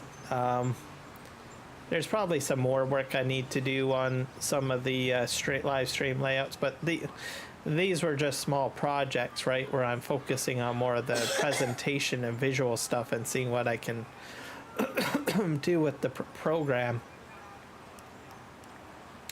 And then I can, what I do learn, I can incorporate into the tutorial videos later on if I want to. But last couple of days I've been trying to do thumbnails inside DaVinci Resolve, which you can do.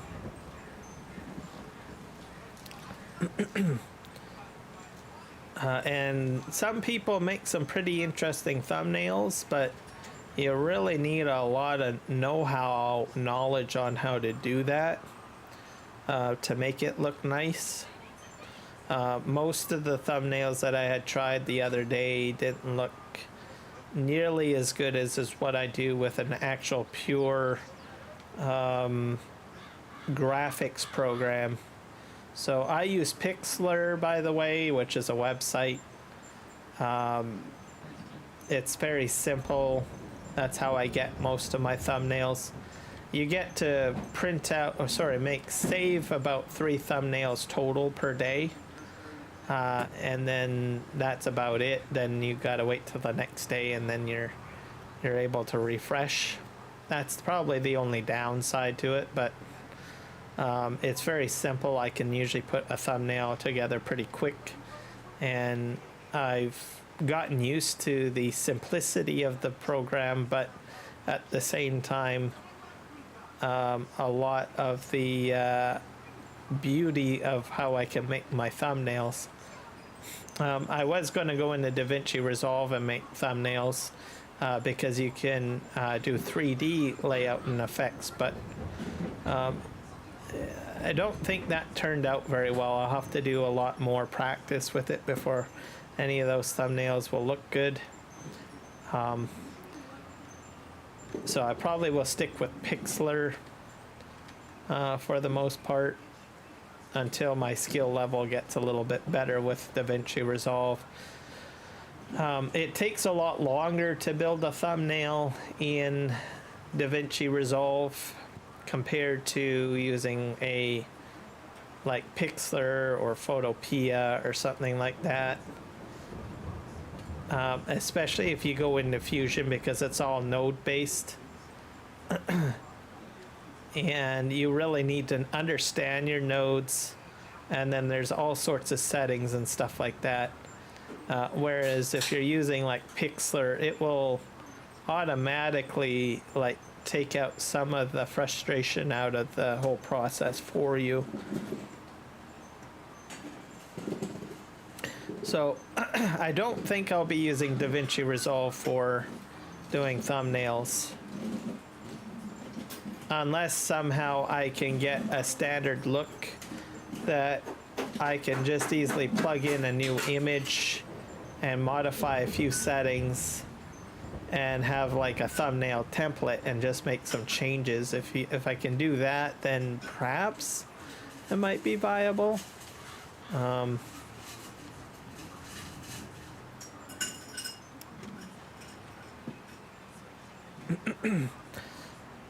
But I don't think I'll be using DaVinci Resolve for thumbnails on a regular basis. I'll just keep it for video editing.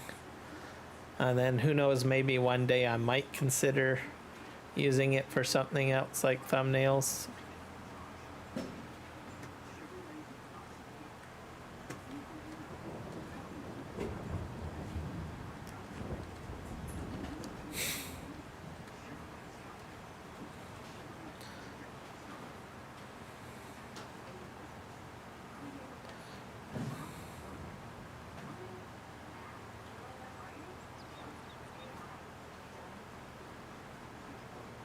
And I've watched some tutorial videos too, and you know, they make it look so easy in those tutorial videos, and then you're like, mine doesn't look anything like that.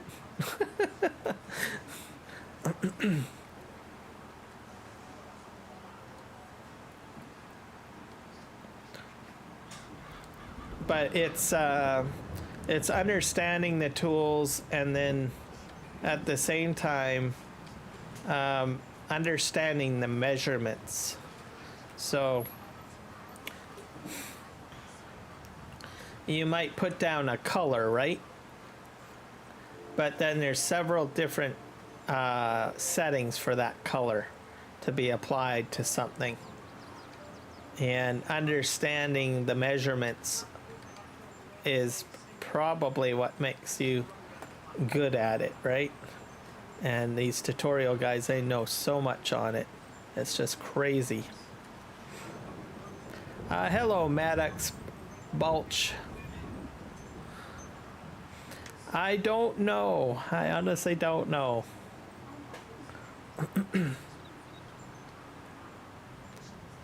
I think I'm into overtime at the moment. So I usually live stream between, let me think here, 1 and 5 p.m. It's almost 7 o'clock, so I'm probably outside of my regular streaming schedule time. I'm into overtime already.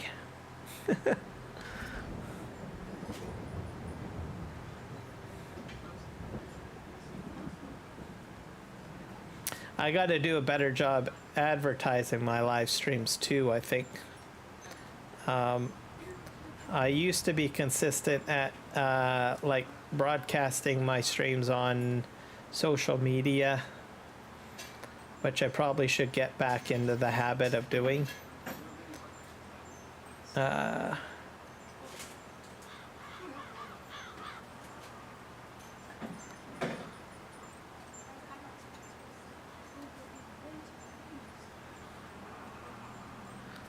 Yep, for sure. I appreciate it.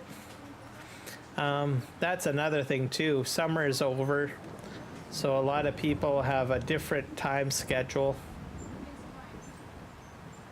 But have a good evening, and perhaps we'll see you in the next one.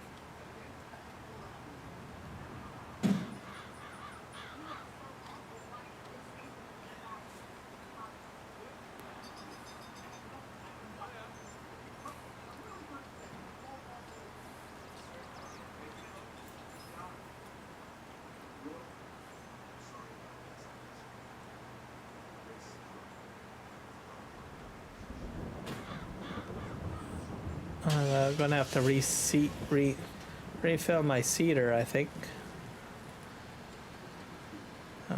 to 24%.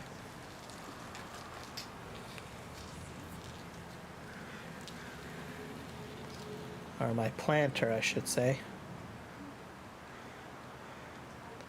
And then we'll have to do some rolling, which we'll probably do on the next episode, perhaps.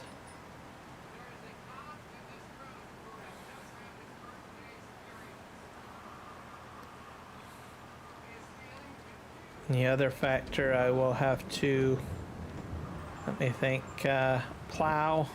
I have a feeling I have to do plowing again.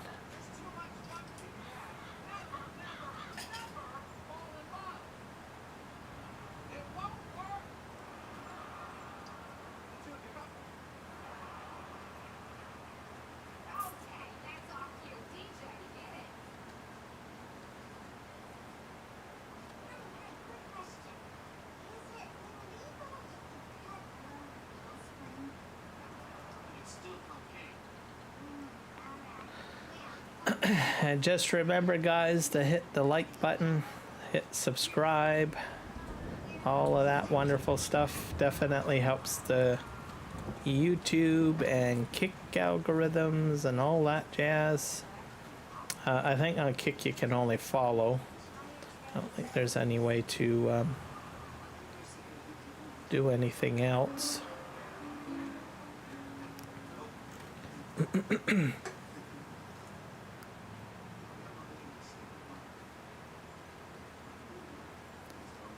13% on seed.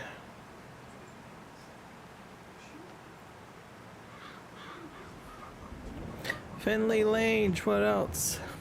What cedar is it and what are you planting? Well, I'm planting soybean at the moment.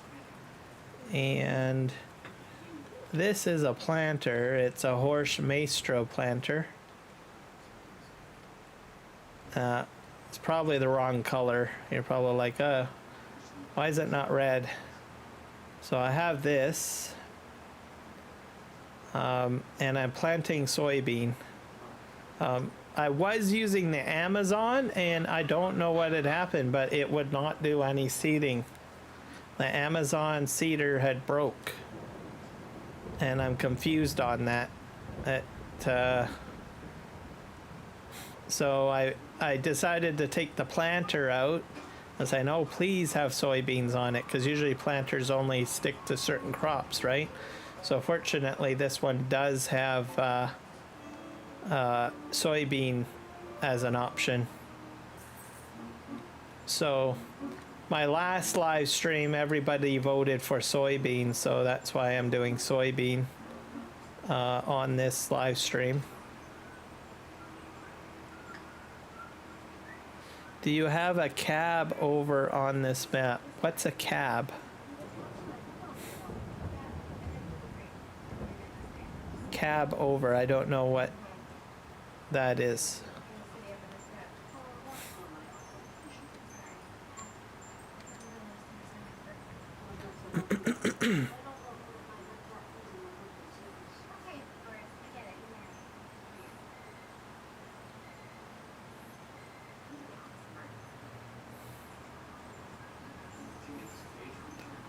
Uh, 2% seed left.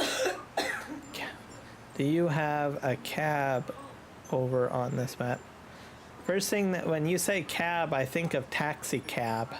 So I do not have a taxi cab. You have a truck cab over on this map. I do have a truck. Yes, I do have a truck. Need a truck is parked over here. I have to fill my cedar, by the way. I'll show you the truck in a moment once I fill this up. Let's go get our seeds in here. I'll show you the truck in a moment. Ooh.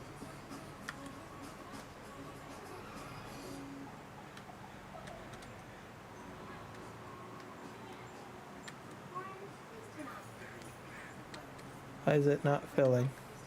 Am I out of seed? I could be out of seed already. Fertilizers, herbicide, seed.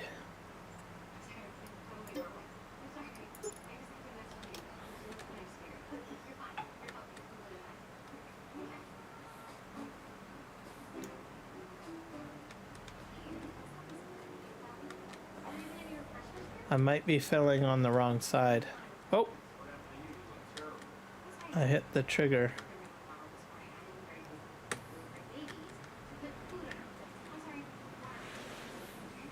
Semi truck cab over. Yep, I have a semi. I think I parked it over here.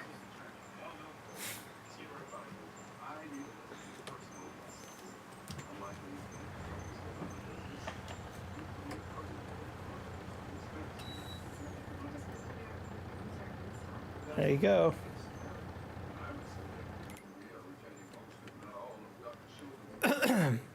That's my truck.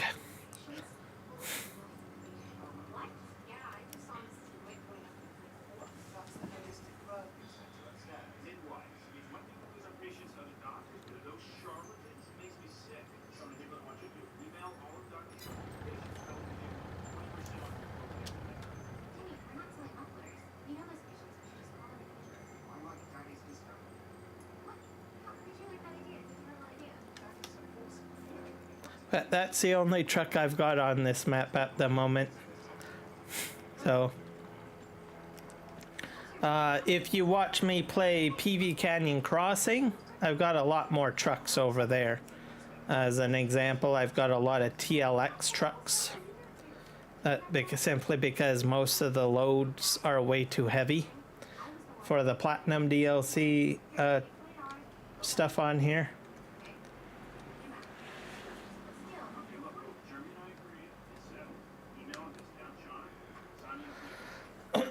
So, but I don't need a lot of trucks on this map because I'm not doing a lot of productions. Also, I'm not doing any logging on this map either. Yeah, so you gotta watch my PV Canyon Crossing live streams. That's where all the big stuff is. So this is all flat land. You don't really need a lot of heavy trucks here.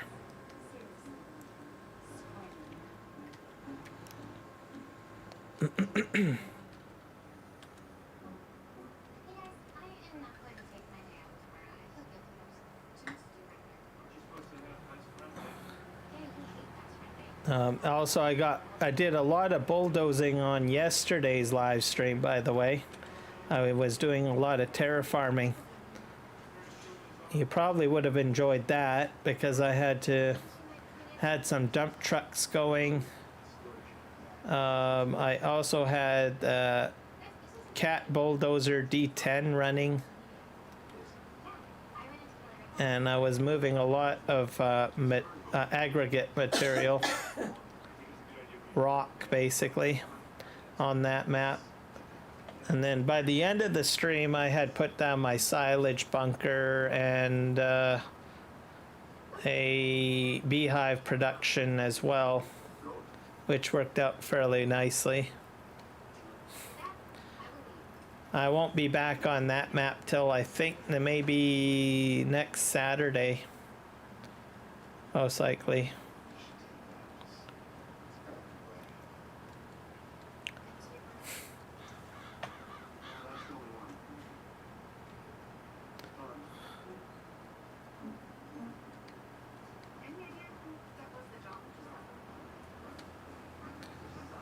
And then we'll finish up what we have to do, I guess. Yeah. Well, they do beehives, I think, most likely. Get that going. And more logging. I do have to upgrade, I think, some of my logging equipment. I do want to put a big giant logging crane down at some point. I'm a little bit tight on cash because I do have to save money for forage harvester because everybody voted for me to turn the cornfield into silage, so I'll have to get a chopper.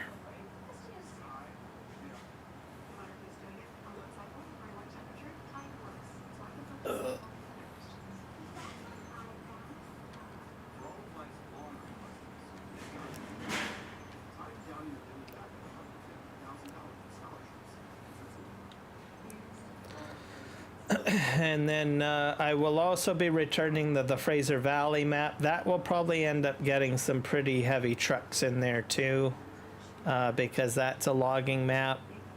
Right now I don't think I'll have any trucks earlier on, simply because I'm planting mainly trees.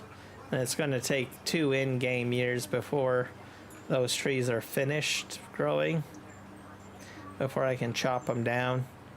That map I will also have to do something else, I think. There, we're done seeding. I have to plant my grass. Apparently the one field I thought was planted with grass is not planted with grass. I did replace my seeder with another horse seeder. Somewhere around here. I think I'm gonna just start reorganizing my parking situation here.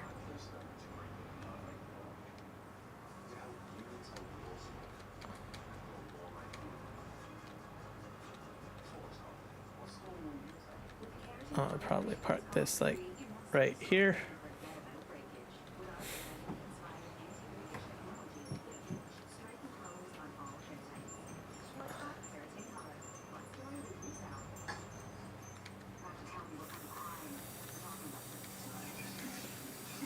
I'm just gonna, can I push this? I don't know if I can push this. I might have to reverse into it and try to pivot it out a wee bit.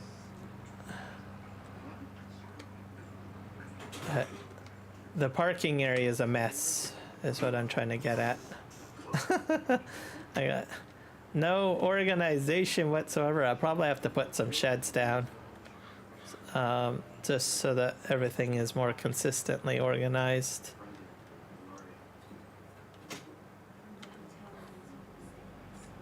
So we're just going to spin this around.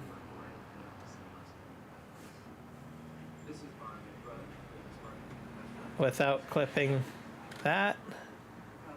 Let's reverse this up.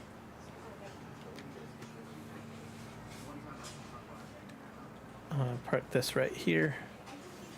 So yeah, that'll be the plan for those maps. And then once, once Farming Simulator 25 comes out, then that'll be a whole other kit and caboodle, I guess. All right. All right, let's go pick up our bales.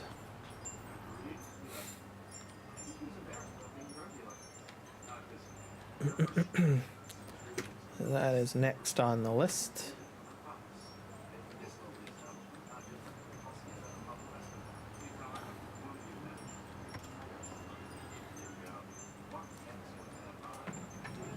And I got so much milk coming out, that's crazy.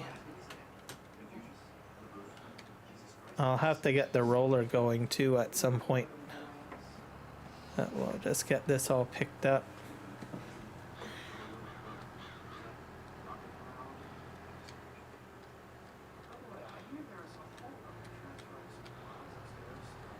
Grab that. So that's 100,000 liters. This is 150. And 200.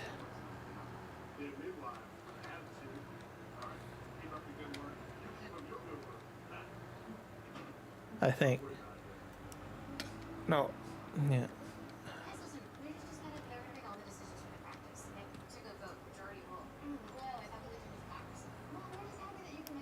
So 100, about 50,000 liter bales, basically.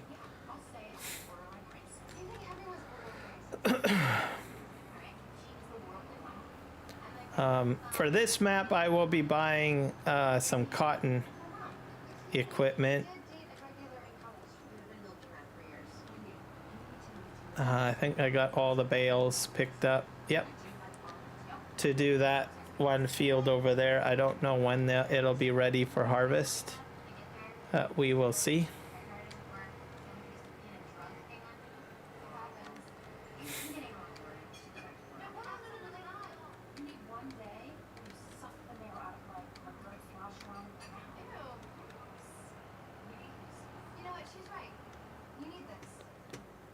All right, let's kick this out.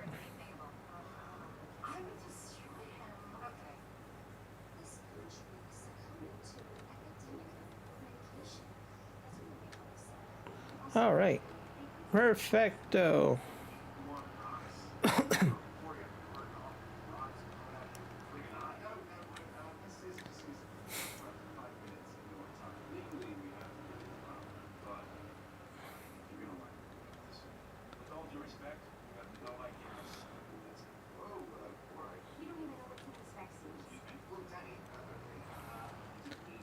I think what I'll do is I'll move these. I might get this guy set up on doing the rolling.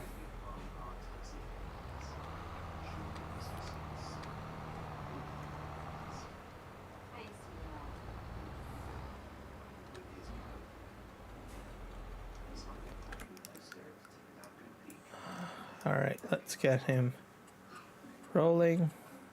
What if I told you it was 20% off?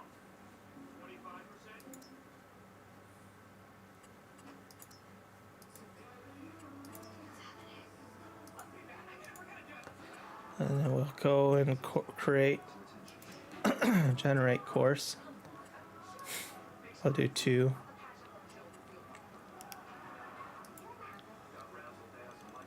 Generates the headlands only at the short edges of the field. Start work on center or in headlands. We'll do headlands first. Corners. Sharpen headland corners. On non-rounded headlands, add a headland turn.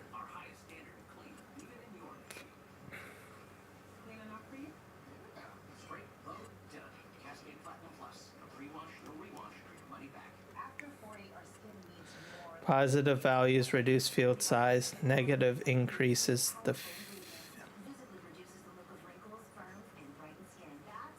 let's go in a negative, probably 4. That would be good.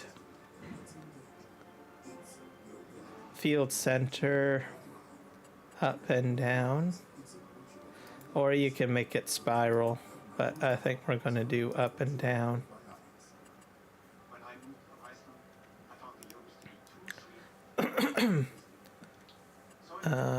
We're going to deactivate the island.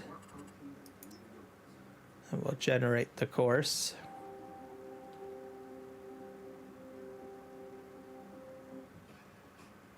So I think most of the course play stuff will probably be for half circles, stuff like that. And we'll start job.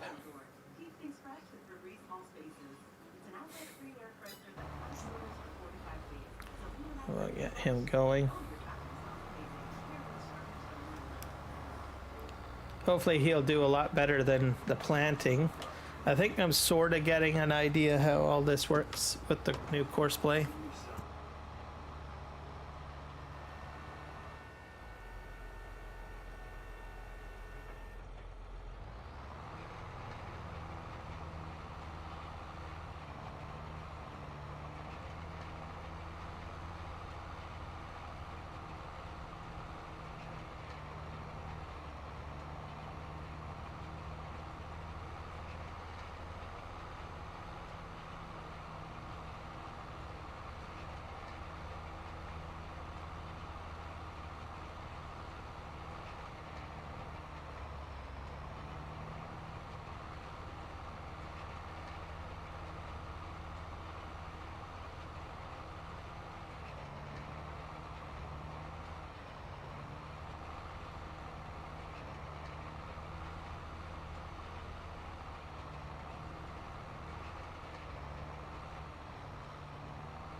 This guy's doing the edges a lot better than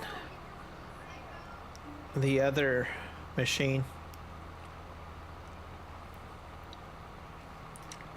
So I think we can trust him to do his job properly. So we will go back and start organizing our equipment a little bit more.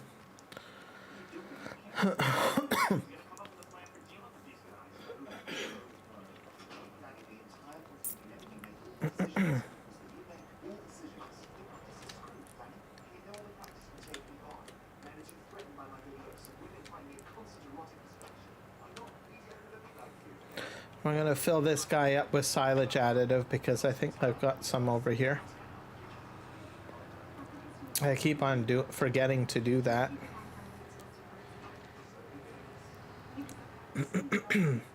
So I think it's over here. Unless it's seed treatment, then yeah, I think this might be it. Yep, it's silage additive. I've got 2 balers to fill up. So at least they'll be set to go.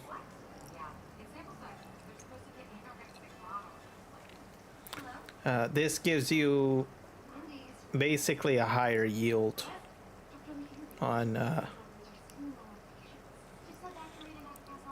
this stuff, or on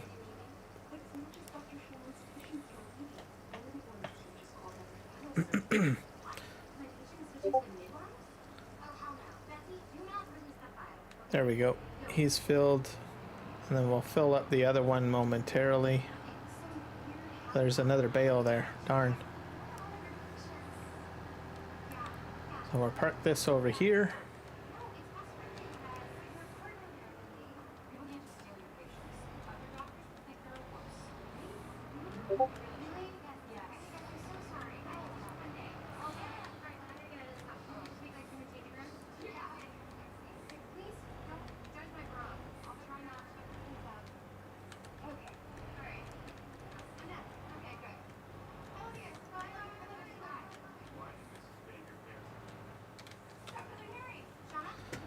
And then we'll move this one out of the way.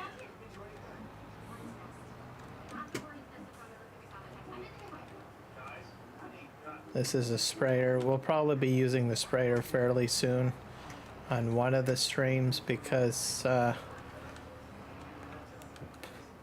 soybean field will get weeds on it. I know that for a fact, so.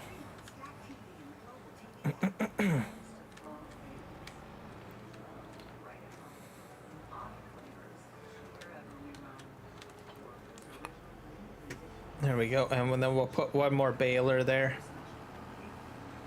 Probably the other one. This tractor will probably move. I'll go get that other trailer, actually. That's what I'm going to do. There's the other baler.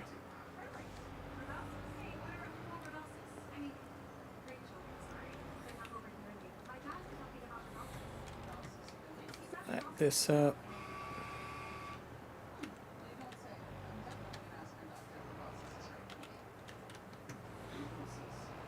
Move this out of the way. We'll move this other baler.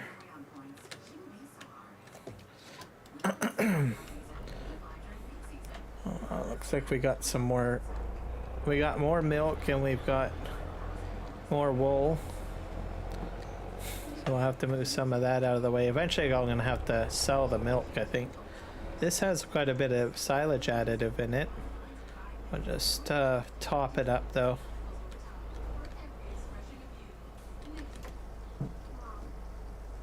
There we go.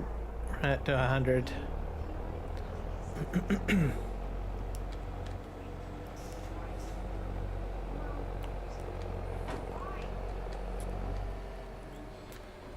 Park this next to the other baler.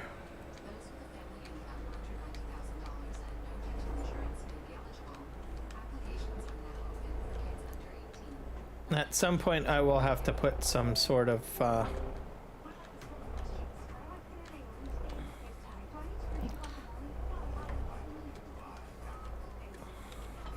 put that there.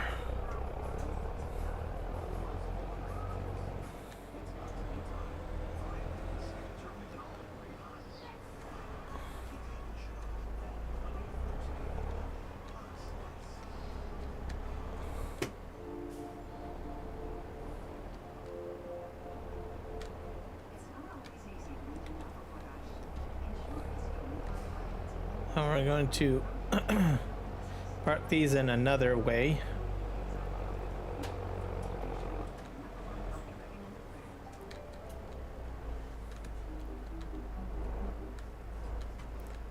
Something like this, I think.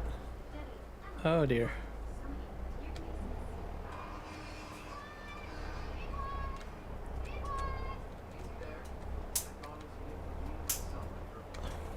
This is a very long roller. I think it's a grass roller. Not sure. I might have to sell it.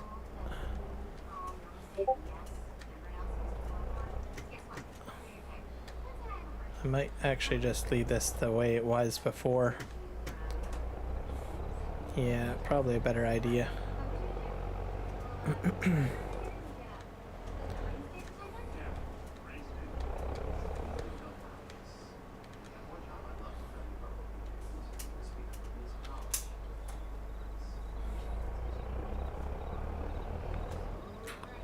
I'll park this over here.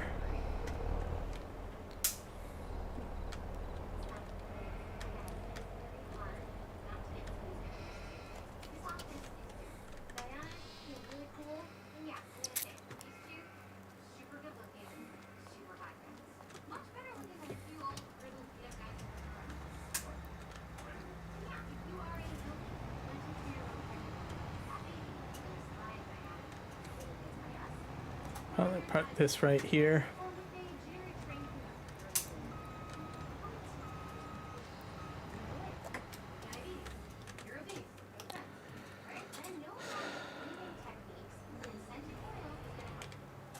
And we'll line this up a bit over here.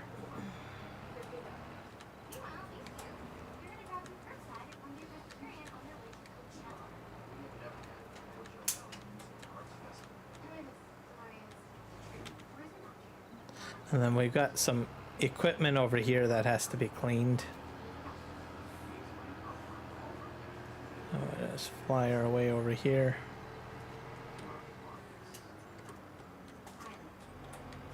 Yeah, I will take.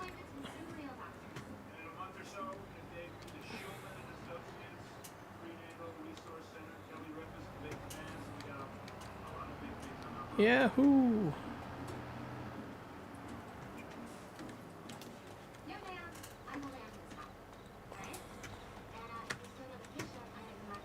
Clean that one up.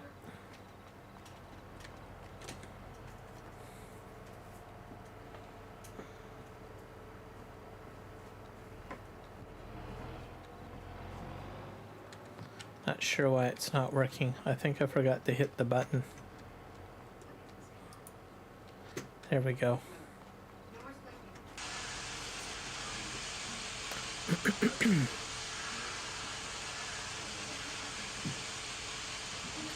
Oh, that's much better.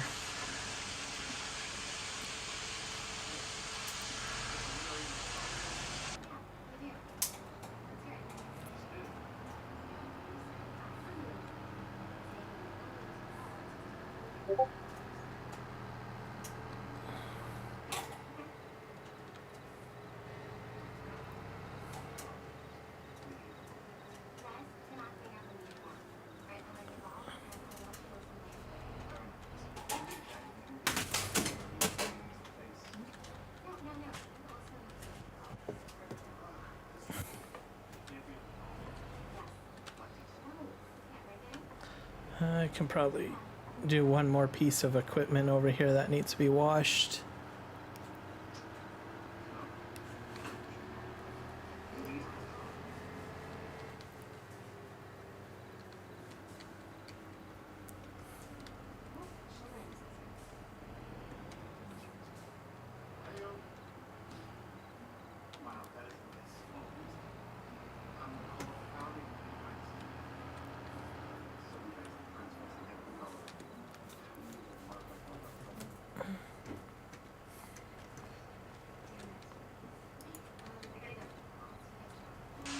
Doing a very nice job, that's for sure.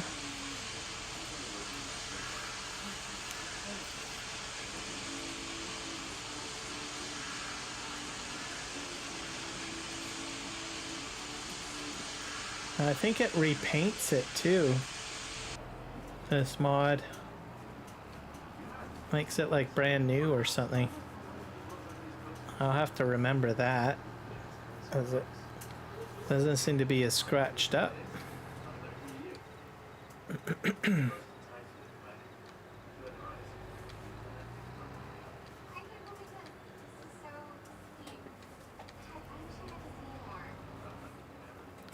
let's just wait here. I should probably maybe put that mod down somewhere else on another map of mine. If that's the case, because that would solve a lot of my problems.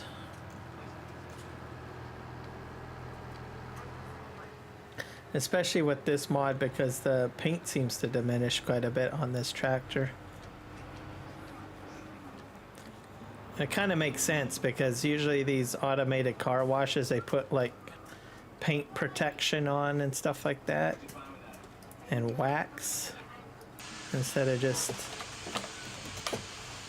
I don't know, taking a power washer to it. Does that make sense? Which can strip the paint off. Well,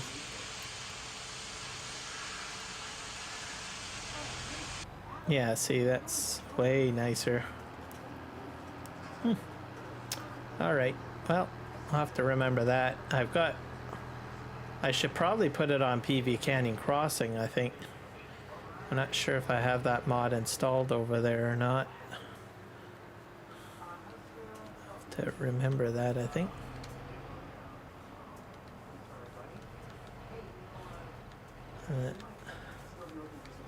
Because on that map I had sold a few tractors just because of the fact that the paint job looked so bad. Yeah, let's see if we can park some of these tractors over here.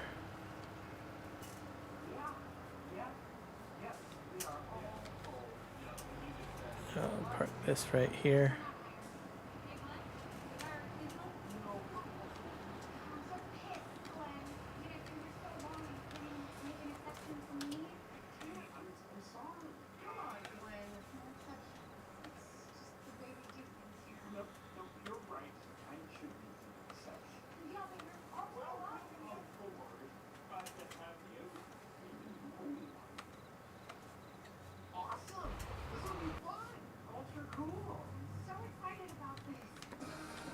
That's this one that I have to move forward.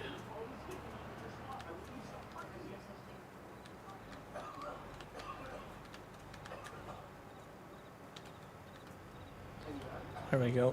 That makes the yard look a bit better.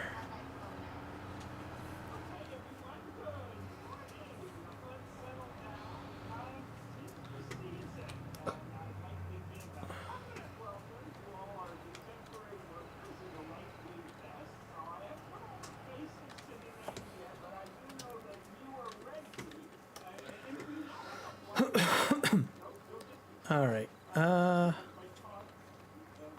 think that fell out of the spot. I might have ran into it by accident. Put that there. This one still needs to be filled up. Let's put that right there.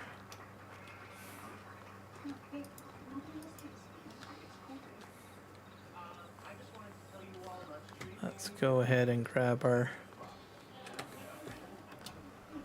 this guy. Move some milk around. It's because it's time to move some milk.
We're gonna go and Put this over here.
Lots of milk. Lots and lots of milk. We'll have to sell that milk at some point.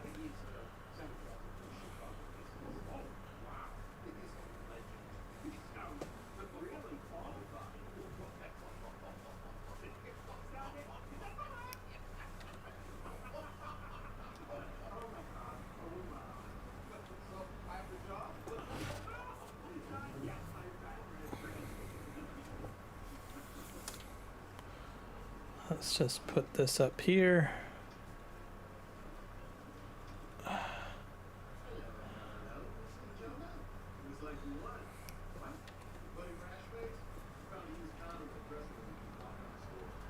We're going to pick up that other bale that's out here somewhere.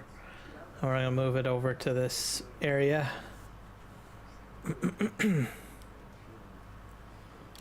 It should be fine. Here it is.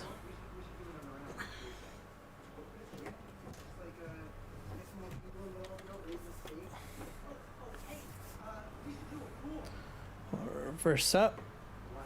Yeah, we'll unload back here somewhere. Probably put it in front of the sheep pen. As food. The milk sheep have plenty of food already, so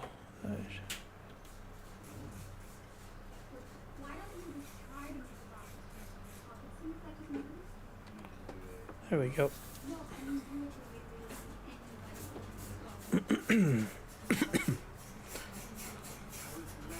I am back. I took a shower. Oh, well, welcome back.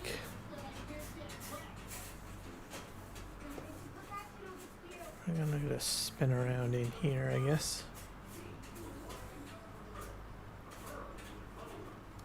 Where do I want to park this? I think probably right here.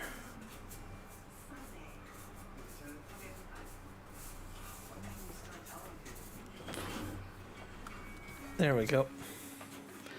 Oh, no worries. You don't have to apologize. I was mainly just organizing and washing my vehicles is what I was doing. I noticed that my car wash mod seems to repaint my equipment, which I didn't know it did. So they might have updated the mod or something like that, which is over here. It's like a drive-in car wash, and it'll clean it up. So that's cool, a free paint job and a free car wash. Huh. So I was not expecting that, so I probably will consistently drive my equipment through that, I guess, to keep it clean. and painted. And then we have a roller still out in the field doing his job. I'm just heading over. This is on PC.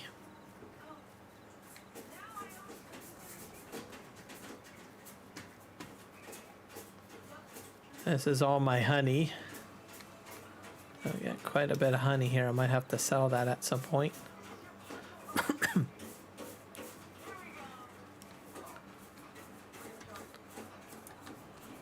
I got these. I guess I'll probably organize these a little bit better. Put that there.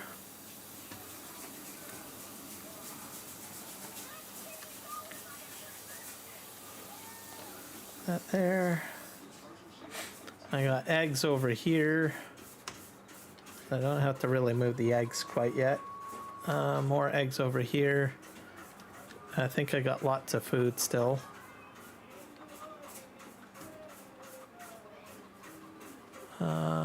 Some eggs here. I might actually see if I have to take some food to them. No, which one is better? PC or PlayStation 5?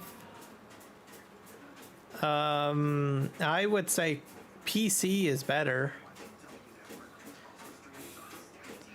If you play on PlayStation 5, you're restricted on what kind of mods. Whereas on PC, you can get scripted mods. There's a whole whack of mods developed that won't go on PlayStation because PlayStation won't allow it. Also, branding is another problem too. So that's why you see a lot of lizard branding on console.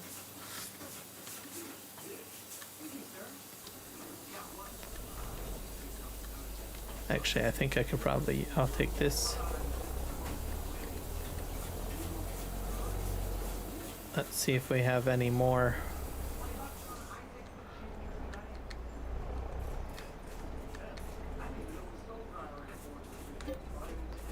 I do have some wheat. Perfect. I'm gonna go feed the chickens.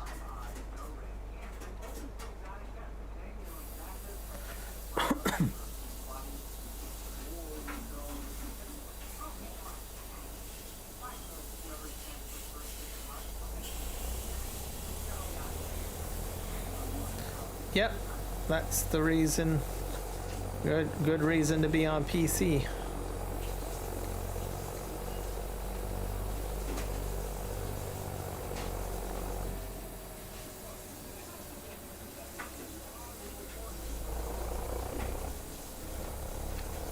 Graphic wise, I think it's far superior on PC than console, depending on how old your graphics card is, of course.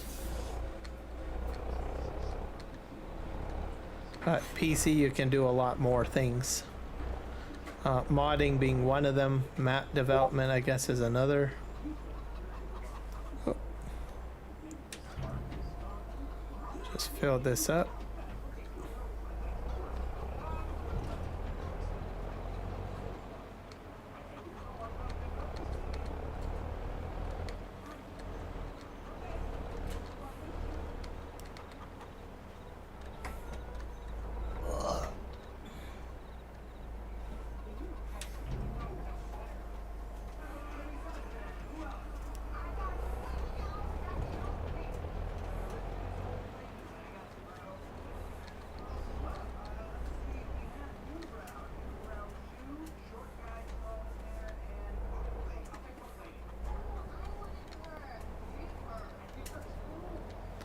Back this up.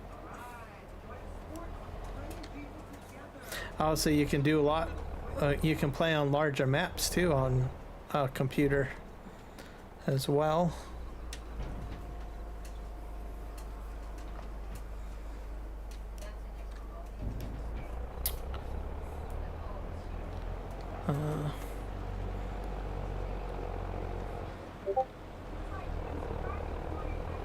This way. Woohoo! Got lots of honey. So I filled up all of that, which is good.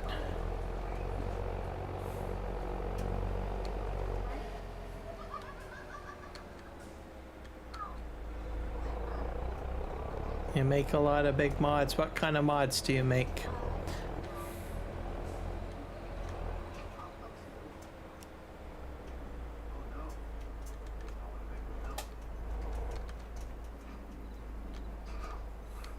Talk to the hand, huh?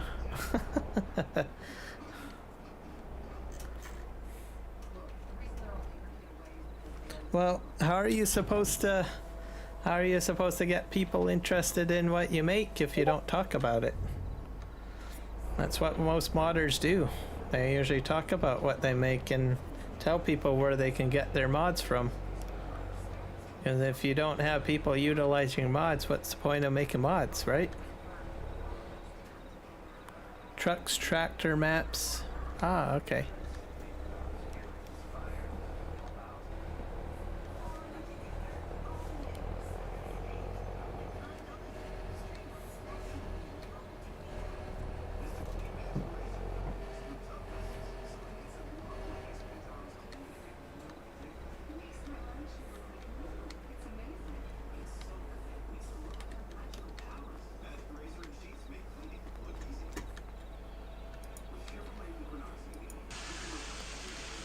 Clean that up.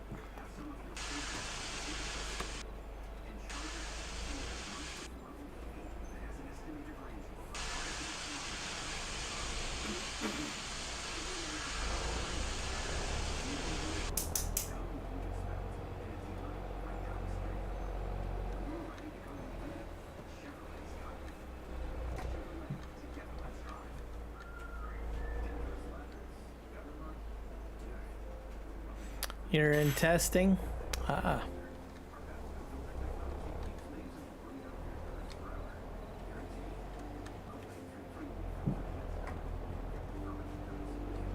So I guess we'll see whether or not you make it to the mod hub or not. And you can tell me once the mod is up on the mod hub.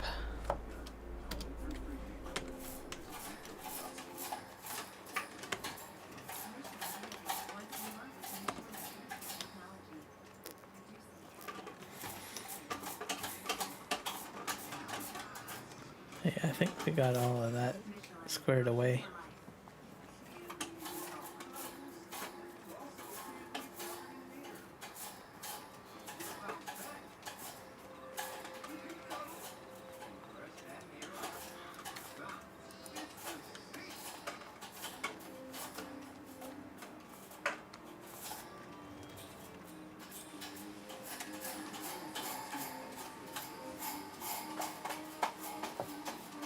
Yep, that's all you can hope for.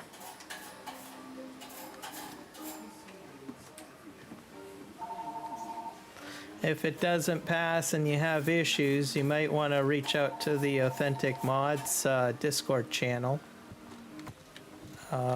There's a ton of resources in there. A lot of modders will go jump in there.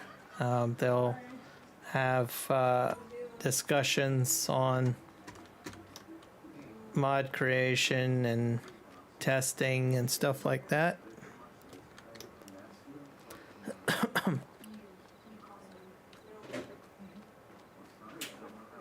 Same with maps as well. Let's see here.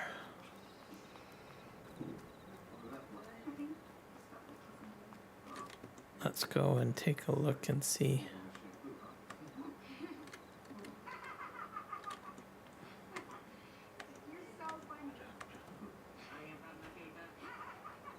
Yep. You can even, there's a repository in there too, because there's some mods don't make it all the way up onto the mod hub, simply because they just aren't formatted for PC. Like they might be a script mod, or maybe they don't want to go through the testing process and stuff, but there's a repository list of all sorts of subcategories of mods in there. It's almost like a mod hub in itself, but what you can do is if you upload like to a cloud service for your zip file for your mod, you can put the link there too, or request to have your link listed in one of the categories. And then they'll go through, a moderator will look at it and see if it's viable, and they'll post it there. So not many people know about that, but it is there. There's quite a few mods already listed on that directory area, and it's very well organized. And then there's a ticketing system too in that Discord, where you can request for some insight into testing for your mod and stuff like that. So it's basically a Discord for modders. Other people go there too, but usually to find mods that aren't posted on the what do you call it, on the mod hub.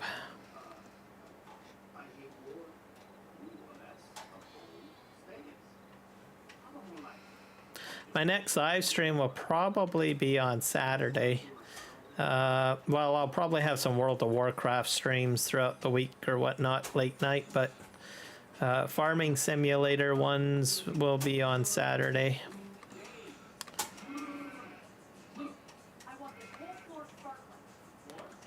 Let's see, where's my roller guy?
All right, off we go.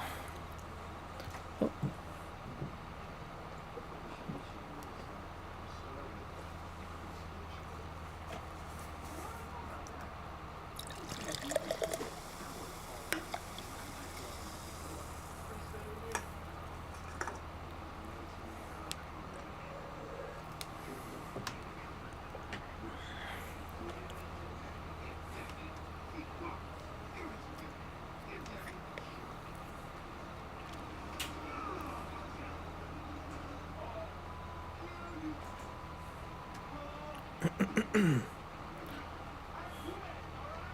So I think I'm about halfway done the rolling here.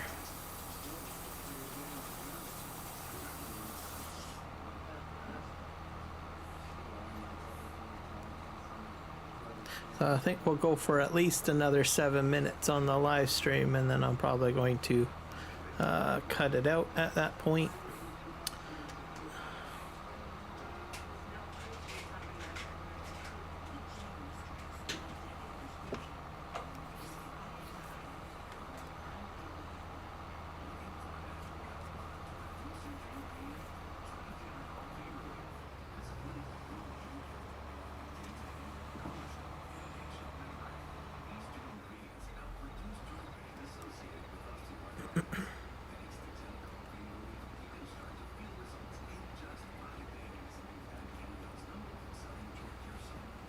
You got a notification? Cool.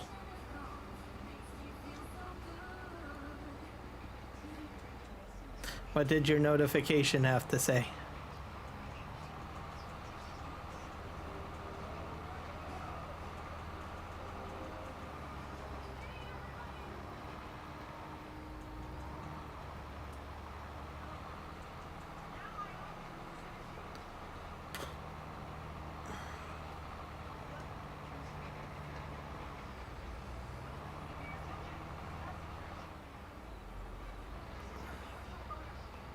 Oh, that's kind of cool. It did a turn at the end here. That's very handy. It's going to make it on it in like 3 weeks. Okay. Well, that's good. What platform? PC, or is it all platforms?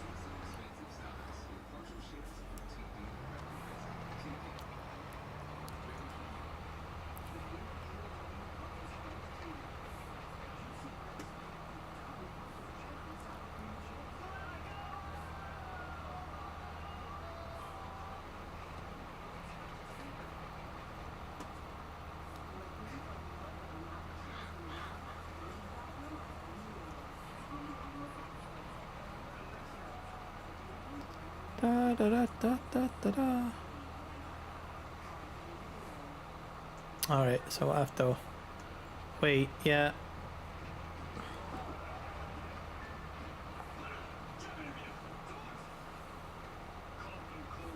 Most likely PC for sure, and then they'll probably do the other let you know on the other platforms.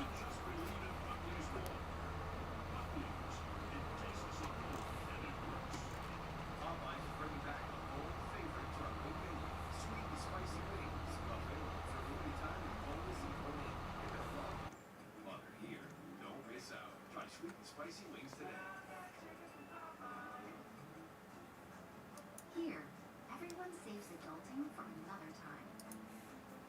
3-course meals end with chocolate pinatas. And conference rooms are traded for water slides. Fireworks paint the sky every night. And happy hour can happen at any hour. Here, anything is possible, as long as you can imagine it. And that's what makes Orlando unbelievably real.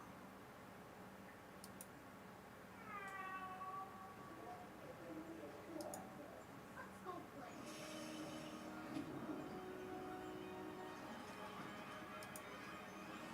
So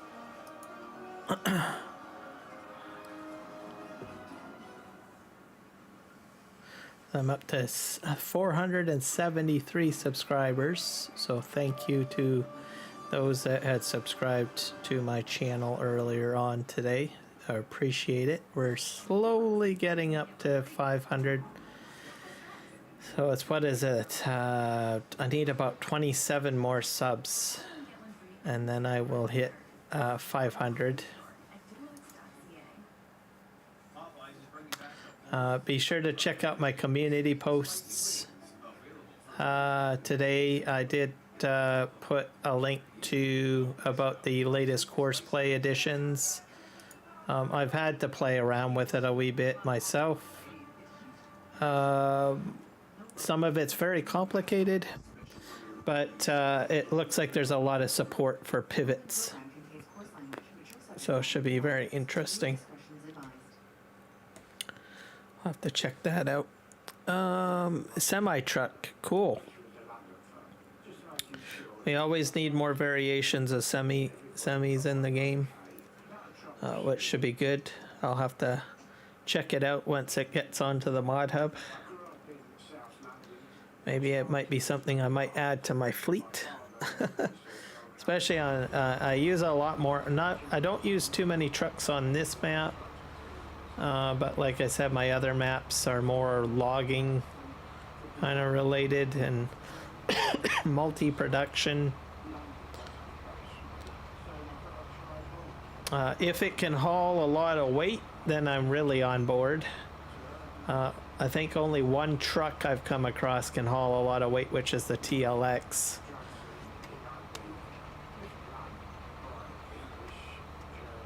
But if it pulls a decent amount of weight, I'm still okay with it, because there are a lot of loads that are I don't know, don't really always need a TLX to pull it.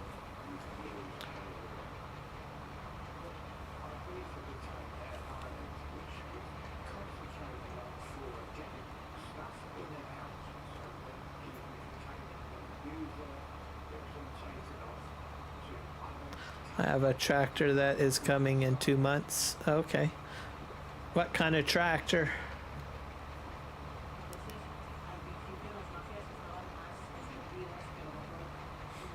Also, will you be trying to get it over onto FS25 as well? I think mods being moved to 25 should be fairly easy from what most people have been saying. So let's flip around. I think it holds about like 30,000 kilograms, like the 2-ton, maybe, I don't know. Okay, well that's a decent amount.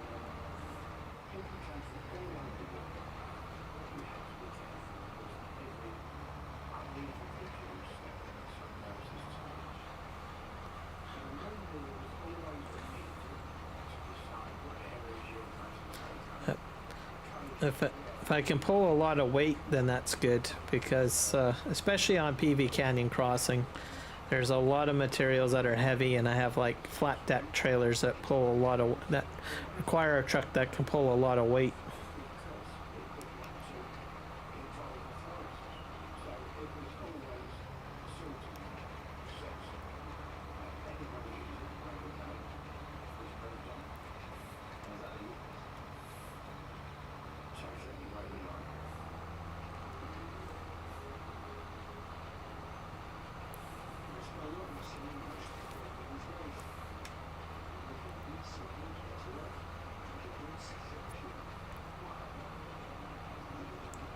Oh, I think this field will take about another 30 minutes to complete. I think I'll go for another half hour until this field's done, and then at least I know I'll have all the rolling out of the way.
All right.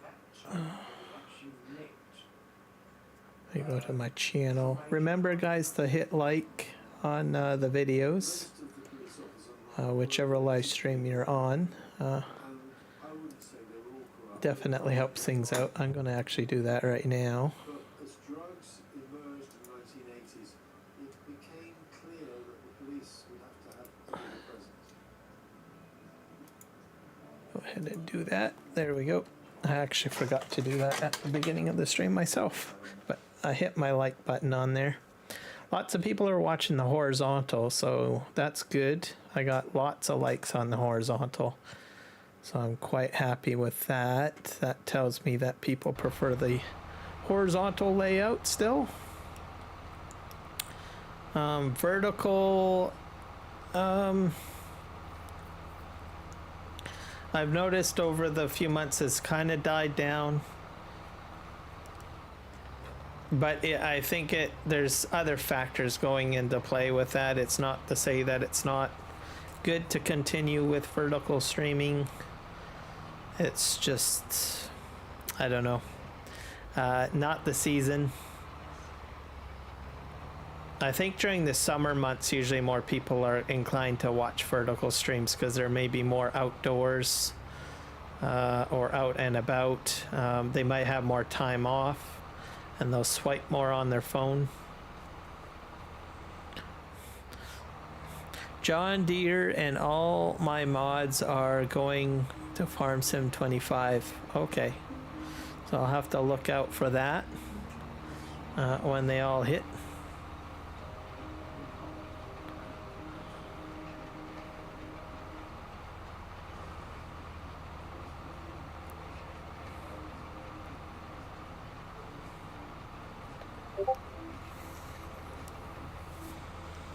I'm kind of wondering which map might actually hit first. I think No Man's Land will probably be one of the first maps to hit. To make it onto Farming Simulator 25.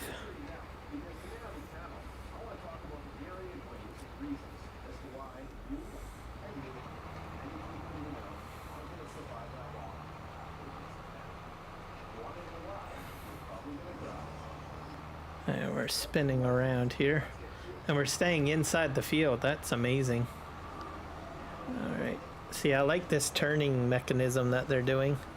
That's new with course play.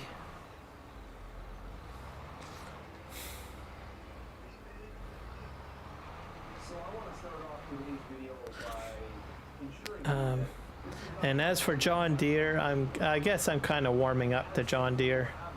I usually play Case for the most part, or Red. Like, this is the only John Deere I have on my farm at the moment. And that is very demoralizing when it comes to me wanting to get people prepared for the worst that may come.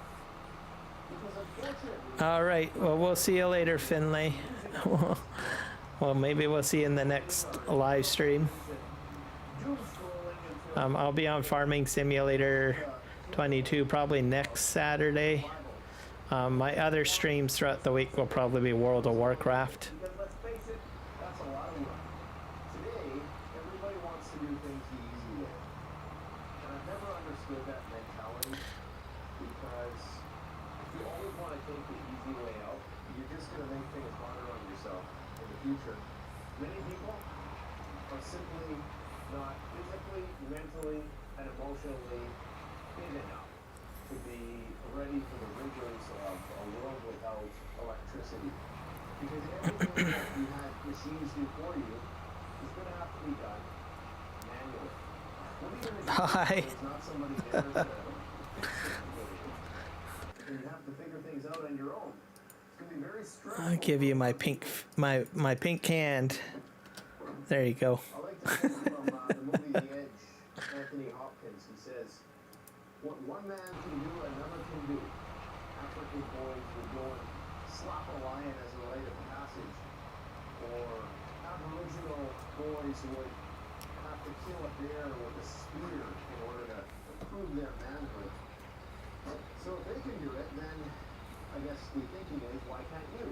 You got to put yourself in uncomfortable situations constantly in life if you want to make any progress or grow at all. I mean, why would your body or your mind ever need to grow if there was no new challenges presented from day to day? This is not to say I don't enjoy a nice sit down and chill, but it's so easy to get caught up in that TikTok, slot machine, endless scrolling, dopamine seeking cycle where you're just watching mind-numbing trash for hours on end, accomplishing nothing, and you're just a consumer. Complete roundabout turn. That's kind of cool. Are pretty much gone, right? You have the people who have an awareness of what might be coming, but they're fatalistic, so they think there's no point in preparing.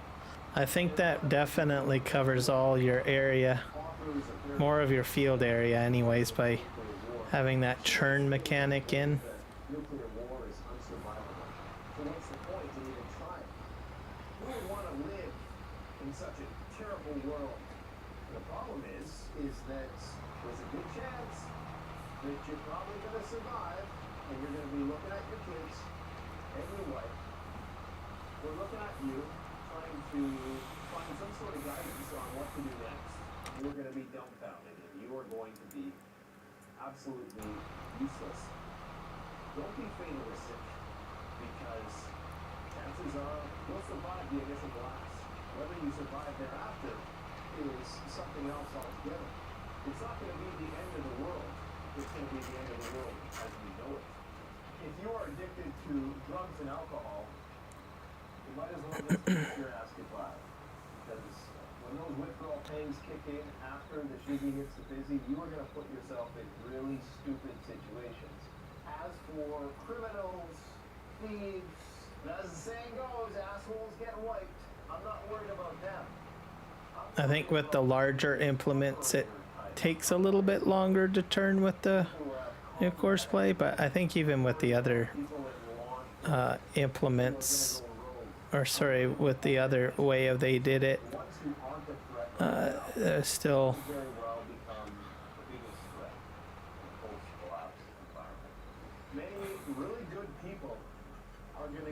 he's backing up a bit, so there might be some issues with articulated equipment. I think with larger You don't have to go outside. You don't have to talk to people in real life. Most people lack street smarts and pieces, I guess, especially if you have to back up. Like this guy has to back up a few times quite a bit, so especially on this field. Downtown, you kind of know your way around people, you know? Even though you might be brainwashed and naive and ill-prepared, you still have street smarts. And that's going to help you out in terms of knowing who to trust and who not to trust. When people want things, they can become incredibly, convincingly deceitful. If their survival depends on it, or if they need something, or if they tell themselves that they need something, don't think you won't be fooled, because you will. And the more prepared I get, the more scared I get.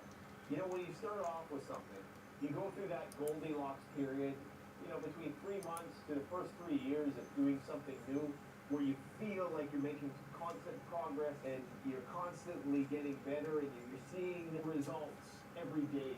You can measure your results, right? But then at a certain point, and when you start to gain a mastery at a certain point, it also comes with like humility. Off we go. I don't know everything. You have that mentality that you think, that you truly believe that you can go up there into the woods and survive. I want you to hold that. I notice when it's raining, it doesn't spit up as much dust. That's kind of cool. If you really truly put your mind to something, you don't despair, you work, you make the right decisions at every turn, anything is possible. Is it likely? No. Are most people just going to give up in that situation? Yes. We all have moments of weakness. I've been weak many times throughout my life. But it seems like some people are just... I'll put some music on, I think. Because of the grid. When the shit goes down, Darwin takes over, and the big incubator is going to stop functioning. And that's going to be it. They didn't put in the work.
phone does all the work for you.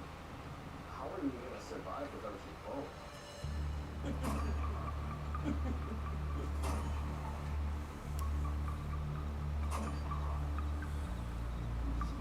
Pull her off that center.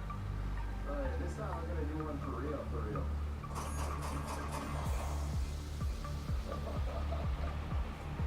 A lot of us, we just want to be entertained. We don't want to do the hard work.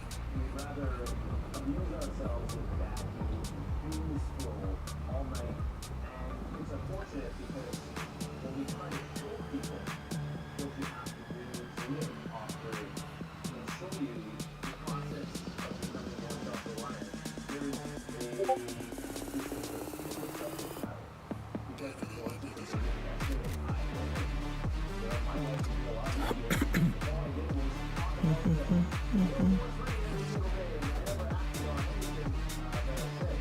So then, of course, I would not expect you to take anything I say seriously if I went and didn't want to do it twice. It would be directly with anybody that is listening to you or learning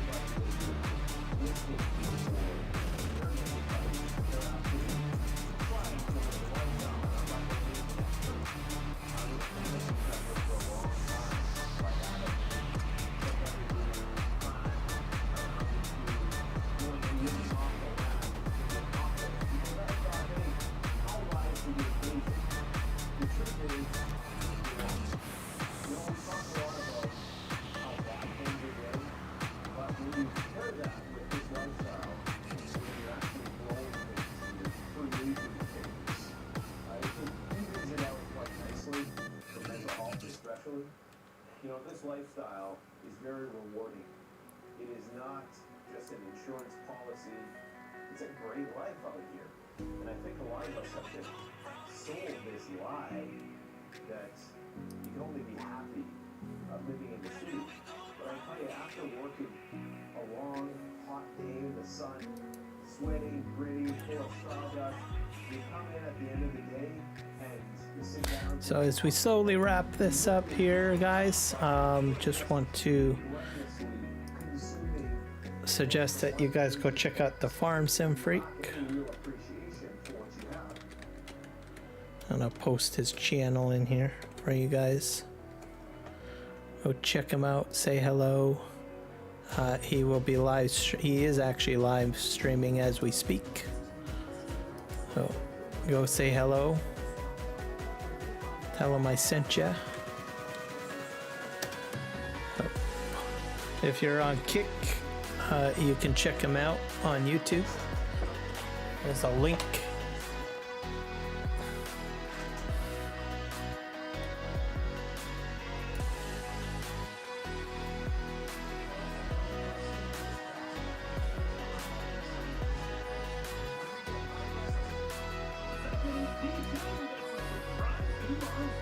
Commander J-Dog. I did not see you in there. The pinned comment covered you up.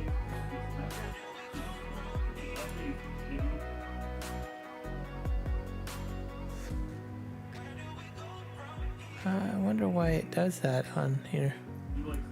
Pinned comment is a really bad spot.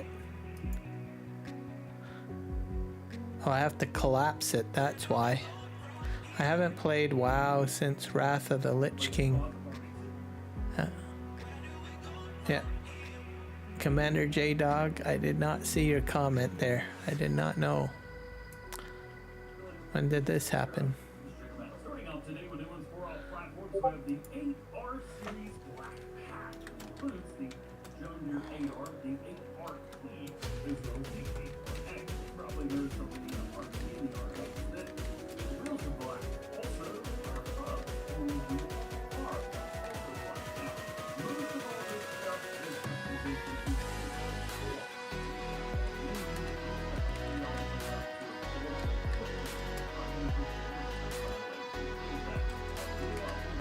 to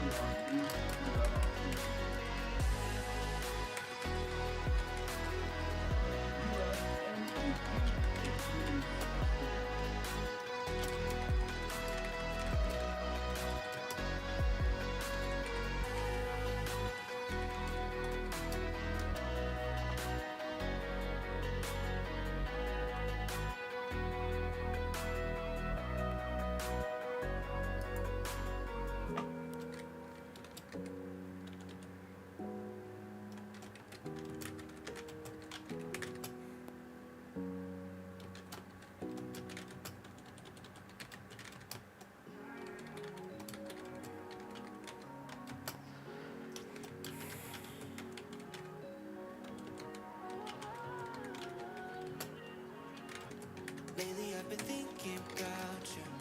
Made me wanna try and undo everything that hurt you bad and made you sad. Sorry I was bitter. Lately I've been thinking about you. Made me wanna try and undo everything that hurt you bad and made you sad. Sorry I was bitter. I'm sorry I couldn't get better for you. I'm sorry I couldn't get better for you. Yeah. 난 아직 미안해 remember the times 난 아직 집 앞에서 있어 아직 기억이 나 It's bittersweet now 하루 지나가도 I can. 미치도록 노력해도 can't explain how yeah That's cool. I can reply directly to people in Kick. I wonder if it goes to their Kick mailbox.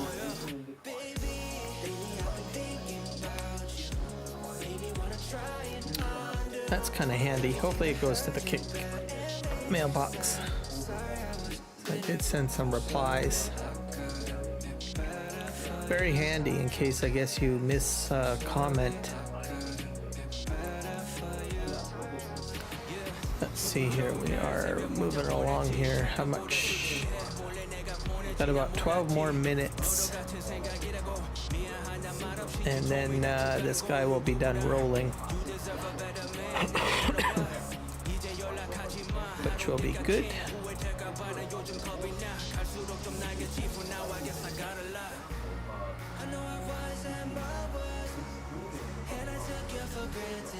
Alright, and we're spinning around here.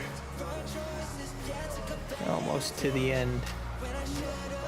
We're gonna go to the other end and then back down this way, and then I think we will be done. Rolling. The only other thing we'll have to do on the field on another stream will be spraying.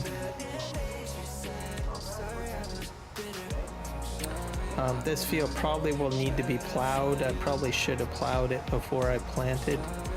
It looks like it needs it has a need plowing state on it. So my yield will probably be a little lower, but that's fine. We'll plow it next on the next crop, I guess. So it should be pretty interesting once this is all done. Let's see. Getting there.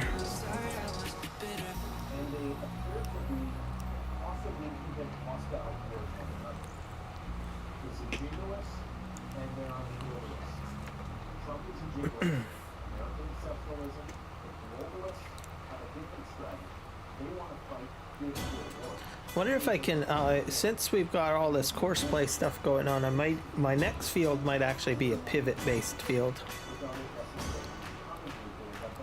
So whenever I buy another piece of property on this map, I'll try the pivot. And then we'll set up course play courses and see how that all works. Because I honestly don't know what to expect. But I'll have to buy another property, so maybe that'll be down the road. Maybe on one of my maps, I don't know. This will probably be the best map to do pivot work, simply because it's so flat. I mean, there's some bumpy spots. So I think it's manageable. There's 2 pivot mods that are out on the mod hub. I don't know which one I would best go with. I might try the newer one.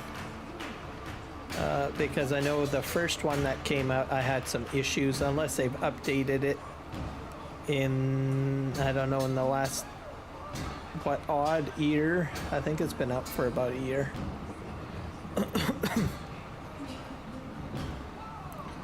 But we'll see. Maybe I'll get both of them installed. We're heading all the way this way. Crazy.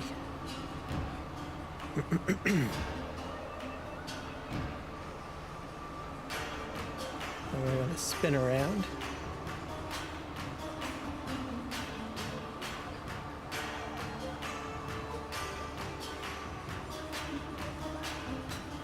I hope I stay on the field. See, I think this is trying to stay on the field. Just similar to Farming Simulator 25. instead of spinning out. So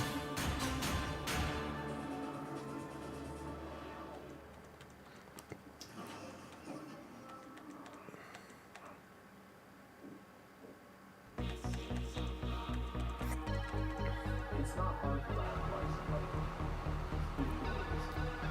advice. So we're almost to the end. We have to get way over there. The way that this this roller has worked is way different than I've done with Course-Play's previous versions. Definitely different. Usually I go up and down, left to right from my position now, but just north to south, I guess. But now we're doing east to west. So they've definitely changed things, the calculating things. So yeah, whether that's a good thing or a bad thing, I guess we'll find out. I'm going to have to consistently keep up to date on updating the Courseplay mod, I think, because I have a feeling that there might be some calculation changes that they will have to make. Because when you change how things are run, it recalculates things differently and mess things up, I guess.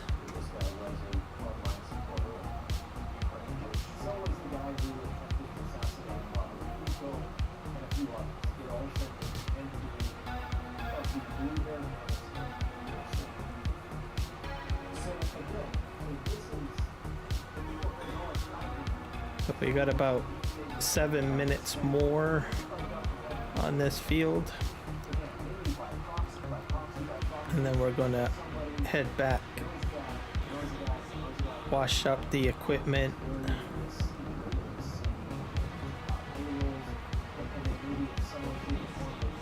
It should look pretty good by the time we're done.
Alright, this is all finalized, so that's good. There's a refresh button here. What's that do?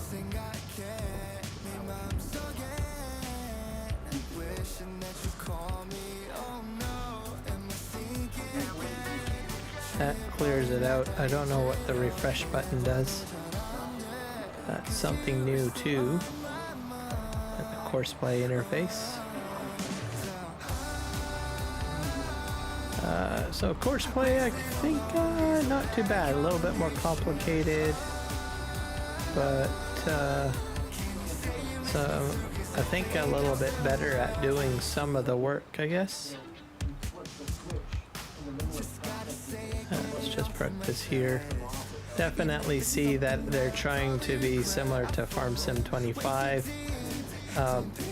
It could be that they might have some early access to FS25 or a rougher, better idea of what they need to prep for.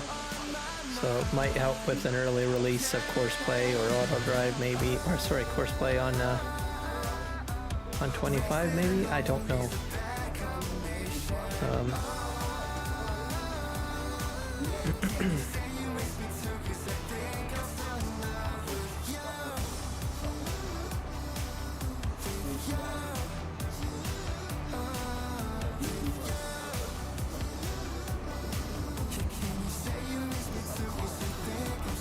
I'll just try this over here.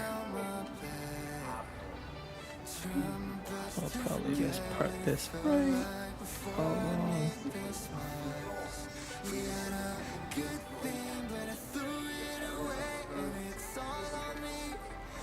There we go. Park this way over here.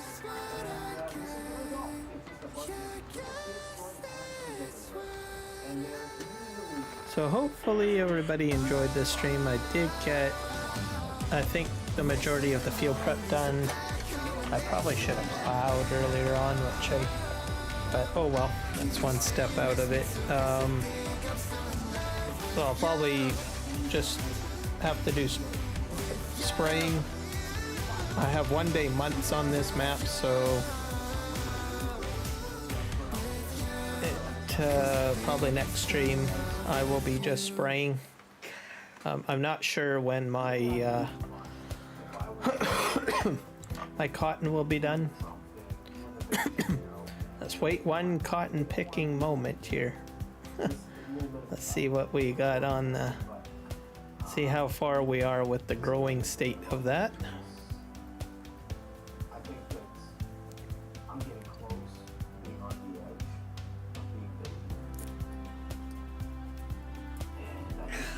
So let's just go in here, see what part our growth state is. Takes a while for this to refresh, that's for sure. I got headers over here. Okay, so that's in almost, so we're getting there. It's almost to ready to harvest. And these are in the first growing state.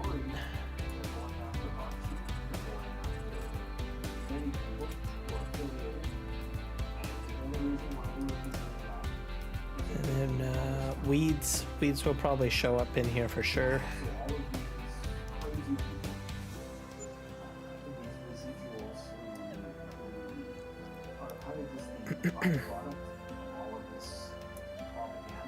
Looks like I dipped into this property over here. Oh, I think I own this plot over here. I think, or is that the city? That might be the city. I own the city? Huh. How much does that one cost? That's valued at 10,000. Why are these small plots in here? I don't know why. I got that one, so I might have to buy this one. Oh boy, that's weird. That's a large piece too. And then 142. So I probably might buy this one, and then I probably put my dairy farm maybe up in this area and more equipment storage in that area. Yeah, that probably makes sense. And then I've got all this area for more field. That's probably what I'll end up doing, because I didn't realize that it stretched like that.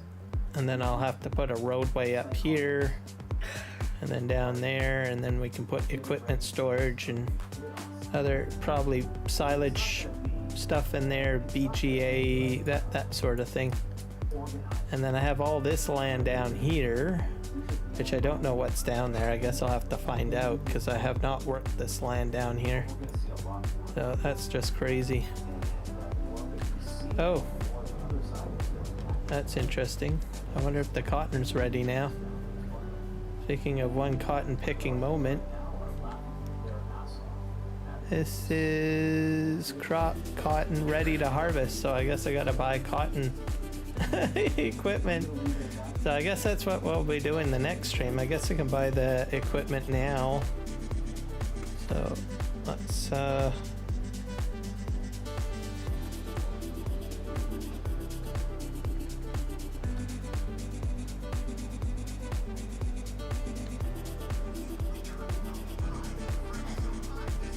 there we go. I'll buy a cotton harvester.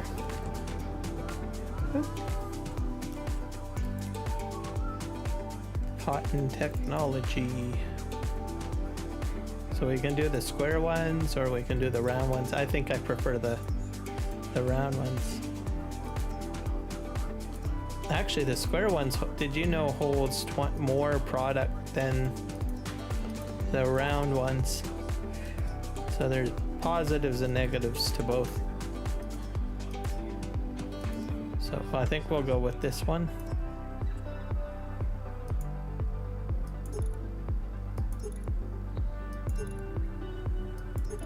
That's going to be quite expensive to buy.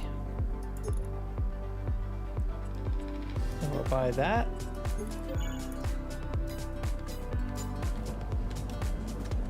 And we'll also need a bale trailer probably for this. So we'll just get this lined up, I guess, over here.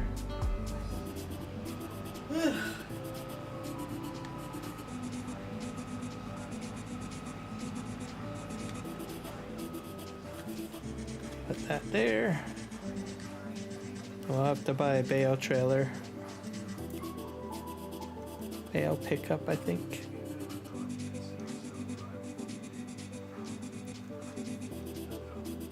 Cotton technology. Here we go.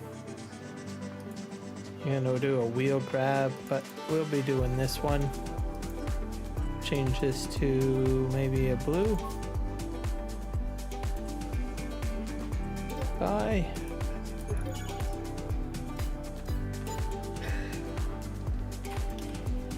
And we'll probably use one of the Fords.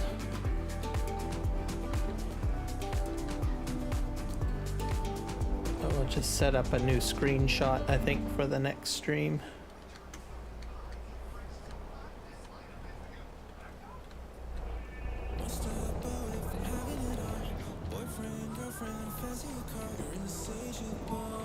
Back this up. Doo-doo.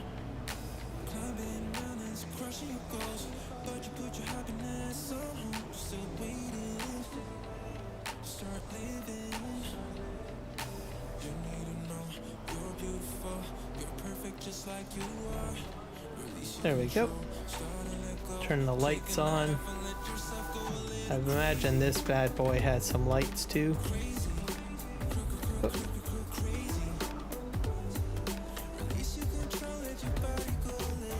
There we go.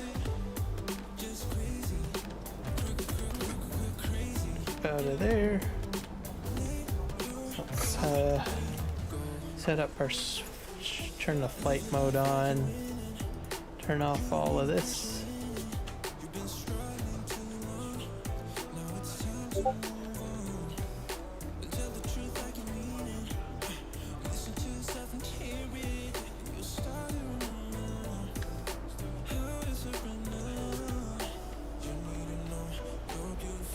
go.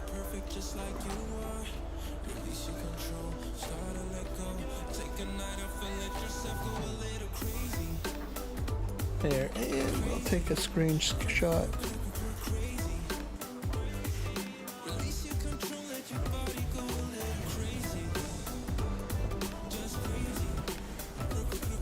Alright, that should do it, guys. I hope you guys had a wonderful time watching my live stream, and hopefully we will see you in the next one. Take care and have a good one. And remember, like and subscribe. Bye, guys.